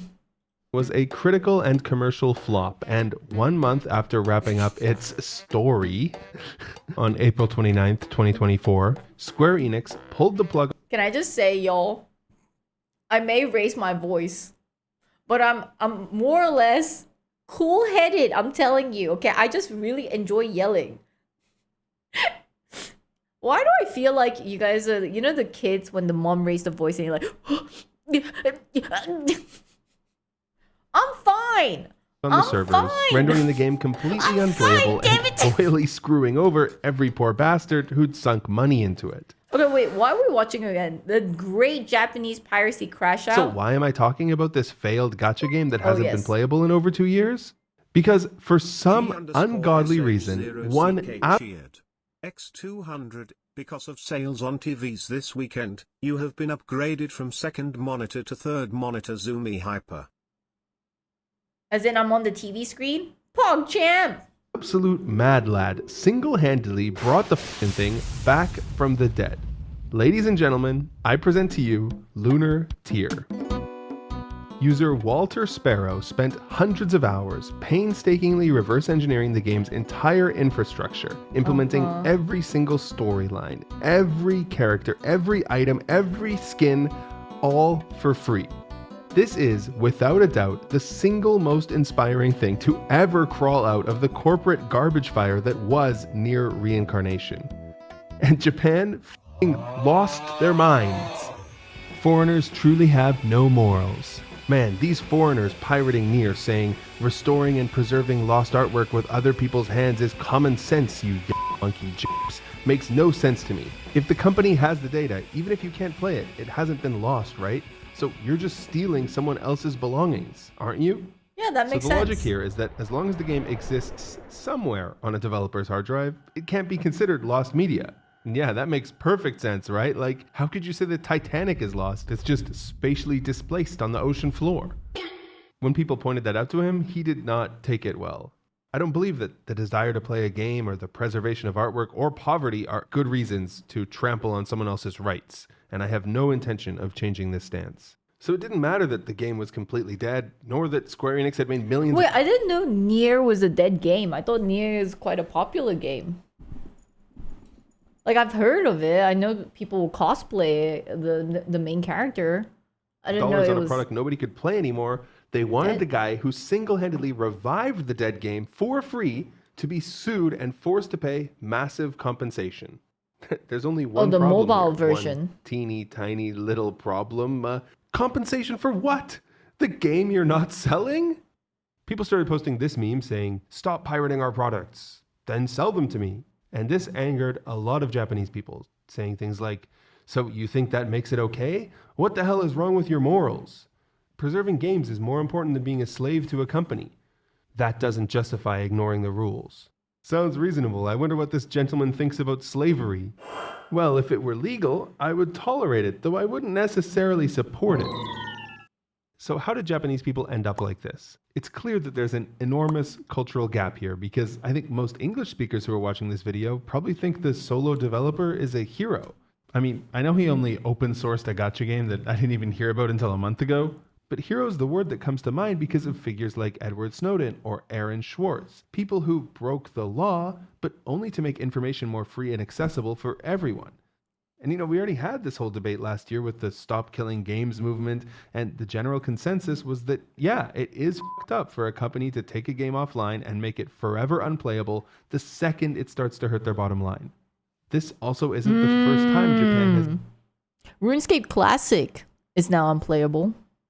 I wonder if somebody's going to then copy it and make it playable. It died! It died many years ago. It's completely Maybe someone's going to bring it back. to copyright capers. The most absurd case happened in 2023 when a YouTuber uploaded gameplay footage of Steins Gate: My Darling's Embrace and was sentenced Steins Gate had a 2 game? years in prison for it. 2 years of actual prison time for spoiling a game whose name took me 3 takes to say without laughing.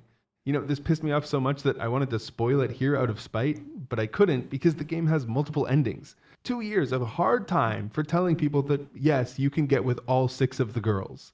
Oh, this apparently shit. happens all the time. Like, Japan actually arrests and prosecutes people who upload movie recaps on YouTube and fines them for... Wait, I'm confused though, because how about when streamers play the game and then in the end, what? Because we're streaming it and we show you guys how we played it and the ending of it, then we could get sued? If I do this in Japan? I don't know. There's some flaws to this. Because it's the same thing as you played the game, you upload your reaction, your reviews onto YouTube, and then that's gonna get you banned? This is a bit crazy. Billions of dollars. Yeah, even movie recaps. So you're gonna put in your title, this is a... Wait, what the heck? Chubby is back! Mods? I thought when I said 2, ban, mods. Fine, I'll do it. Why is he here? Mods, it was me pretty much saying you guys, whoever wants it can go and ban him. Chubby, you stay in your corner. You go write a letter into why you should get unbanned. You have to reflect, boy. Reflect. That's crazy and unfathomable to most people outside of Japan, myself included. But in those cases, you could at least argue that maybe those YouTubers were taking away sales from the artists. I mean, it's a stupid argument, but you could make that argument. With Near Reincarnation, though, I don't see how anyone is being harmed by allowing people to play a game that isn't even on the market anymore. It doesn't make a lick of sense. Now, if you ask a Japanese person why they hate piracy, they'll usually give you some tautology like stealing is illegal or it's immoral, but I think I've figured it out, so let me explain. If you were with your American friends and you put on a pirated stream of One Piece, they'd say, hell yeah, dude. But if you did this with your Japanese friends, they'd look at you like you were kicking puppies.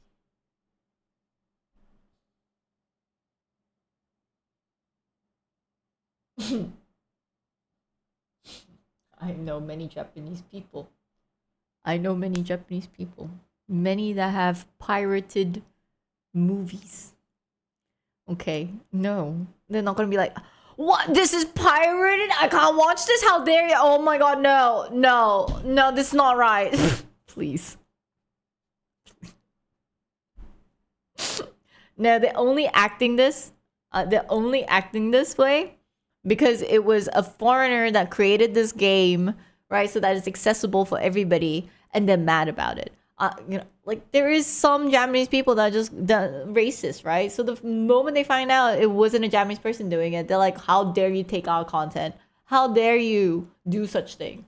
This wasn't always the case. Back in the LimeWire days, Japan had a program called Winnie that was basically the same thing. 情報漏洩を防ぐ最も確実な対策はパソコンでWinnieを使わないことです。 And like LimeWire, the Winnie creator was arrested in 2003 and hit with a massive copyright infringement suit, which he lost.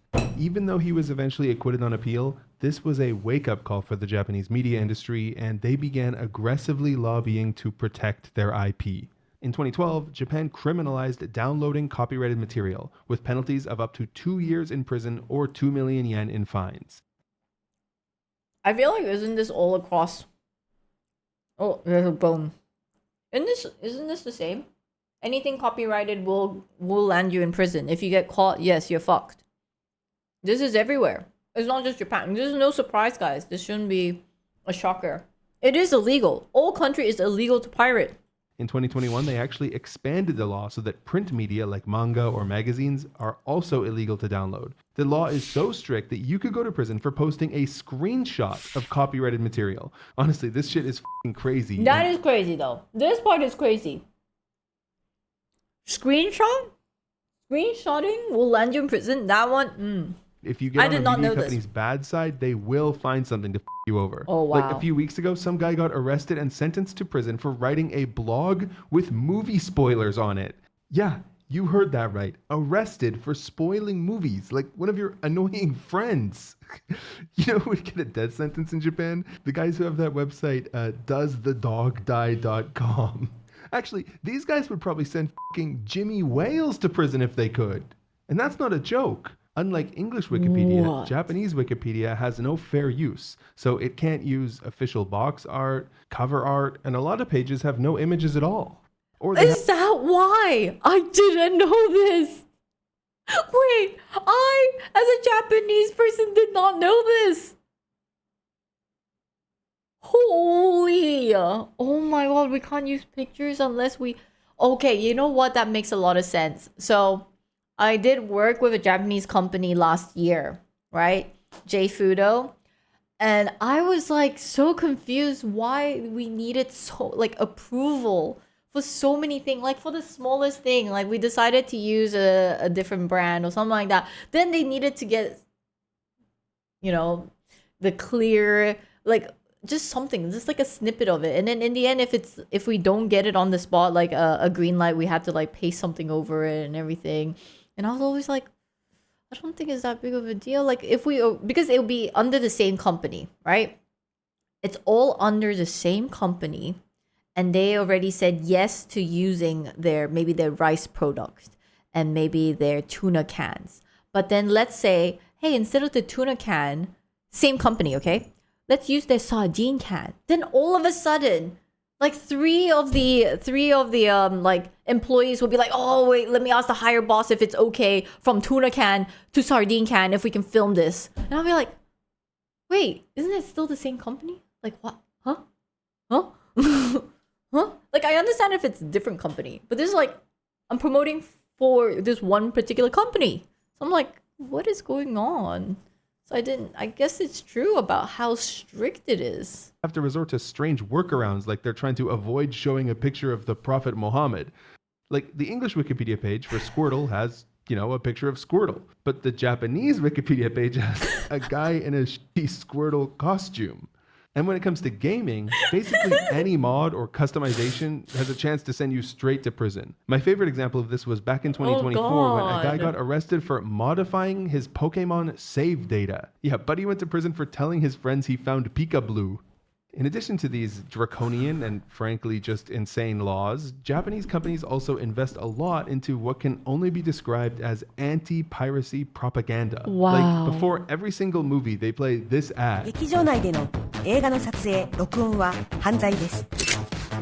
法律により10年以下の懲役、もしくは1000万円以下の罰金、またはその両方が課せられます。不審な行為を見かけたら劇場スタッフまでお知らせください。The ads in Japan. No more 映画泥棒。No more. Ironically, I now realize that I'm pirating. But this kind of you wouldn't download a car didn't work in the rest of the world, so there has to be something more about why Japanese people detest piracy so much. And the main reason is that Japan views creators and artists differently than we do. Historically, cultural exports have always been a major pillar of the Japanese economy, and artists are a highly respected class in Japanese society. Japanese law doesn't even have a fair use clause, so these creators essentially have absolute control over their intellectual property. Japanese people generally view large collaborative media projects as the fruit of a single person's creative vision. And I bet you already kind of knew this. Like when you think of Metal Gear Solid, you think of Hideo Kojima. Mario and Zelda, Miyamoto. Dark Souls and Elden Ring, Miyazaki. Fairly or unfairly, we recognize these figures as the sole creative force behind these masterpieces. So when people pirate, it's seen as a direct personal attack against a single individual, not a nameless company. You're spitting in the face of an artist who put their sweat and tears into their work. When it comes to lower budget media like manga, fans are even more protective of creators since most manga artists really are hardworking and poor, even by artist standards.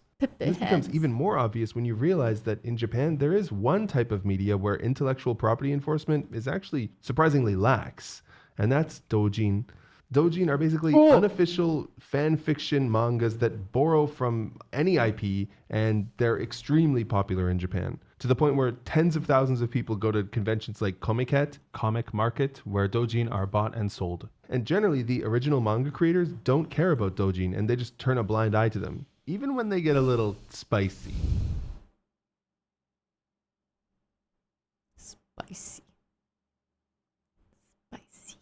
And they got a lot of spicy, like Yugi and Kaiba, Bucky and Cap, two pizza-loving turtles that are also brothers, you name it. I love you, my steady. Wait, what? And many professional manga authors Nikoichi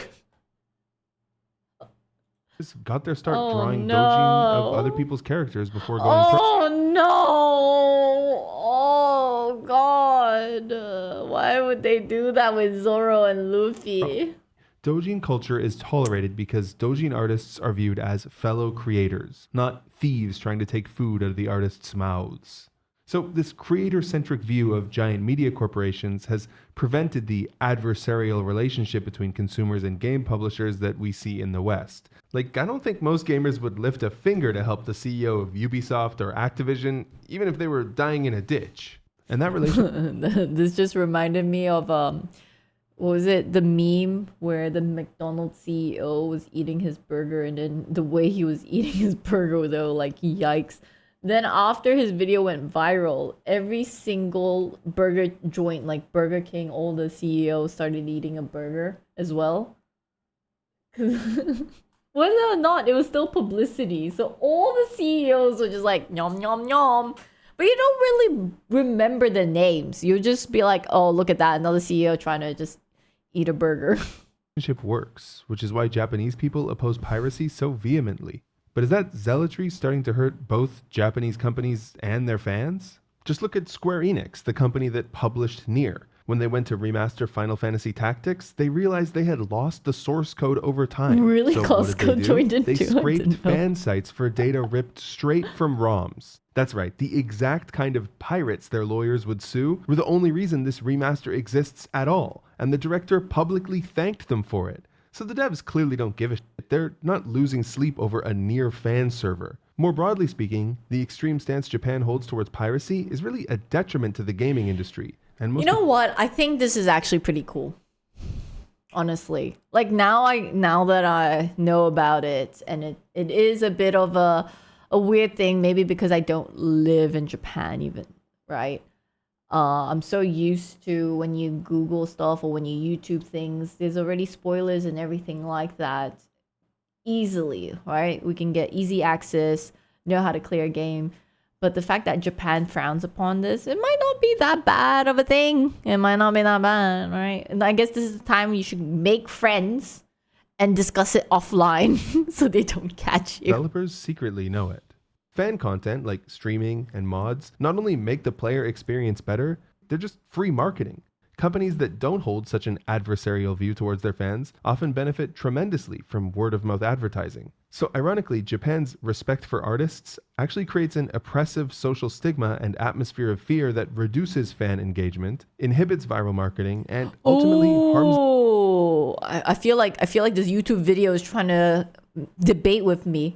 Because I was just like, hey, I actually don't think it's that bad. Then this guy's like, no, it's terrible. You know, it doesn't create that talk, the little gossip. It doesn't bring more hype into... I'm like, fuck. Damn it. YouTube has a point here. This video also has a point. Japan seeks to empower. One of my other favorite examples of this is when Japan basically went to war with 3 different cities in Mexico over Dragon Ball. I put that story into part 2, along with a bunch of AMA questions that I answered from you guys. So check it out. Japan went to war? I mean, it's a bit exaggerated, but like with Mexico over Dragon Ball? Wait, what the heck? Where's that video? What?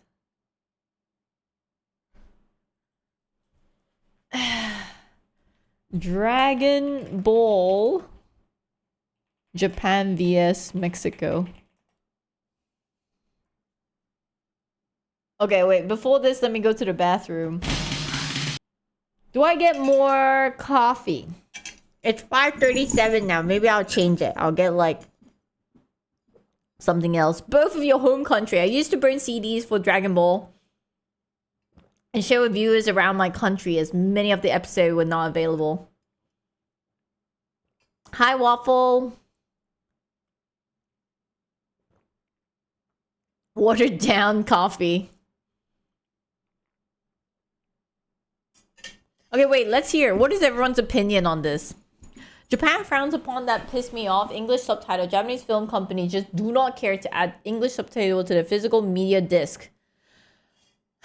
But now it's available over on Netflix, right? And then Netflix is doing its job and adding subtitles in. So even though if it's not available on the physical disc, right, they did sell the rights to all these streaming companies. So technically, I guess if you do want to watch your show, you can. Surely other countries, just not in Japan, they'll sell it with subtitles on, right? Jail time in server is severe. On Japanese Blu-ray disc, region locked. But why wouldn't they want to add more subtitles in? I don't know if about region locked.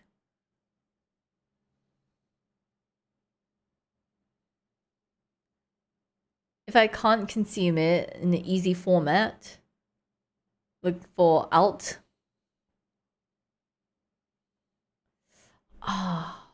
This whole piracy law thing is interesting to know now.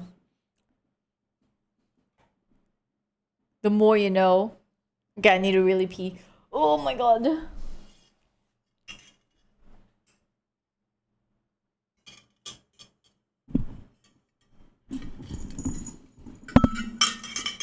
Okay, Chibi over on the green side says, Izumi a gaijin fake Japanese? Alright, chat. Can you please reply to Chibi? Okay, for those who know me, please reply on my behalf. I'll be right back.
So what did you guys say? Cinema? Well, karma.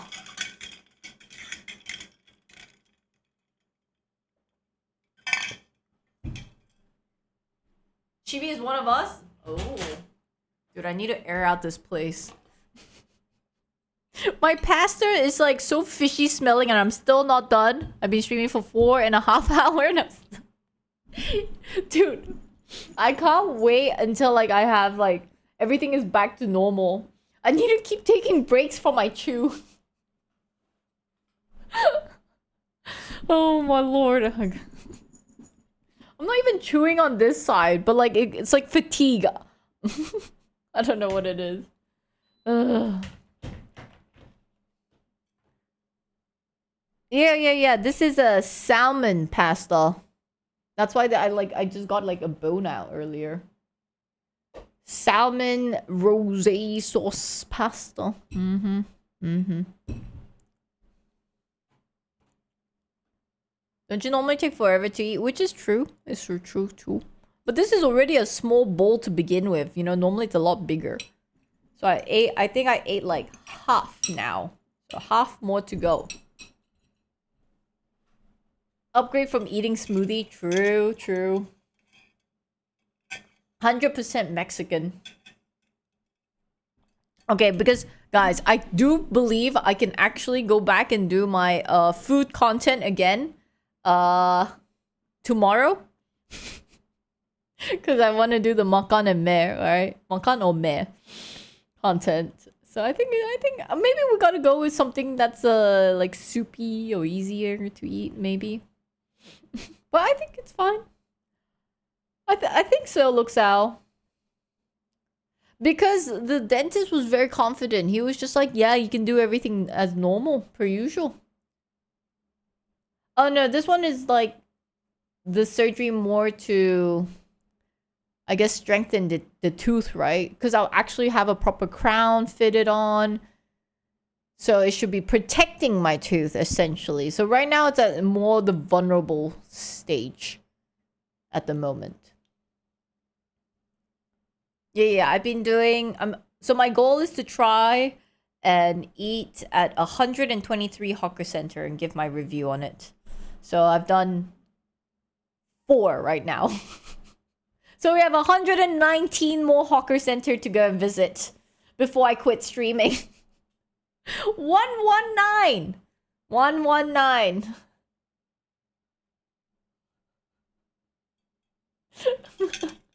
What is the cat measuring? It's gonna make a shirt for the other cat. That's what it's doing. Yeah. They need to put a filling inside my tooth. I don't know if it's completely empty, but I guess strengthen the tooth. And then put a crown on it. Because I already had a crown made previously. So they're just gonna put the crown back on. IG series of the food tour. I think Instagram is an easy way to... Because what I realize is maybe the rest of you guys are like this as well. Prefer watching things through shorts rather than a YouTube content. And it's funny saying this because you guys will like sit and chill with me during my live stream. But I think something about watching it on the long format on YouTube. Maybe some of you guys are not used to it. I don't know. But Forever has started making a long format YouTube video of all the Makano Me series. So we've been doing the editing. So I'm gonna bring, obviously, like the better camera as well with me. Shorts are trash. I mean, I also like making some shorts. So... we're doing a good mix of everything. Also, there is a YouTube channel for Fork It Side. So then, slowly but surely working on that. The shorts. Are we supposed to watch all your video? I mean, I don't expect you guys all to watch everything, but I'm saying it is available. The Exilius video of Forkit. I think that one's good. So I'm gonna post it on the Forkit YouTube side. Yeah, I can show it. This one's funny. Do.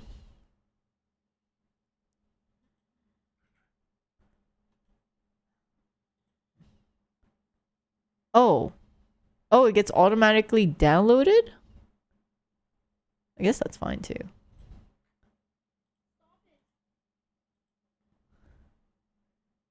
Okay, so then how do I play it? Video, media source.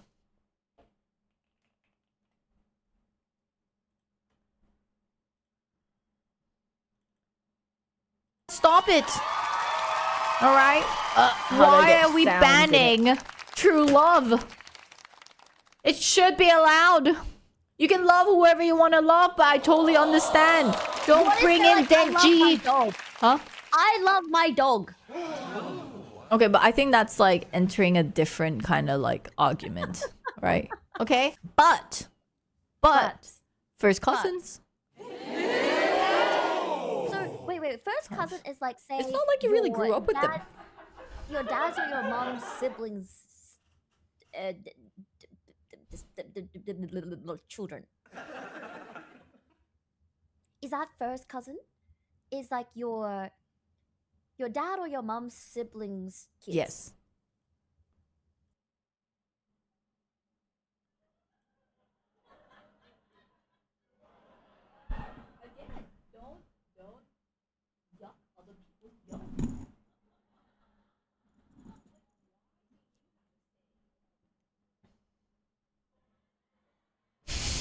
This is pretty good at it. Wait, you guys don't hear the sound?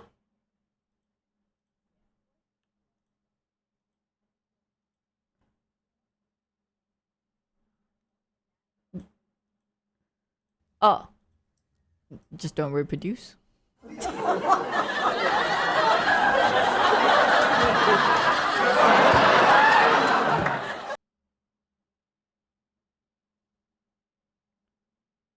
The sound dropped. My bad. Yeah, I'll post that one over on the YouTube. Was it? Is this the other one?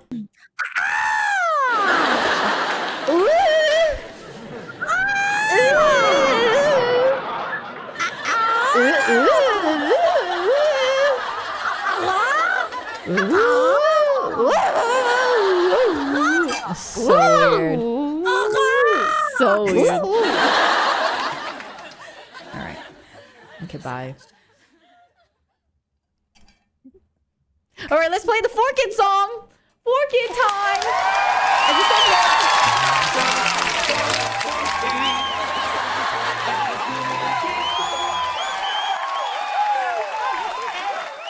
I mean, not a bad intro, honestly. It's like, hey, what's Forkit about? Oh, why don't we watch this?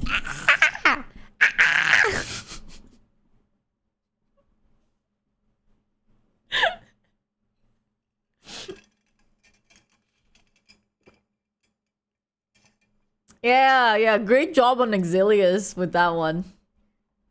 What did we just watch? Exilius, just for fun, made a quick reel.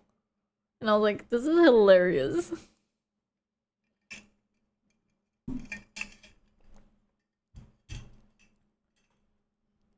You know, some people are just really talented when it comes to editing. Exilius has always been really good at editing.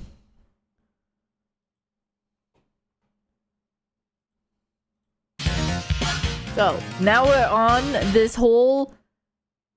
I think we're discovering more and more. The insane Japan vs Mexico Dragon Ball Super War. So what the heck happened?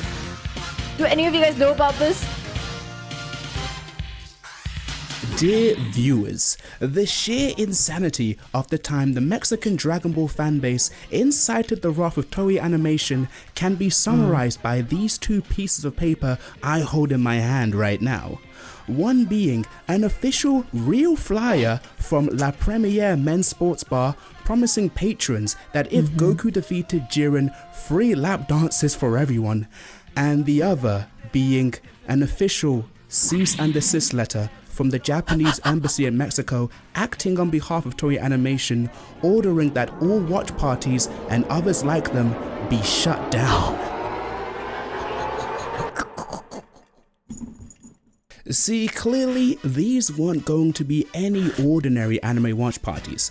For the people of Mexico and other Latin American countries, Goku vs. Jiren was going to be something of a national event, to the grand scale that actual politicians had to get involved in order to organize. To all Dragon Ball fans, I inform you that we are already coordinating for the event and X count on my support. We're making progress. Who is this guy? Is he like a senator or something? These live watch parties. And no, I did not Photoshop this image. Mayor Armando Cabada is just that fucking based. Man, I wish my local politicians were like that. Instead, they just talk about boring stuff like, oh, how much funding should schools and hospitals get? Oh, and remember to vote on whether or not we should criminalize homelessness. Like, I'm not trying to hear that. What I am trying to hear is you clicking that like and subscribe button for this video. Please. Anyway, this legend among men will play a pivotal role in things to come. But I agree with you, fellow YouTuber. You know, I'm not all about hearing that kind of nonsense, but you know what I love hearing? The subscription sound of a tier 1, 2, 3 sound. We right. Subscribe to me now. Twitch.tv. First, let me illustrate the sheer insanity of Dragon Ball's popularity in Mexico and other Latin American countries, as it far outstrips the popularity it has in its home country of Japan and its most sought after foreign audience of the USA.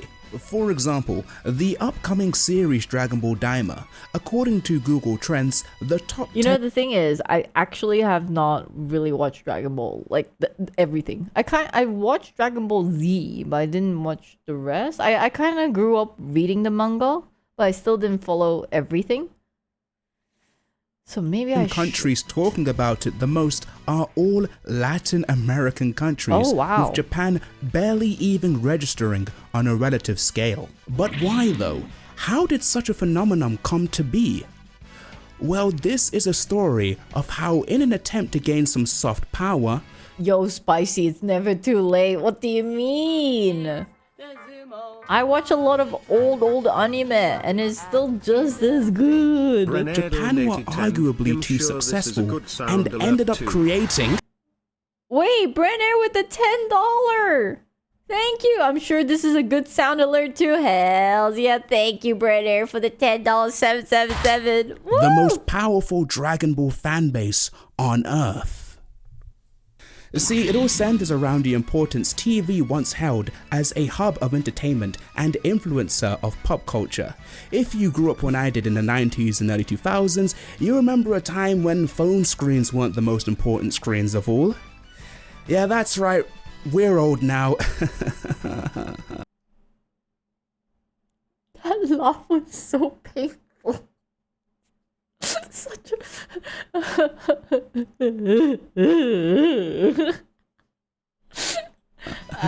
And this was no different in 1980s Mexico. Sure, they had live-action TV shows, but they were lacking in the animation department. You see, at this time, the country's economy couldn't support the expense of creating their own grassroots animation industry, but American cartoons were too expensive to import.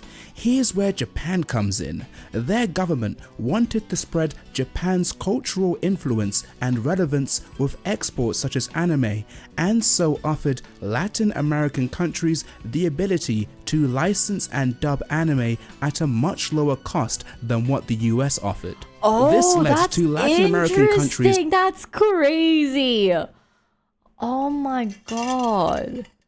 That's why they love Dragon Ball and everything, because that was pretty much all they had. Not only importing anime earlier than the US did, but they were given prime-time TV slots on public channels, leading to an anime boom in Latin America that would put Toonami to shame.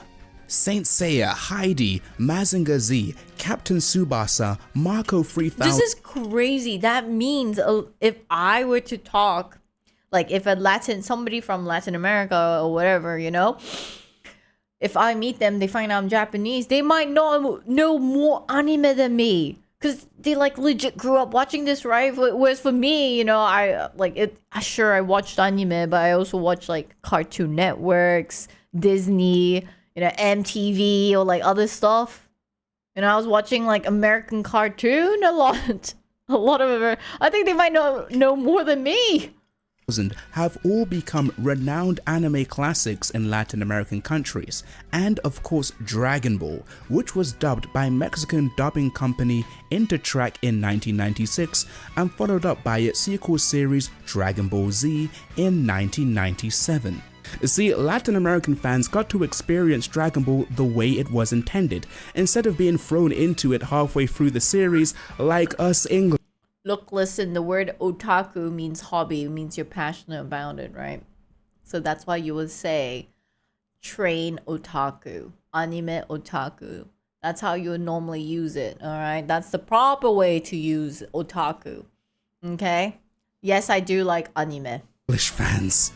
And on the note of watching anime as intended, these Spanish dubs often had less censorship and were more accurate to the source material.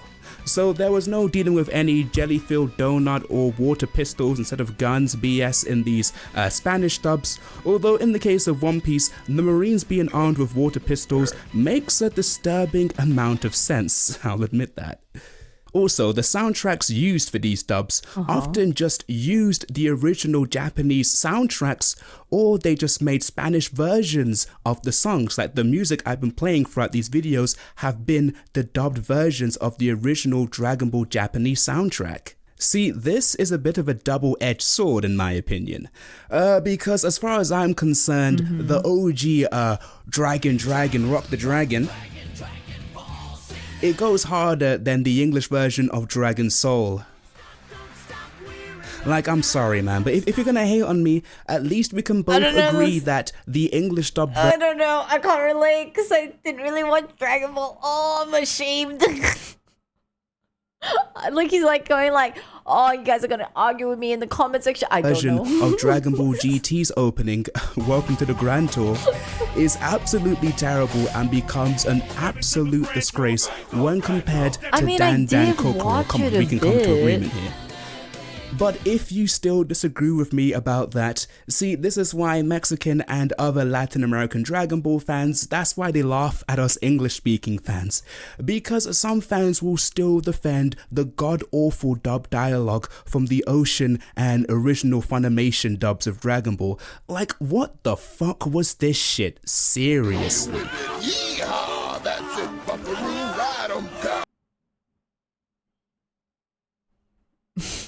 Am I hearing this right?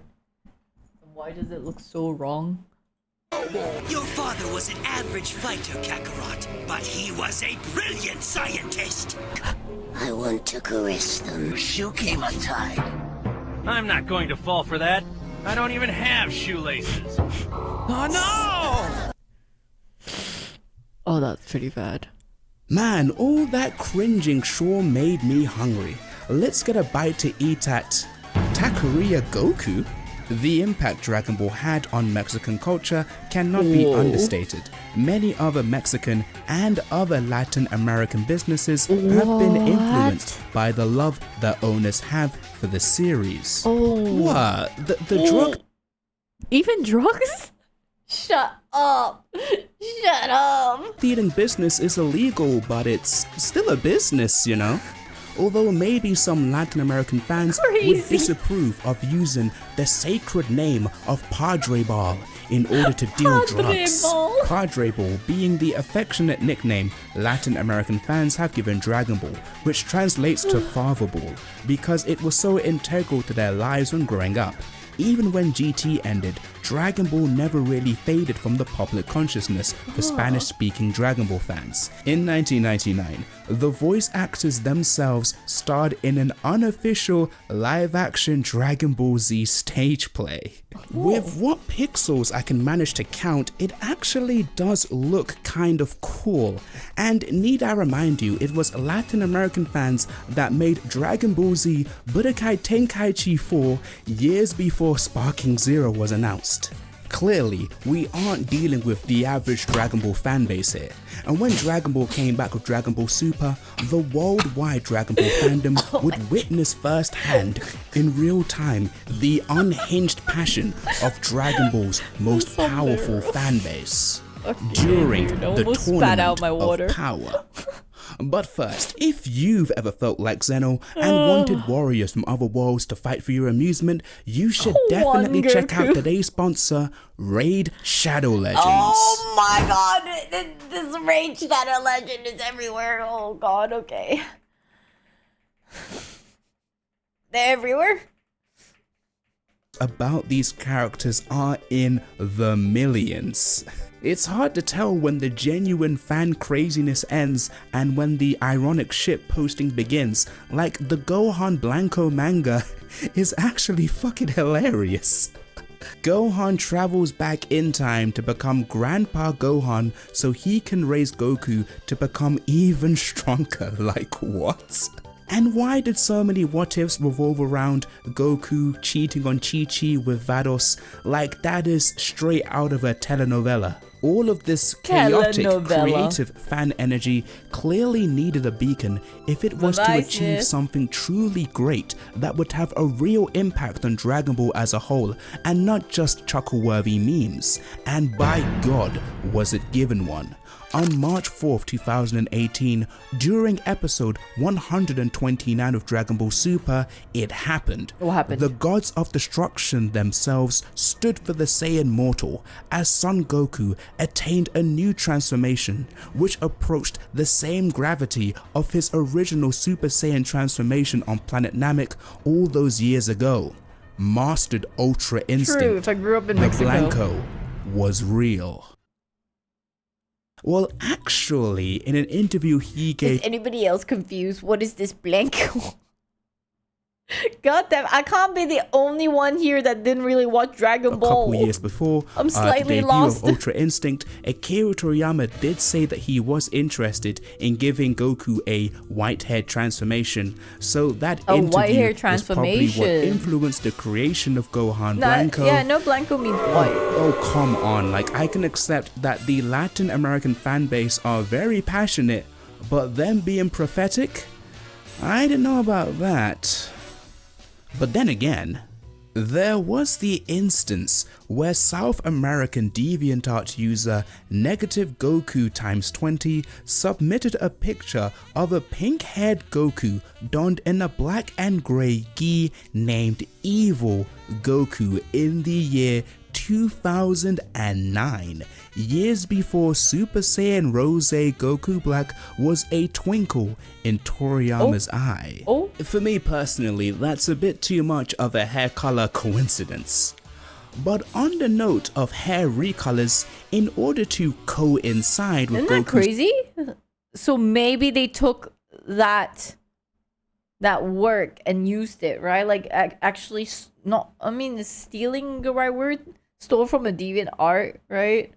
Latest transformations, the owners of Takuria Goku had actually been changing the color of Taco Chef's Goku's hair with every new transformation he got during the run of Dragon Ball Super, with the latest of course being an Ultra Instinct Goku recolor. The debut of this transformation became something of a national event for Mexican Dragon Ball fans, the likes of which may never occur again, an event which had to be shared with the entire community, a generation that watched the adventures of Goku as they grew up were about to witness him break new limits just as he did years before. Remember Based Mayor So what exactly Armando is the war Cavada, though? That's what I'm who I curious mentioned about. earlier. It was he who approved the students of the University of Juarez idea of This a seems public rather viewing peaceful. of episode 130 to go ahead. But just as the hype and excitement reached a fever pitch, disaster struck like a death beam through the chest. As I mentioned earlier, Toei Animation sent a cease and desist letter to Mexican Dragon Ball fans and other Latin American fans, reading, Toei Animation has not authorized these public showings and does not support or sponsor any of these events, nor do we or any of our titles endorse any institution exhibiting the unauthorized episode.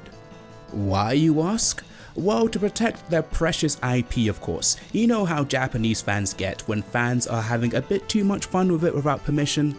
Like, remember that whole Totally Not Mark debacle a few years ago? Where he almost got copyright struck into oblivion by Toei Animation? Yeah, it was a lot of them. Like over 150. Man, if that ever happens to me, I'm retiring, man. I'm not even gonna lie. The situation was dire, with a Mexican politician even apologizing for letting fans down. It looked like it was over. The once-in-a-lifetime event wasn't meant to be. But then, based mayor Armando Cabada stepped up to the plate and managed to negotiate with Toei at the last minute in order to air the episode with official backing from Crunchyroll at Plaza de la Mexicanidad, wherein over 15,000 people gathered to watch Goku's showdown against Jiren. And of course, this wasn't the only place with a live viewing full of passionate Dragon Ball fans, young and old. You just can't contain and police raw passion like this. Dragon Ball is larger than life itself. Cease and desists be damned.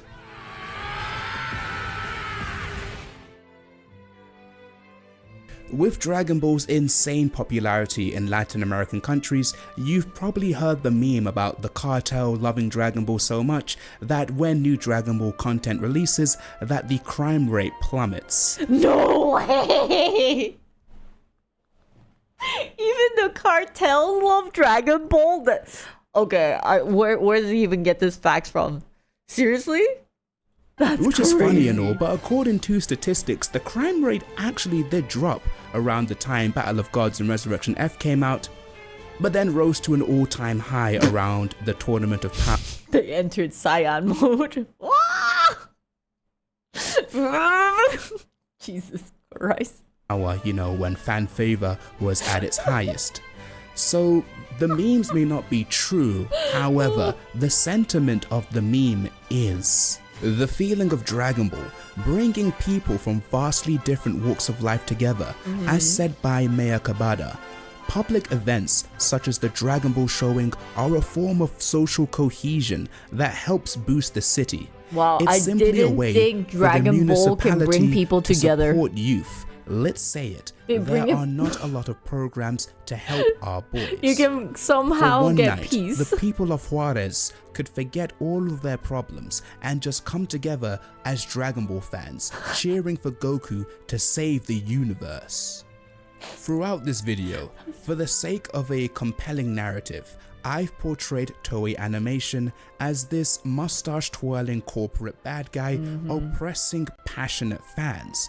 And while yeah, the news of public screenings did indeed annoy the suits and executives at Toei, we need to keep in mind that the company is made out of individual human beings, many of whom are just as passionate Dragon Ball fans as the Mexican fans chanting the names of Goku and Frieza during the live viewings, and many of them started out making legally dubious fan doujinshi or fan mangas, like Toyotaro, who drew Dragon Ball AF, is now drawing for the Dragon Ball Super. You don't get it? So. Oh, what the To sum it up, Mexico really loved Dragon Ball, right? They were able to buy the rights to air Dragon Ball cartoon on primetime national TV. And so that's why a lot of citizens grew up watching Dragon Ball. And then one of the biggest fight that was about to happen in the Dragon Ball series was literally like the whole nation would talk about it. And so they wanted to do a watch party so that everybody can watch it. Then Japan caught wind of it and like they heard that this was going to happen, so they did a season to see. So it's like you cannot air it. You do not have the rights to just show it to everybody, right? Like we didn't allow this. Then that's when the mayor stepped up and was just like negotiated with Toei, which owns Dragon Ball. They negotiated and they said like, hey, this is actually a very important moment in our life. This is how it brings people together, or whatever nonsense the mayor said, but it must have moved the Toei people. And so they agreed and they said, sure, fine, you can show it. And then thus the world was okay again, and Goku saved the nation, the world, okay, by doing his thing. Even the cartels decided no violence that day. Crazy. With the power of money, most likely it's the power of money.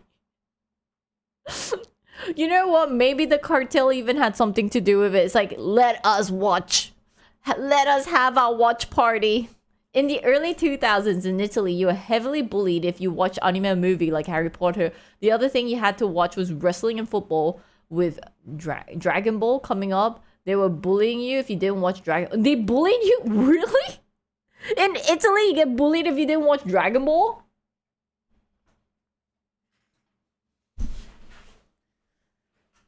Damn, that's crazy. I didn't know Dragon Ball was also big in Italy.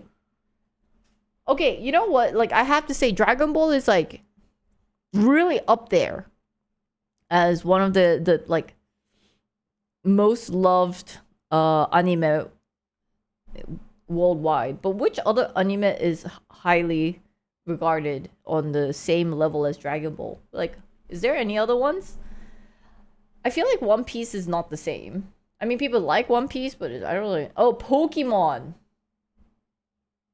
But how about the newer one? Oh, I don't know about Naruto.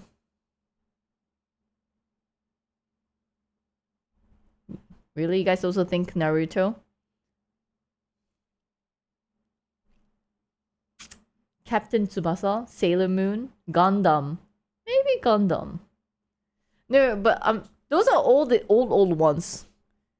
At one point, I really thought Jujutsu Kaisen might be it, but now the new season, I started watching the new one, and I'm like, why? Why would you do that? The animation is too confusing. Freira.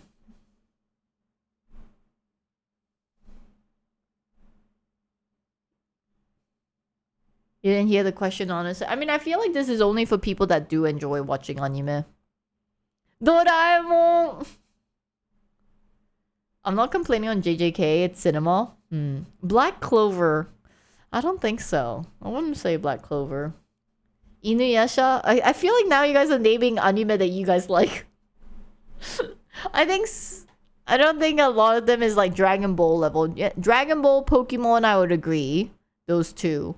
The rest is hard to swear. Death Note is kind of popular. But it's not to the point that's like, what is it? Soccer players are like scoring goals, maybe saying Kamehameha. Oh my lord. Yeah. Oh, Attack on Titan. That was really popular. True. That was good. Ah, Kimi no Na. Your Name. Yeah. Actually, a lot of people were obsessed with that. Insanely biased. Most of the suggestions are not nearly as a cultural phenomenon, right? Sword Art Online? No, I don't think so.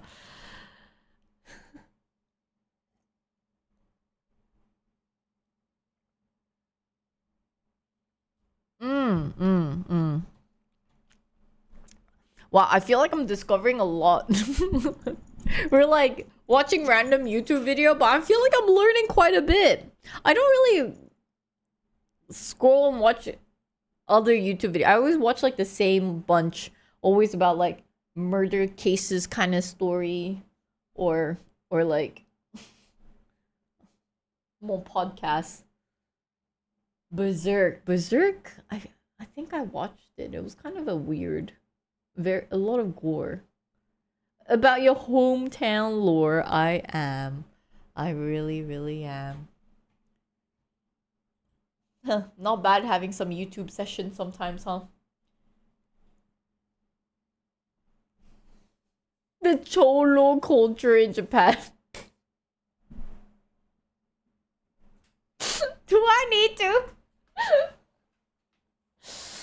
Uncook your algorithm? Sherlock Holmes. Godzilla. Actually, I really should watch Godzilla 1. Because that one was... Everybody was so impressed because I think it was like low budget film, but it did so well, the Godzilla one, that it did better than all the ones with like 10 million budget, or like, what, not even 10 million, like 50, 100 million budget or something like that. So I'm like, oh, that's impressive. Oh, is it -1? Godzilla -1. Romeo no Aoi? I think you guys are just naming niche anime now. These nuts. Okay. Okay. Alright, calm down.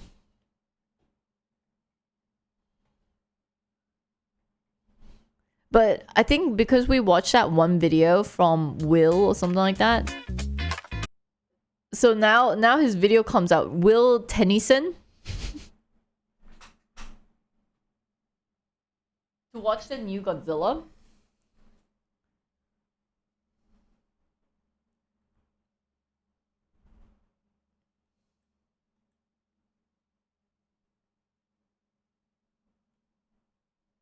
Oh, I didn't know he's a fitness influencer, but like seeing how it's like, I guess so. How much weight can I gain in world's most obese town?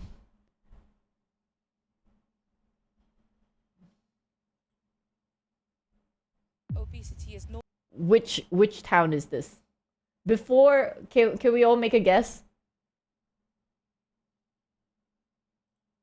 Which town is the most... I have a feeling it's UK. Somewhere in the UK. Scotland? I think it's UK. Nah, it can't be Luxembourg. UK people have pretty unhealthy diets. Normalized. Everybody's obese. Not a lot of people only go to the gym. What's the most amount of times you have McDonald's in a week? Probably about 4 or 5 times a week, I'll be honest with you. They just go out and buy like 28 cans of Coke and they just drink them in the house. Like they don't drink water. It's all like just carbonated, fizzy pop drinks just all the time. Ebbw Vale, officially the UK's fattest town. Nearly 80% of people here are overweight or obese. Fast food isn't just a treat, it's a way of life. Locals ordering it up to 3 times a day, and the trend isn't slowing down. I'm here to find out why this is happening. For the next 24 hours, I'm gonna live like a local, eating my way through this town to understand the real struggles behind these stats. Good morning from Ebbw Vale, everybody. This is a small town. Like, I think we are in the only hotel they got, period. And I think that's because there's like nothing to do here besides eat. I even asked the lady at the front desk last night. We're known as the fattest town in Britain. It's not an awful lot, to be honest with you. There isn't a great deal around here, and kebab shops and vape shops. I mean, the audio's late. Kebab shops and vape shops? Sign me up, but it doesn't take a lot to impress me. Now, when we came last night, look what was on our table waiting for us. We had southern fried chicken, kebab and pizza, and oh yes, pizza. There's just so many different offers. Free, and then you turn the back, all these different meal deals. Look at the selection of things here. It's absolutely insane. And I think today is Thursday. And okay, Thursday, but like, I've definitely stayed in some hotels where they have placed these brochures before. You know, so it's not like it's unique to only Ebbw Vale. It's buy one, get one free pizza. I go loco for a BOGO. So this is where we're going for sure at some point today. Basically, this is Black Friday for food. Today's gonna be a good day. Okay, so we're gonna stand on the scale and see our starting weight for the day and see how much damage that can be done by tomorrow morning. Here we go. 190 pounds flat. And you know what? I'm ready to experience the local cuisine. I packed my appetite. Don't they get a I Subway? packed my stretchy pants. Let's get rolling. Stretchy pants is an We have made important it thing. over to the city center, and it already smells like food. It smells like I'm gonna be eating good and sleeping terribly. And they were not kidding about the The kebab fact house. that he has an umbrella out is like, oh yeah, typical UK weather, huh? They're Always actually everywhere. raining. We've probably passed like 15 on the way here. Now, 73% of restaurants here are considered fast food restaurants, which is ridiculous. That is the most in the UK. The first cafe we ran into is Greg's, which is a really popular chain in the UK. Pretty quickly we noticed the healthier options were limited. You wanna know what kind of trouble we're in here? The only salads that they have are pasta salads. Look at this. Chicken bacon pasta, piri chicken pasta, pesto mozzarella pasta. Technically it's a salad, technically that's correct. Emotionally, kind of misleading. I feel like in most countries, even including Japan, I mean, I feel like they don't really just openly place salad, just only greens, you know. Which is why we're here, I guess. But it's nice to see that there's some fruits at least. Not that many, but the rest is just a lot of sandwiches, a lot of mayo, a lot of processed meats. Everything's just wrapped in pastry here. What are you guys most known for? Sausage rolls. Sausage rolls. Yeah. Ooh, I'm gonna get one of those. I'm actually not a donut. Which one? Do you have a favorite? Oh, caramel custard. But if you are looking for something really yummy, the lemon meringue muffins are the best in Hawaii. They are absolutely amazing. I'll do both. I think I might be actually from Ebbsville. It might be in my bloodstream. They are the king of sausage rolls. That entire display is almost completely Oh, empty. he's a donut addict? Which is insane. It's only 9:30 You in the really morning. do watch his YouTube videos, huh? And this was only £1.30. £1.30. Insane. Visually, it looks like it has the nutritional value of bacon-wrapped drywall and probably more sodium than the Dead Sea. I feel like when I'm traveling to different countries, I don't really eat healthy. I don't go for salad option, you know, so. And given my history of the Greg's, this I'd is about totally to get hurt a so sausage good. roll too. I freaking love pasties when I was in the UK. Yeah. That's exquisite sausage. I'm gonna be smiling a lot today. This would be the breakfast of my dreams when I was 8 years old. Now, I strive to obviously have a breakfast that I can see the nutritional value, but this is awesome. Like, you really can't go wrong with this. Just like pastry, meat, you can just see it shining with grease and butter, fat. In this sausage roll, there's 24 grams of fat and 9 grams of protein, which is awful. You only see worse ratios at cigar clubs. Oh my God. Greg's just like, shut up and put me back in. Now we're gonna try some of these things. Salted caramel donut. Not bad. She insisted. She practically forced me to get this one. You have a favorite? I'll do both. I had no choice. A lemon meringue muffin. I'm happy I listened. Wow. Such good texture on this thing. I think a lot of people get this for breakfast here. It's a lot of calories, pretty much no protein. It's all fat, all carbs. So it's gonna give you a lot of calories, but it's not gonna keep you that full, which is fine because this is not my breakfast. This is just gonna hold me over until we find breakfast. With already over 1,000 calories in before even going for breakfast, I can tell today is going to be a crazy high-calorie day. Everything at Greg's is so. I have a question. Do you guys calculate? Like roughly be like, okay, this is gonna be about 200 calories, and then this one's like 500. Maybe today I had like about like 2,500 calories. Nah, no, yes, never a bit. I think a bit is fine too. Roughly, nope. You used to? Yeah. It's nice. Okay, because I don't know about the rest of the world, but Japan now, they kind of place calories on everything. So before you order, it'll already say like, hey, this is 500 calories. So I feel like, I don't know if it's because Japan is obsessed with being skinny. That's why it's like telling you right in your face, like, hey, this is X amount of calories before you purchase it. So I kind of like that approach. I like it when I can actually see the amount of calories.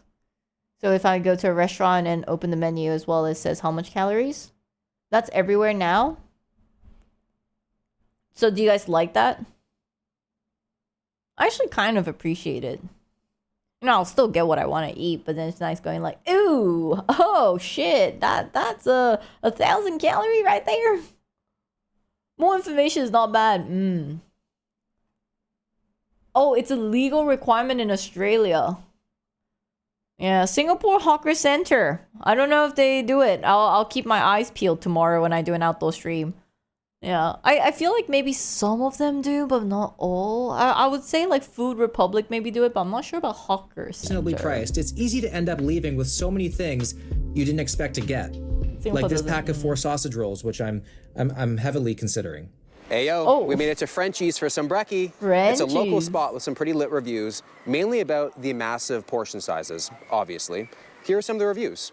Mark says, Just had 2x beef dinners plus a child's chicken dinner. The portion sizes are huge. The meat and veg were cooked to perfection. The staff were lovely. Would recommend this place to everyone. Mark, my guy, was that extra children's meal needed? I don't know, but I'm happy to see Judging already before he gives it a try. you got some veg. Glider Bear says, Breakfast is massive. Good food. Say less, Glider Bear. Hannah says, Everybody should head here on a Saturday morning for a breakfast baguette. It will cure all trace of hangover and make you feel 10 times better about snogging that nigger, being sick in the taxi, and waking up naked on the bathroom floor. What the Hannah, frick? what does that even mean? What does I really it have mean? no idea. Now, the thing that intrigued me the most was my boy Ian. Ian posted this picture of the Big Daddy. Now, when I hear Big Daddy, my mouth hears open sesame, and I need to try it. Let's get it. When I hear Big Daddy, I think open sesame. That's good. Holy shit, that's good. Can I get a Big Oh Daddy? my god. Big Daddy, you sitting in or? I'm sitting in. Sitting in a Big Yeah. Daddy? Yeah. Yeah. Looking somebody in the eye and asking for a Big Daddy never gets old. I found it very interesting when we were walking in. They had on the window healthy options. And then I look at the menu and there's literally nothing. You look at the Meredith's salad part of the female menu. Ham genitalia. salad, cheese Ah. salad. What is that? What is even a cheese salad? Tuna mayo salad, tandoori salad, any chicken salad. These are not salads that you should be eating. And then we looked at them, they were just like covered in mayo. I fear if I wanted egg whites, I would get a regular omelet, just covered in a thick layer of white cheddar or something. There really is no way to eat healthy here. I don't even know what their version of healthy even means. Wow. It's on the secret menu. Holy, that was so Damn, good. that is a big Oh, and there's daddy. toast. Yeah, toast as well. Oh my god. This is meant for one? Oh my god. So, do you ever see people finish this? Yeah, We have one or two. Oh. Like, do they come regularly or? Yeah, pretty much. Yeah. Wow. Fridays is the day. Friday's Okay, the day you tackle the Big I Daddy? thought they were gonna say, yeah, everybody always finish this, but okay, it's nice knowing only 1 or 2 people, okay, have managed to finish it. It's not like everybody, yeah, this is normal breakfast. That would have been crazy. Yeah. Breakfast, spaghetti, Yeah. everything. Is it hard to eat healthy around here? Yes. Yes. Yes. it is, Yeah. Yeah. The wages are not very good. Oh, okay. The price of everything have gone up. They are so cute. I feel like it's kind of my duty right now to body this entire thing. I'll try and And finish it's another one of those everything. times where it's bigger in person. 4 sausage. Underneath the 4 eggs, we got 4 pieces of bacon. Those are some thick pieces of bacon. We only got 3 hash browns because we're trying to cut back a little bit. And we got this tray. Look at this tray. It's a tray of toast. And like a diabolical amount of butter. Like, look at that. That is crazy. we're like well over 2,000 calories for sure. Absolutely. I have no doesn't idea how even much it look was. Like I got this at a restaurant. It looks like I served myself at a buffet. Like this isn't an English breakfast. This is a full empire. I'm gonna get high school acne for a week after this, man.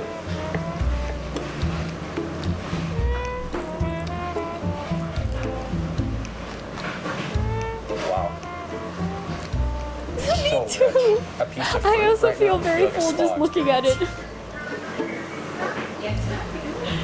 Am I crazy to think that I can finish it? Yes. It's so yes, dude. So Don't sweet, do it, though. Ghost. Whoa. It's like pure brown sugar.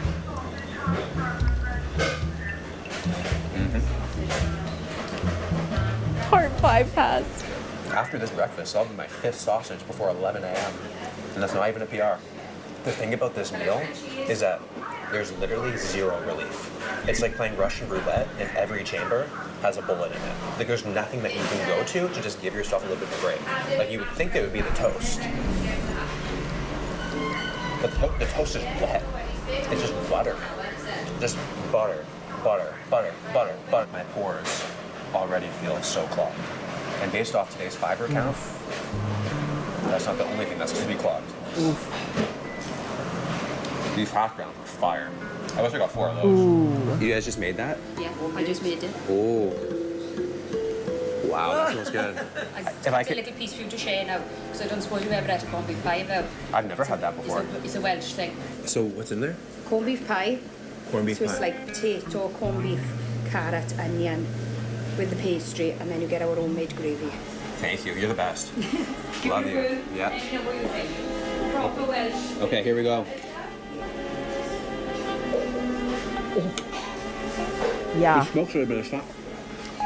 Oh, Do you like that? amazing. I really can't say enough good things about my time Wait, at did he Frenchie's. finish Carol and it? Justine are literally my spirit animals. If you go, tell them I sent you. It's making my thighs shiver. Everybody here is so nice. Like in this entire town. It's probably because they're well fed. Like you don't That's wanna why deal they're with nice? angry 'Cause people, they're well right? So fed? everyone's full. Everyone's feeling good. Everyone's Nobody will ever be hangry in this town, okay? First mission, acquire food. Finish Big Daddy. Open sesame, my daddy. It's just a great place to be. It's pretty crazy to think there's 2 guys that come weekly for the Big Daddy. I kind of want to meet them and get an autograph because it's seriously impressive. This meal alone could probably offset an entire week of proper dieting. The last thing I tried on my plate was this, which I thought brownie? was a 2-bite brownie. It wasn't a 2-bite brownie. I'm really trying to tell myself I'm enjoying it. It tasted nice and garlicky. Waddling out of breakfast with pride, one thing's Isn't for that sure. blood pudding? Oh, you call it black pudding or is it blood pudding? Yeah, but he thought it was brown. I think somebody told him. I'm not later, going to need to right? eat for a very oh, it's long called time. black pudding. So in okay. the meantime, I have a plan. 1. Talk to as many locals as possible. 2. Find out what other kind of food is offered here. Did you know that Ebbw is known as the fattest town in the UK? Yes, I did. Yeah. Is that an exaggeration or do you think that's the truth? No, it's probably closest. Probably couldn't be far. Okay, yeah. can I just say, so far the locals that have appeared in the videos, I just thought they'll be a lot bigger. You know, they do look big, but it's not like obese level. It is the truth. Yeah, it's quite bad here sometimes, like because of McDonald's and all that. Yeah. Like, What's these the guys longest you look waited in the alright. McDonald's line for? Like 35 minutes I waited before. I went there last night with my little one, and it took me 25 minutes to drive through the drive-through just to get a Happy Meal for him. And what would you say the average diet here looks like? McDonald's every day. Really? I'd say so, yeah. Like I'd say it's quite bad. How many times a day? Probably like once, twice, maybe at most. Wow, that's the average. What's the most amount of times you have McDonald's in a week? Oh, in my prime. I was 19 stone 2 years ago. So I was a big pork. I was definitely a big boy. So probably about 4 or 5 times a week, I'll be honest with you. Whenever I could. Yeah, 4 times. Okay, We're chat. making our- How many times a week do you get McDonald's? Oh, that's true. York Speed, was that you just now being interviewed? This guy always gets McDonald's. 14-0, never 0. Oh my god, so many zeros. Real? You sure about that? Are we saying so we have no viewers from the UK? Is that what it is? What? Haven't had McDonald's in years. Oh.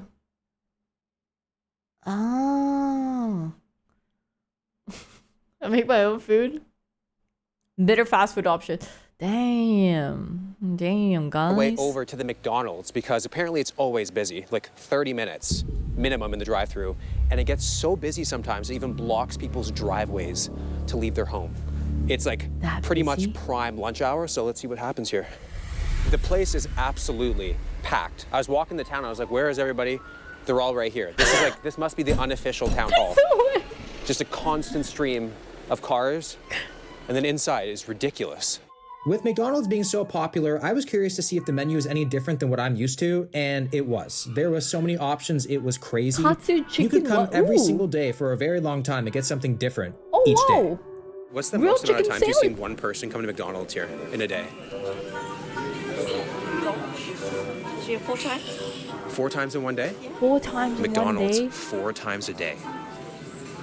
Damn. I'm guilty of it. You know, I've lost 7 stone now since last year. You've lost 7 stone? Yeah. There's nothing here. So if you want to go and eat healthier... How old is this video? 10 months ago. Go almost out of town or go to the big supermarkets, buy all the healthy foods, which, let's be honest, is not cheap. We'll have McDonald's instead, or we'll have a takeaway instead. And when you have that over a number of years, unfortunately, it does all add up. I think it's just like the old generation and everything. This guy looks really fit. fit. They just go out and buy like 28 cans of Coke and they just drink them in the house. Like they don't drink water. It's all like just carbonated, fizzy pop drinks just all the time. The town with the most obese people is called Esvale. ESSWVALE. Like high sugar, high fats, and just no water. So like, you know, it's causing like really a lot of health problems, like, you know, around you. Wow. It is nice. That smells gorgeous. What was that? Sorry? What was the flavor of that? It's raspberry pear slushy or something like that. Oh my. It's our generation, I believe, that is probably the worst for the obesity crisis. And I was part of it. I spent probably my school years skipping gym class, sometimes writing fake notes off my parents to get out of gym class. Do you ever feel trapped living here? Like, does it ever feel like living a healthy lifestyle is like... Oh, EBBW. Oh, I spelled it wrong. Okay, I thought it was surrounded by this kind of culture just makes it not that motivating for you? It's not about motivation, it's about normality. Obesity is normalized. Everybody's obese. It's a lack of education and social normality in the... You know what I think? I think it's the fact that they got labeled as the town with the most obese people, and only then they're like, fuck, we're the fattest guys. Holy shit. Because all the people you've interviewed so far have been like, I've lost 4 stone, 7 stone. I think ever since they got they're like the #1 most obese, I think a lot of them went on. Yeah, I think that was the motivation they needed. So it seems like they started going on a diet. So now they're facing it, right? Like they're just like, we got to change this. Right. Environment that you're living in. Which is good. I'm currently 9.5 stone lighter than I was See? this time. She also lost year. weight. Wow. That's a whole person. A lot of people lost weight. I can't be bothered. But the younger generation, because of social media and the wanting to look better, they would probably be a lot more inclined to, you know, try and do better for themselves. Yeah. Oh my God. You don't understand. You're like my hero. Am I? Oh, shit. Thank you, man. My What's your name's name? Blake. Blake, nice to meet you. Can I actually tell you about my journey? Yeah, of course. See, this is how you say hello if you're a fan, okay? And not be a weirdo like that Jimmy Sniper and be like, are you still streaming? Can I talk to you later? It's freaking past midnight. No. Be 130 kilos. Yeah. Which is morbidly obese. Yeah. And I cut down. Hell yeah, dude. Good for you. See, did you you try lost losing weight weight too, before damn. and failed, or did you just go like, I'm gonna lose weight the first time and you did it? No, I tried and it sucked, and then something just clicked. Yeah. I had a bit of a heartbreak, so then I decided now's the time to change. Yeah. And I cut 40 kilos. That's amazing, man. 40 That's amazing. Good for you. kilos. I got myself down to about 14.5 stone. I was in the best shape of my life. And then something happens. and then it's all back on instantly. Yeah, so Yeah, it was so easy. It was so hard to get it off, and it was so easy to put back on. Rebound. ever, That's the nemesis, choose foods and man. meals with calories in it mind or no? happens. You lose I weight. used gain to. it You should have back. seen me. You gotta work hard You should have seen again. me. I was a beast. Yeah, when I used to go to the gym, I used to do a lot of that. But I haven't been to the gym now in 2 years, just because of finances and all that. Oh, okay. It's too expensive to go to the gym? Yeah. For me, yeah. I haven't been able to get a job for a good while. So is it easy to go down like a bad spiral here? Like if you can't afford the gym and... Do you know? 100%. As someone who's sort of got to make their own living now in terms of money and whatever, it is a bit of a struggle. I mean, a lot of jobs that I've looked out for have come back and rejected because of my lack of work experience. So, you know, in terms of money, it is difficult. So you have to get the cheap, bad food. Yeah. You can't go to the gym. I mean, maybe I'd be making excuses for saying I have to, but it is expensive to buy good food. All the healthy stuff is always really expensive these days. Yeah. Do you find it like you go? I don't think fat people lack discipline. In the end, it's more just like it wasn't part of your routine, right? So you gotta like gradually introduce it in. You gotta like get into that mindset of working out and then making it a thing. And I feel like that build up does take some time. So then it's more just like once you get into it, once you get into the groove, then maybe you'll start feeling it. And then you see the outcome, right, of you actually losing weight and starting to look good. Then you'll try to go to the gym more regularly, right? So I think the first step is like getting to the gym. And then also it's very intimidating because like, what the fuck do you even do at the gym?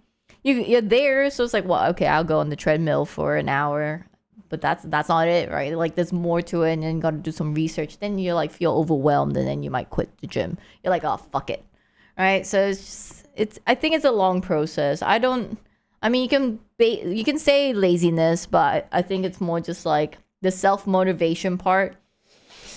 It can take some time. Went to like a place with like healthy intentions, and then all of a sudden like you got because you got like that shop over there. Sometimes they have like signs where it'd be like £2 for like a tub of Ben and Jerry's. Oh, or it's like £4 for like a pizza, a dessert. Wanking is a workout. It is a workout. A bottle of pop, so it's like very tempting to get that instead of the healthy stuff. Is there any healthy? But I think it's a health issue if you like let's say you wank like I don't know 20 times a day, dude. I think that's also a problem. At all. You can't wank for the rest of your life.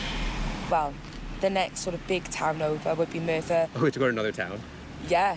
When you say like healthy store, I mean, don't get me wrong, there's a green grocer in town. A green grocer is a shop that supplies just fruit and veg. And is there just one? As in straight from just the one. There's just the one? Just the one. So apparently, it's the older generations that have the bad habits, and the younger generation is okay for now. But I did find it interesting. In McDonald's, it was mostly younger kids. Some kids are gonna make it, some kids aren't.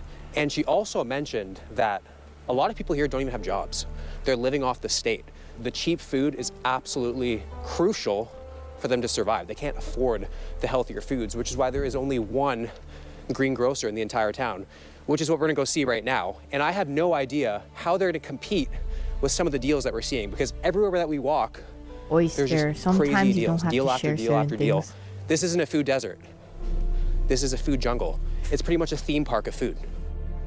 So we made our way over to the only green grocer in town, fresh and fruity, and as expected, it wasn't too busy. It's pretty quiet in here. So we have like potatoes, 4 for £3.50, which is like not that bad, but you're just getting the potatoes. Then you have to. Excuse me? 3? Wait, what? 4 potato, £3.50. That is so expensive. Oh my god, UK is hella expensive. I can get a kg of potato for like £1. Pretty much like 4, like what they have there. That's it. Dude, no wonder they all say it's so hard to try and eat clean and be healthy. Go home and cook it with other things. Or you could just go get the Big Daddy for £12. What? Oh, that onion's huge. This onion is truly from here. You can get duck eggs for $3.50, half dozen, or you can go to Domino's and get a lunch for £4. You know? Being in this store really highlighted the struggles for the locals. The meal deals are just too good The to healthy deny. food is 6 very duck expensive. eggs cost more than a full breakfast at Greg's. It's hard to argue with the convenience. If they're gonna get people in here, this is how they do it. After checking out the greengrocer, I made my way across the street to the more popular grocery store to see what that's like. Look at this. £1.50 for an entire pizza. We are just at... Wait, this thing costs like 20 bucks for me. Right? Any Singaporeans? They have this in Singapore too. It's not £1.50. Holy, the that's greengrocer. cheap. You get a butternut squash, and it costs more than a pizza. This is the strangest grocery store ever. This is all frozen stuff. But at least there's frozen vegetables, which is good. In this entire grocery store, this is the only fresh fruit and veg that No way. I've never gone to a supermarket where it's like only a small section with all the fresh. That's crazy. Chicken bacon pasta salad. Yikes. Just like, look how bad this shit is for you, man. Like, what is it? It just looks like Play-Doh. The ingredient list, it's like I'm reading a freaking Apple terms and service agreement. Do people eat healthy around here? Do people eat healthy? Yeah. If they can, yeah, but it's like really expensive. The employees then showed us the most popular things being sold in the store. Ready meals, Okay. meal deals. So you get like two things, well, 4 things for £5. Okay. Then you come down to this one. This is a really popular one. Oh, this one? The Asian stuff's very popular? Yeah. But I would say that this is like one of the most popular. Bruh. But you know I stay Hey, let's go! Hazy! Welcome back. 78 months. What else have we got? Okay, and Let's what's the go, least popular? movie. Thank you, Our thank fruit you. and veg. Hope you're doing well. Yeah? Yeah. Definitely, 100%. We need all the protein stuff. We can't get it. Is this a standard grocery store here, would you say? Yeah. Yeah. Okay. Yeah. Like our sweets are cheap, our pop is cheap, Yeah. crisps are cheap. So is it pretty much impossible to put like good deals on their fresh produce? Yeah. Oh, it is? Okay. We would find it difficult to sell. In comparison to the fresh produce, now we're in the junk food. Look at this. It's not Endless mutually selection exclusive. here with the brownies, chocolate, cookies. Look at this Kit Kat, man. There's all these different kinds of Kit Kats. I've never even Kit seen Kat. orange flavored Kit Kats. That is sick. It's Ebbie basically Vale. just a massive EBBWVALE. convenience store that they're calling a grocery store. You know KFC. They have SFC, a boneless bucket. SFC. For only £3.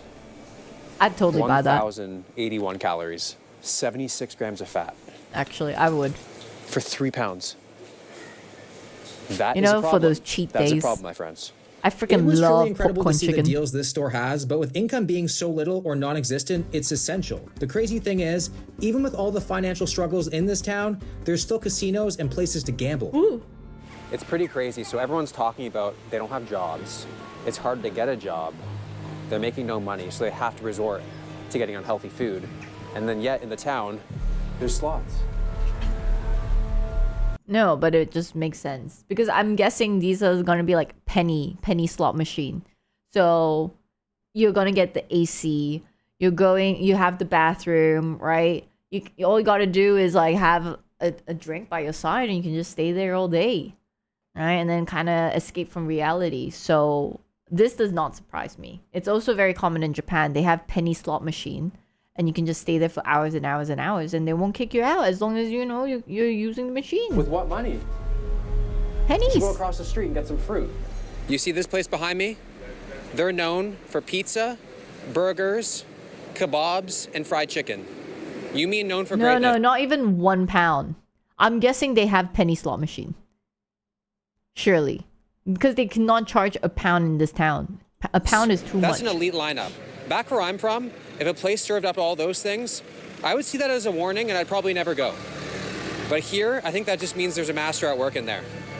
So we're gonna go and get some lunch. BOGO Pizza Thursdays. This is the reason that we're Wait, here. is this a different day or was all done in one day? Because that's crazy. Because he had the breakfast with the sausage roll thing and the donuts. Then he had the Big Daddy, and then now he's gonna have lunch. Is this all in one day? This is it. Hello. Hello. How are you? Very good, you okay? Yeah, I'm happy it's Thursday. See, the thing He's is, wearing when the you same come here, outfit. they have the kebab section. You could come in and make the healthy choice, but I can see how you never would because wraps, burgers, fried chicken, kebab and chips, chicken nuggets, all the pizza. If you don't want pizza, they have garlic bread pizza because we aren't dying fast enough. And then there's also calzones and chicken wings. I used to be a sucker for calzone. And the offers are only on the unhealthier things. What's a chicken shish pizza? Chicken shish. Yeah. You know that one? Chicken breast. Oh, that's On kind of pizza? healthy. Yeah, and they cook on the grill. And cheese on top. Oh, yeah. And the Mexican hot. No problem. Yeah. Today buy one, get one free. You don't have to pay for second one. As a business, Yeah. do you guys need to offer meal deals to do well? Yeah, we have meal deal offers. That's offer every day, like this one, see? Everyday offer. Okay. We're getting this chicken breast on our pizza. That's the fastest. The guy has good hair. Chicken on the pizza. That makes me think you're bald. Or balding. Do people ever get salads here or no? Not much, but they are. Yeah. Yeah. We sell more popular, like kebab meat.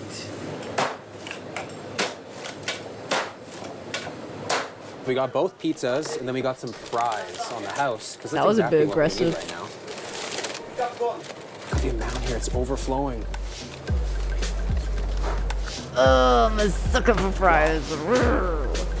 We got the chicken shish pizza. Oh, this I think looks it's what it's good. called. I think this is the. A lot of Oh my god! Out of all the meals, this one got me salivating. chicken on here. Ooh, a I lot love of pizza. cheese. And then on this one, the Mexican beef street pizza. Oh, thank you. Thank you so much. Cut them up weekly. The service is insane. I feel like this is gonna be so heavy. I'm gonna need a freaking spotter for this. Look at that.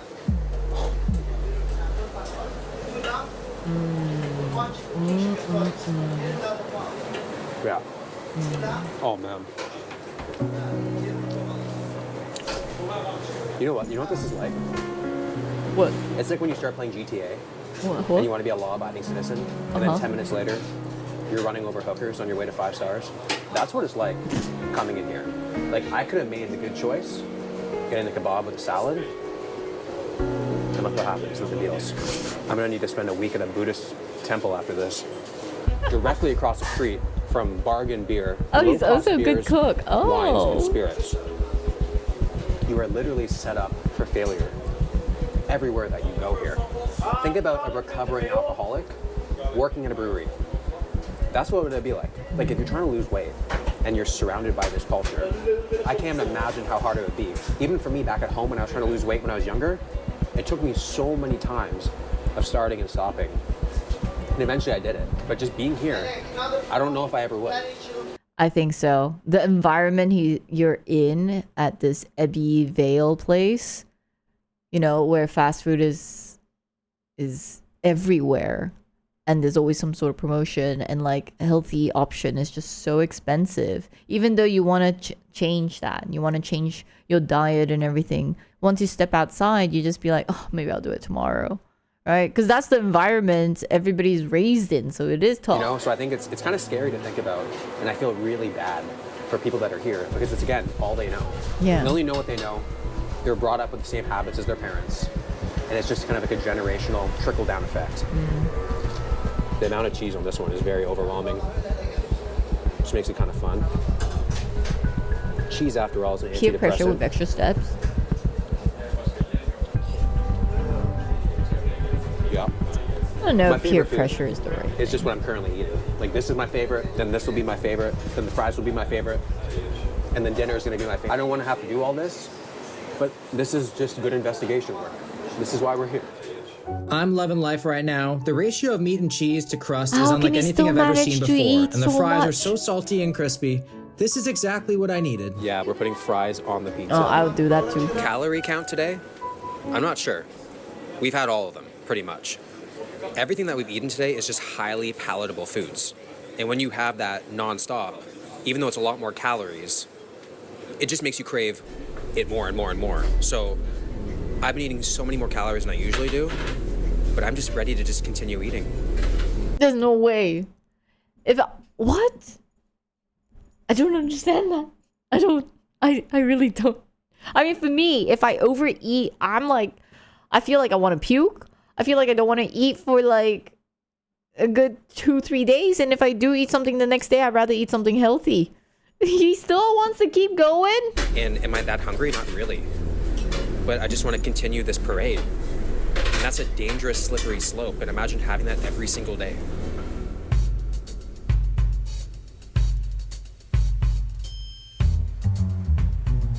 You guys know we had to do it. We had to come to the gym. It just makes sense given our food choices today. So we're at Pure Gym. Pure as in the dumbbells have probably never been touched before. This place is 25 pounds a month, which by the prices of things we've seen today, this is expensive. This is like buying a Bugatti. This is also the only place that has probably not a BOGO deal. No deals whatsoever. You have been hacked. Oh my, okay. It's not that busy, but it's busier than I expected it to be. We're doing shoulders right now because if I did anything else besides shoulders, I'd vomit. Like literally, it'd just be projectile pizza onto the mirror. Ooh. Ebbsville and the gym, just, they don't coexist. The vibes in this gym That's the thing. are so good. How do some people work out in sweatshirt? Because I tried working out with long sleeve yesterday and I was dying because I was trying to hide these the temporary tattoo. I was dying. I couldn't do it. I had to take it off. I was like, oh my God. Music is great. And you have people from all walks of life here. You have the older crowd that just finished a class over there. You have a bunch of the young guns over by the machines. It's great. It's making me feel like there's hope in this town. There's hope. I hope.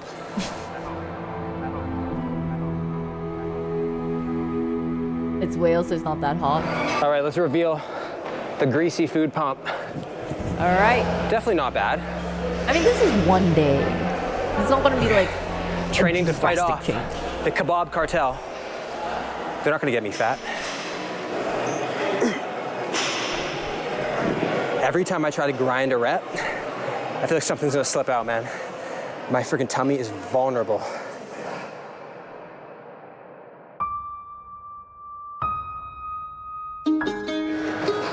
Just trying to do some damage control. I love the location of the cardio. It's directly in line with Iceland grocery store. So I can see, get any 10 for 10 pounds. That's my motivation. That's why we're here. Everything's sloshing around. We are on the hunt for some dinner right now. Not in the mood for anything too heavy, so I'm gonna see if I can search healthy food options and see what we get. I have a feeling my phone's gonna freeze, get a 404 error, something like that, but here we go. Healthy food place. Okay, there's a lot of orange little dots. That's promising. Now let's zoom in.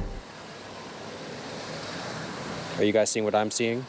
What? There's literally one. Oh. Dania. We're going to Dania. Indian cuisine. Just what I need. So we made our way over to Dania and Healthy ordered our dinner to Indian go. food. And while we were waiting, we ran into Dania's personal delivery driver. I'm sitting here with Paula. So you're the delivery driver. Yes. Specifically just for this place? Yeah, just for this place. Yeah. Okay. People on average order Uber Eats or like takeout 3 times a day. It wouldn't surprise me. Wouldn't surprise you? No, I do know someone who does order probably once or twice a day. Wow. Yes. Okay. There is one house that... How is that health? Like, how is that cheaper? Because I thought, you know, this town, everybody here, they don't make that much money. Isn't Uber Eats kind of expensive? But they rather not go and leave the house and they rather get it ordered? Is that why? The weighing, the pros and the cons? Their favorite is the... And it just makes more sense to stay at home and order and use that money? Wait, what? It's a small town. Exactly, if it's a small town, everything should be kind of walking distance. Because, like, what? Delivery in the UK, it's expensive. Chili cheese naan. Ooh, that Yes. sounds good. So I guess being like a delivery driver is like a very good career here. It's not bad, Yeah. yeah, it's not bad at all, because obviously we get our set basics and then we get a per delivery fee as well, and then tips Walking are pretty in. good as well, so all over it's not bad. This menu is so extensive, man. It's like the Indian Cheesecake Factory here. And look at this, they got Ben & Jerry's on the back for the pure authenticity. So we got chicken balti, we got a tub of white rice, we got chicken tikka, and then this very, very vibrant mint sauce. That All is smells very delicious. green. And currently, my digestive system is at war, and this Indian food's gonna be the nuke to just finish it all off. 100%. Like, right now I feel like I'm The eating for Welsh sport. government should Like, be I don't even doing need more dinner. on people's Like, health. this is just True. kind of over the top. In theory, though, this is probably the healthiest thing I've had all day, but there's a lot of sauce, a lot of oil, a lot of carbs, especially if you're somebody who doesn't work out. This is my 4th time getting takeaway today, so it is. Guys, just update. I went to India back in December, right? For a friend's wedding, and I ate a lot of Indian food in that 10 days I was there. And now it's May 25th. I still have 0 Indian food craving. Even looking at this, it doesn't make me go like, I want Indian food. Oh my God, I really, like I love Indian food. I really do, but dude, I guess I really ate my heart out when I was there. Oh, yeah, even now, 5 months later, I'm still like, ugh. Oh, it was quite a bit. It was a fair amount that I had there. They need to do something about the economy first. Everything flows to London. A little bit unnecessary. Maybe it's a mental block. I don't know.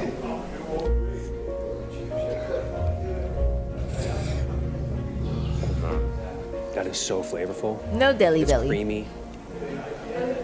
It's comforting. Heavy, slightly sweet.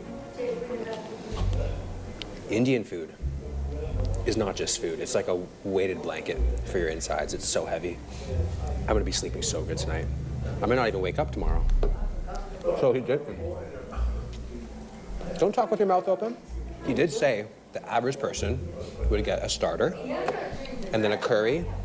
I don't eat Japanese food when I'm in Singapore. It just doesn't make sense because I go back to Japan. And on top of that, I can cook Japanese food. So when I'm in Singapore, I would guess I normally eat Chinese food, pasta, Indian food, Malay food, just not Japanese. The rice, and this is a standard order.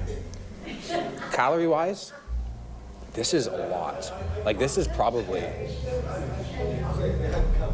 like 700 calories of white rice alone. And then this is still easily a 1,500 calorie meal. And if you don't work out, you don't move. Like, that's almost your day right there. And this is just dinner for some people. People are talking about how they can't afford the gym. But then yet, all day today, we didn't see one person on a bike. We didn't see one person running. So it's like nobody's doing anything anyway. So this is just... Not a single it's all about person eating. on a bike? I feel so bloated right now. Yeah. I'm not surprised there. If you came and poked me, I'd jiggle. There are so many addictive ingredients in this food, I just can't stop eating it. This is officially my favorite thing I've had all day. This is it. Nothing's gonna top it. Nothing. Being full and hot is the worst combo. My cheeks are sweating, all 4 of them. My stomach says no more. My dessert stomach, however, it just kicked the door down like the Kool-Aid man. It's ready to go. Like, I'm ready. My motto today is go big or go bigger. It's just simple as that. I should get dessert. I think I should. I think first of all, it's cheaper than therapy, and I think it'd be rude not to. Cheaper than therapy. You know? So, interestingly enough, I'm on the Uber Eats website, and usually back at home, there's a Apple bottom jean boots with the fur. Hi, mother. Hello, Adele. Thanks for the 91 month. Hope you've been doing well, making mad money. healthy category for food, it just doesn't exist here. It's just not here. We got fast food, we got pizza, Chinese, alcohol, Father's Day, whatever that means, groceries, burgers, drinks, convenience, Indian, sandwich, Asian, and then there's comfort food, which just encompasses all of those things that we just said. Whoa there, Adele. Stay positive. Don't do anything dumb, like unsubbing. Crazy. And then, pharmacy. We got pharmacy. Pharmacy? Click on that, and the first thing on there is McDonald's and KFC. What the wait? That's crazy. You clicked on pharmacy and the first thing on it is McDonald's. Like, I'm just as lost, guys. I'm just as lost. I'm gonna go to the dessert category, find something that medicine? I fancy, order it, and you'll see what I get, okay? Oh, yeah.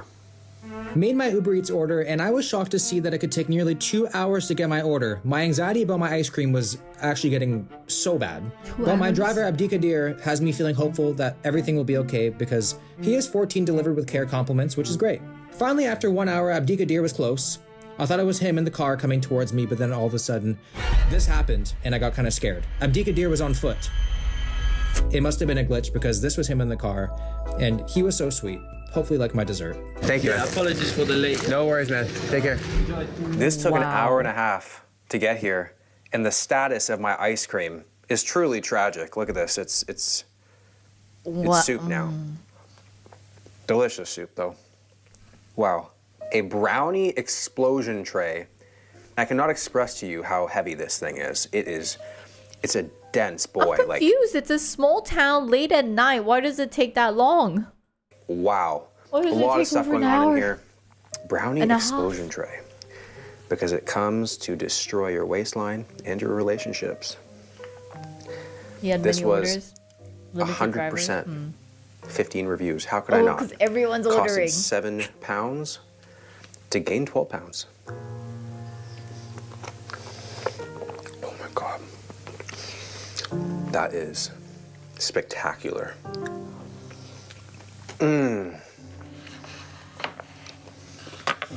Now this one, Ooh, the I Biscoff love Heaven, waffles. my wife Katie would be so jealous right now. I think she'd rather see me with another woman than have this without her. Nah, he's I'm not exaggerating. gonna let her know. But the waffle does Okay, I'm look gonna good. give it a dip and put it to my lip. I know why it has that name. One bite, and I can see the light. People in Epivale, they gotta start tracking their calories. They gotta start tracking their macros. It's so easy to do, especially with the Macro Factor app. The quickest and easiest way. I'm just wondering because this is him pretty much overeating, right? So did he actually ask the citizen what their like diet is? Like how much meal do they really eat? Like he did ask them like, oh, how often have you seen customers come here? Like, and they will be like, oh yeah, maybe 4 times a week, oh yeah, and stuff like that. But regular citizen, majority of the citizen, are they really consuming 3 full meals of this like heavy load now? And plus on top of that, supper dessert, you know? Or is he just doing it like to the extreme? Like sure, these food options are available, but are all the citizens doing that right now? To track your calories. And it's literally the best freaking app on the planet for tracking calories. I use it every day. It's low-hanging fruit that makes all the difference. So if you want to try it out, use code WHIP. I think I'm losing breath eating dessert. What the hell's going on? How If this rare is the healthy first food video- is? No, that's fine to do how rare healthy food is, right? But then this is like he's just binging, right? He's eating insane amounts. Right? He can show how accessible it is or like all these options and blah blah blah. He can do that. But he's making it seem like the people of Abbeville do eat like this. That you've ever seen of me. I apologize. Usually I'm a lot better. I'm pretty disgusting right now. This isn't an accurate representation of me. Okay? So stick around, I promise. My body is so confused. It's like it's happy. It's like going through a traumatic something. I've reached Obesity capacity. number don't lie in the UK. I'll tell you that. I brought my dessert to bed, full and bloated, but I'm not gonna quit. 24 hours in the UK's most obese town was eye-opening. People here are kind of trapped. They have limited choices to healthy food.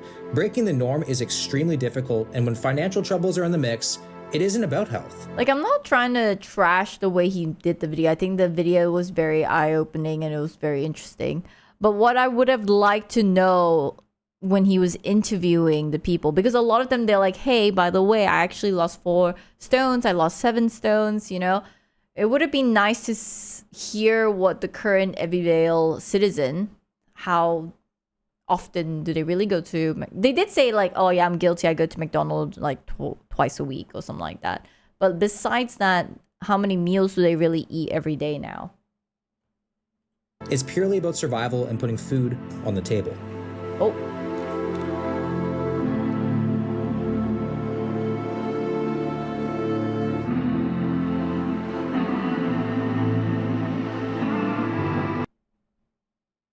The Korea one, this one that we watch. Dude, I do like this YouTuber. Will Tennyson. And it seems like a lot of you guys like him too. I'm like, he captures the essence very well and is like interesting. Just things I never really thought about. Oh, so he was once obese and now he's a stage. He does bodybuilding contests. Oh, he's a goat. Yeah. You seen all of his video? I've seen many streamers react to his video. I guess now I'm one of them too.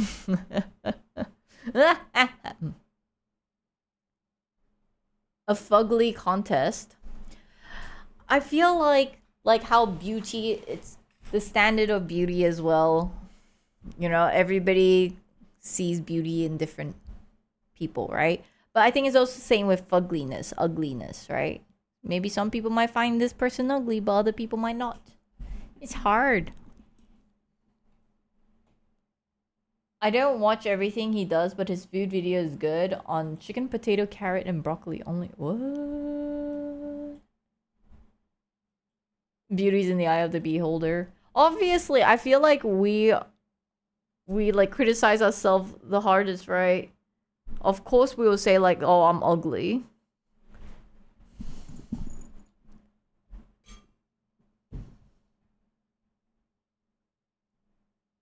Yeah, objectively beautiful. That's rare. Normally I see a lot of viewers going like, how? I mean, it's good to be confident in yourself for sure. Okay, chat. It's time to go and raid somebody. Anybody, huh? Somebody, huh?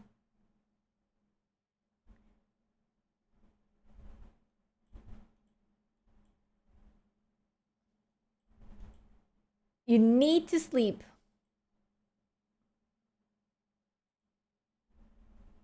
Wait, how do I... Oh my god. I have a slight dilemma here. Wait 1 second. Oh my god! I can't... How do I close this thing? Oh gosh. Okay, maybe I just do that. Wait 1 second. Dock.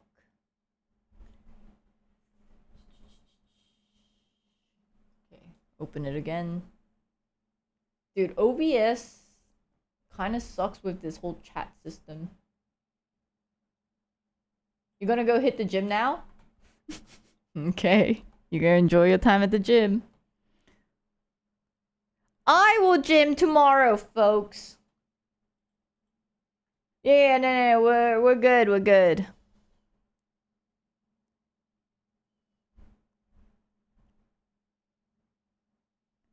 Anybody else? I think tomorrow we should be live. I want to say 11. Hit the hay. Isn't it too early to hit the hay? Alright, let's go and raid. Oh, Nyan's on. Let's raid Nyan.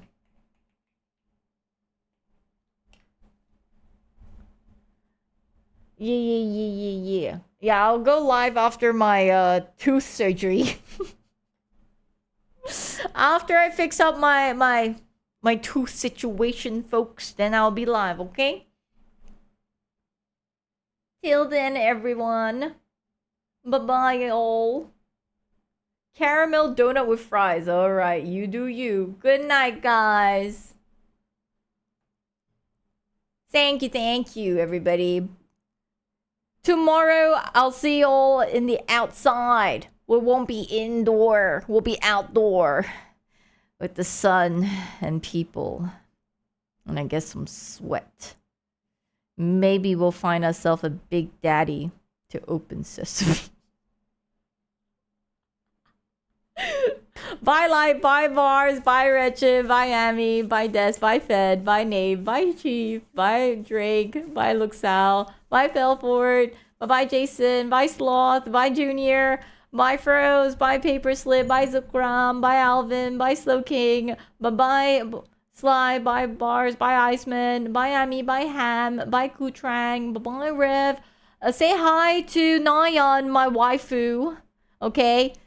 She's a wonderful, wonderful streamer. You'll love it there. See you guys tomorrow. Mata ashta. Bye bye. Waivers.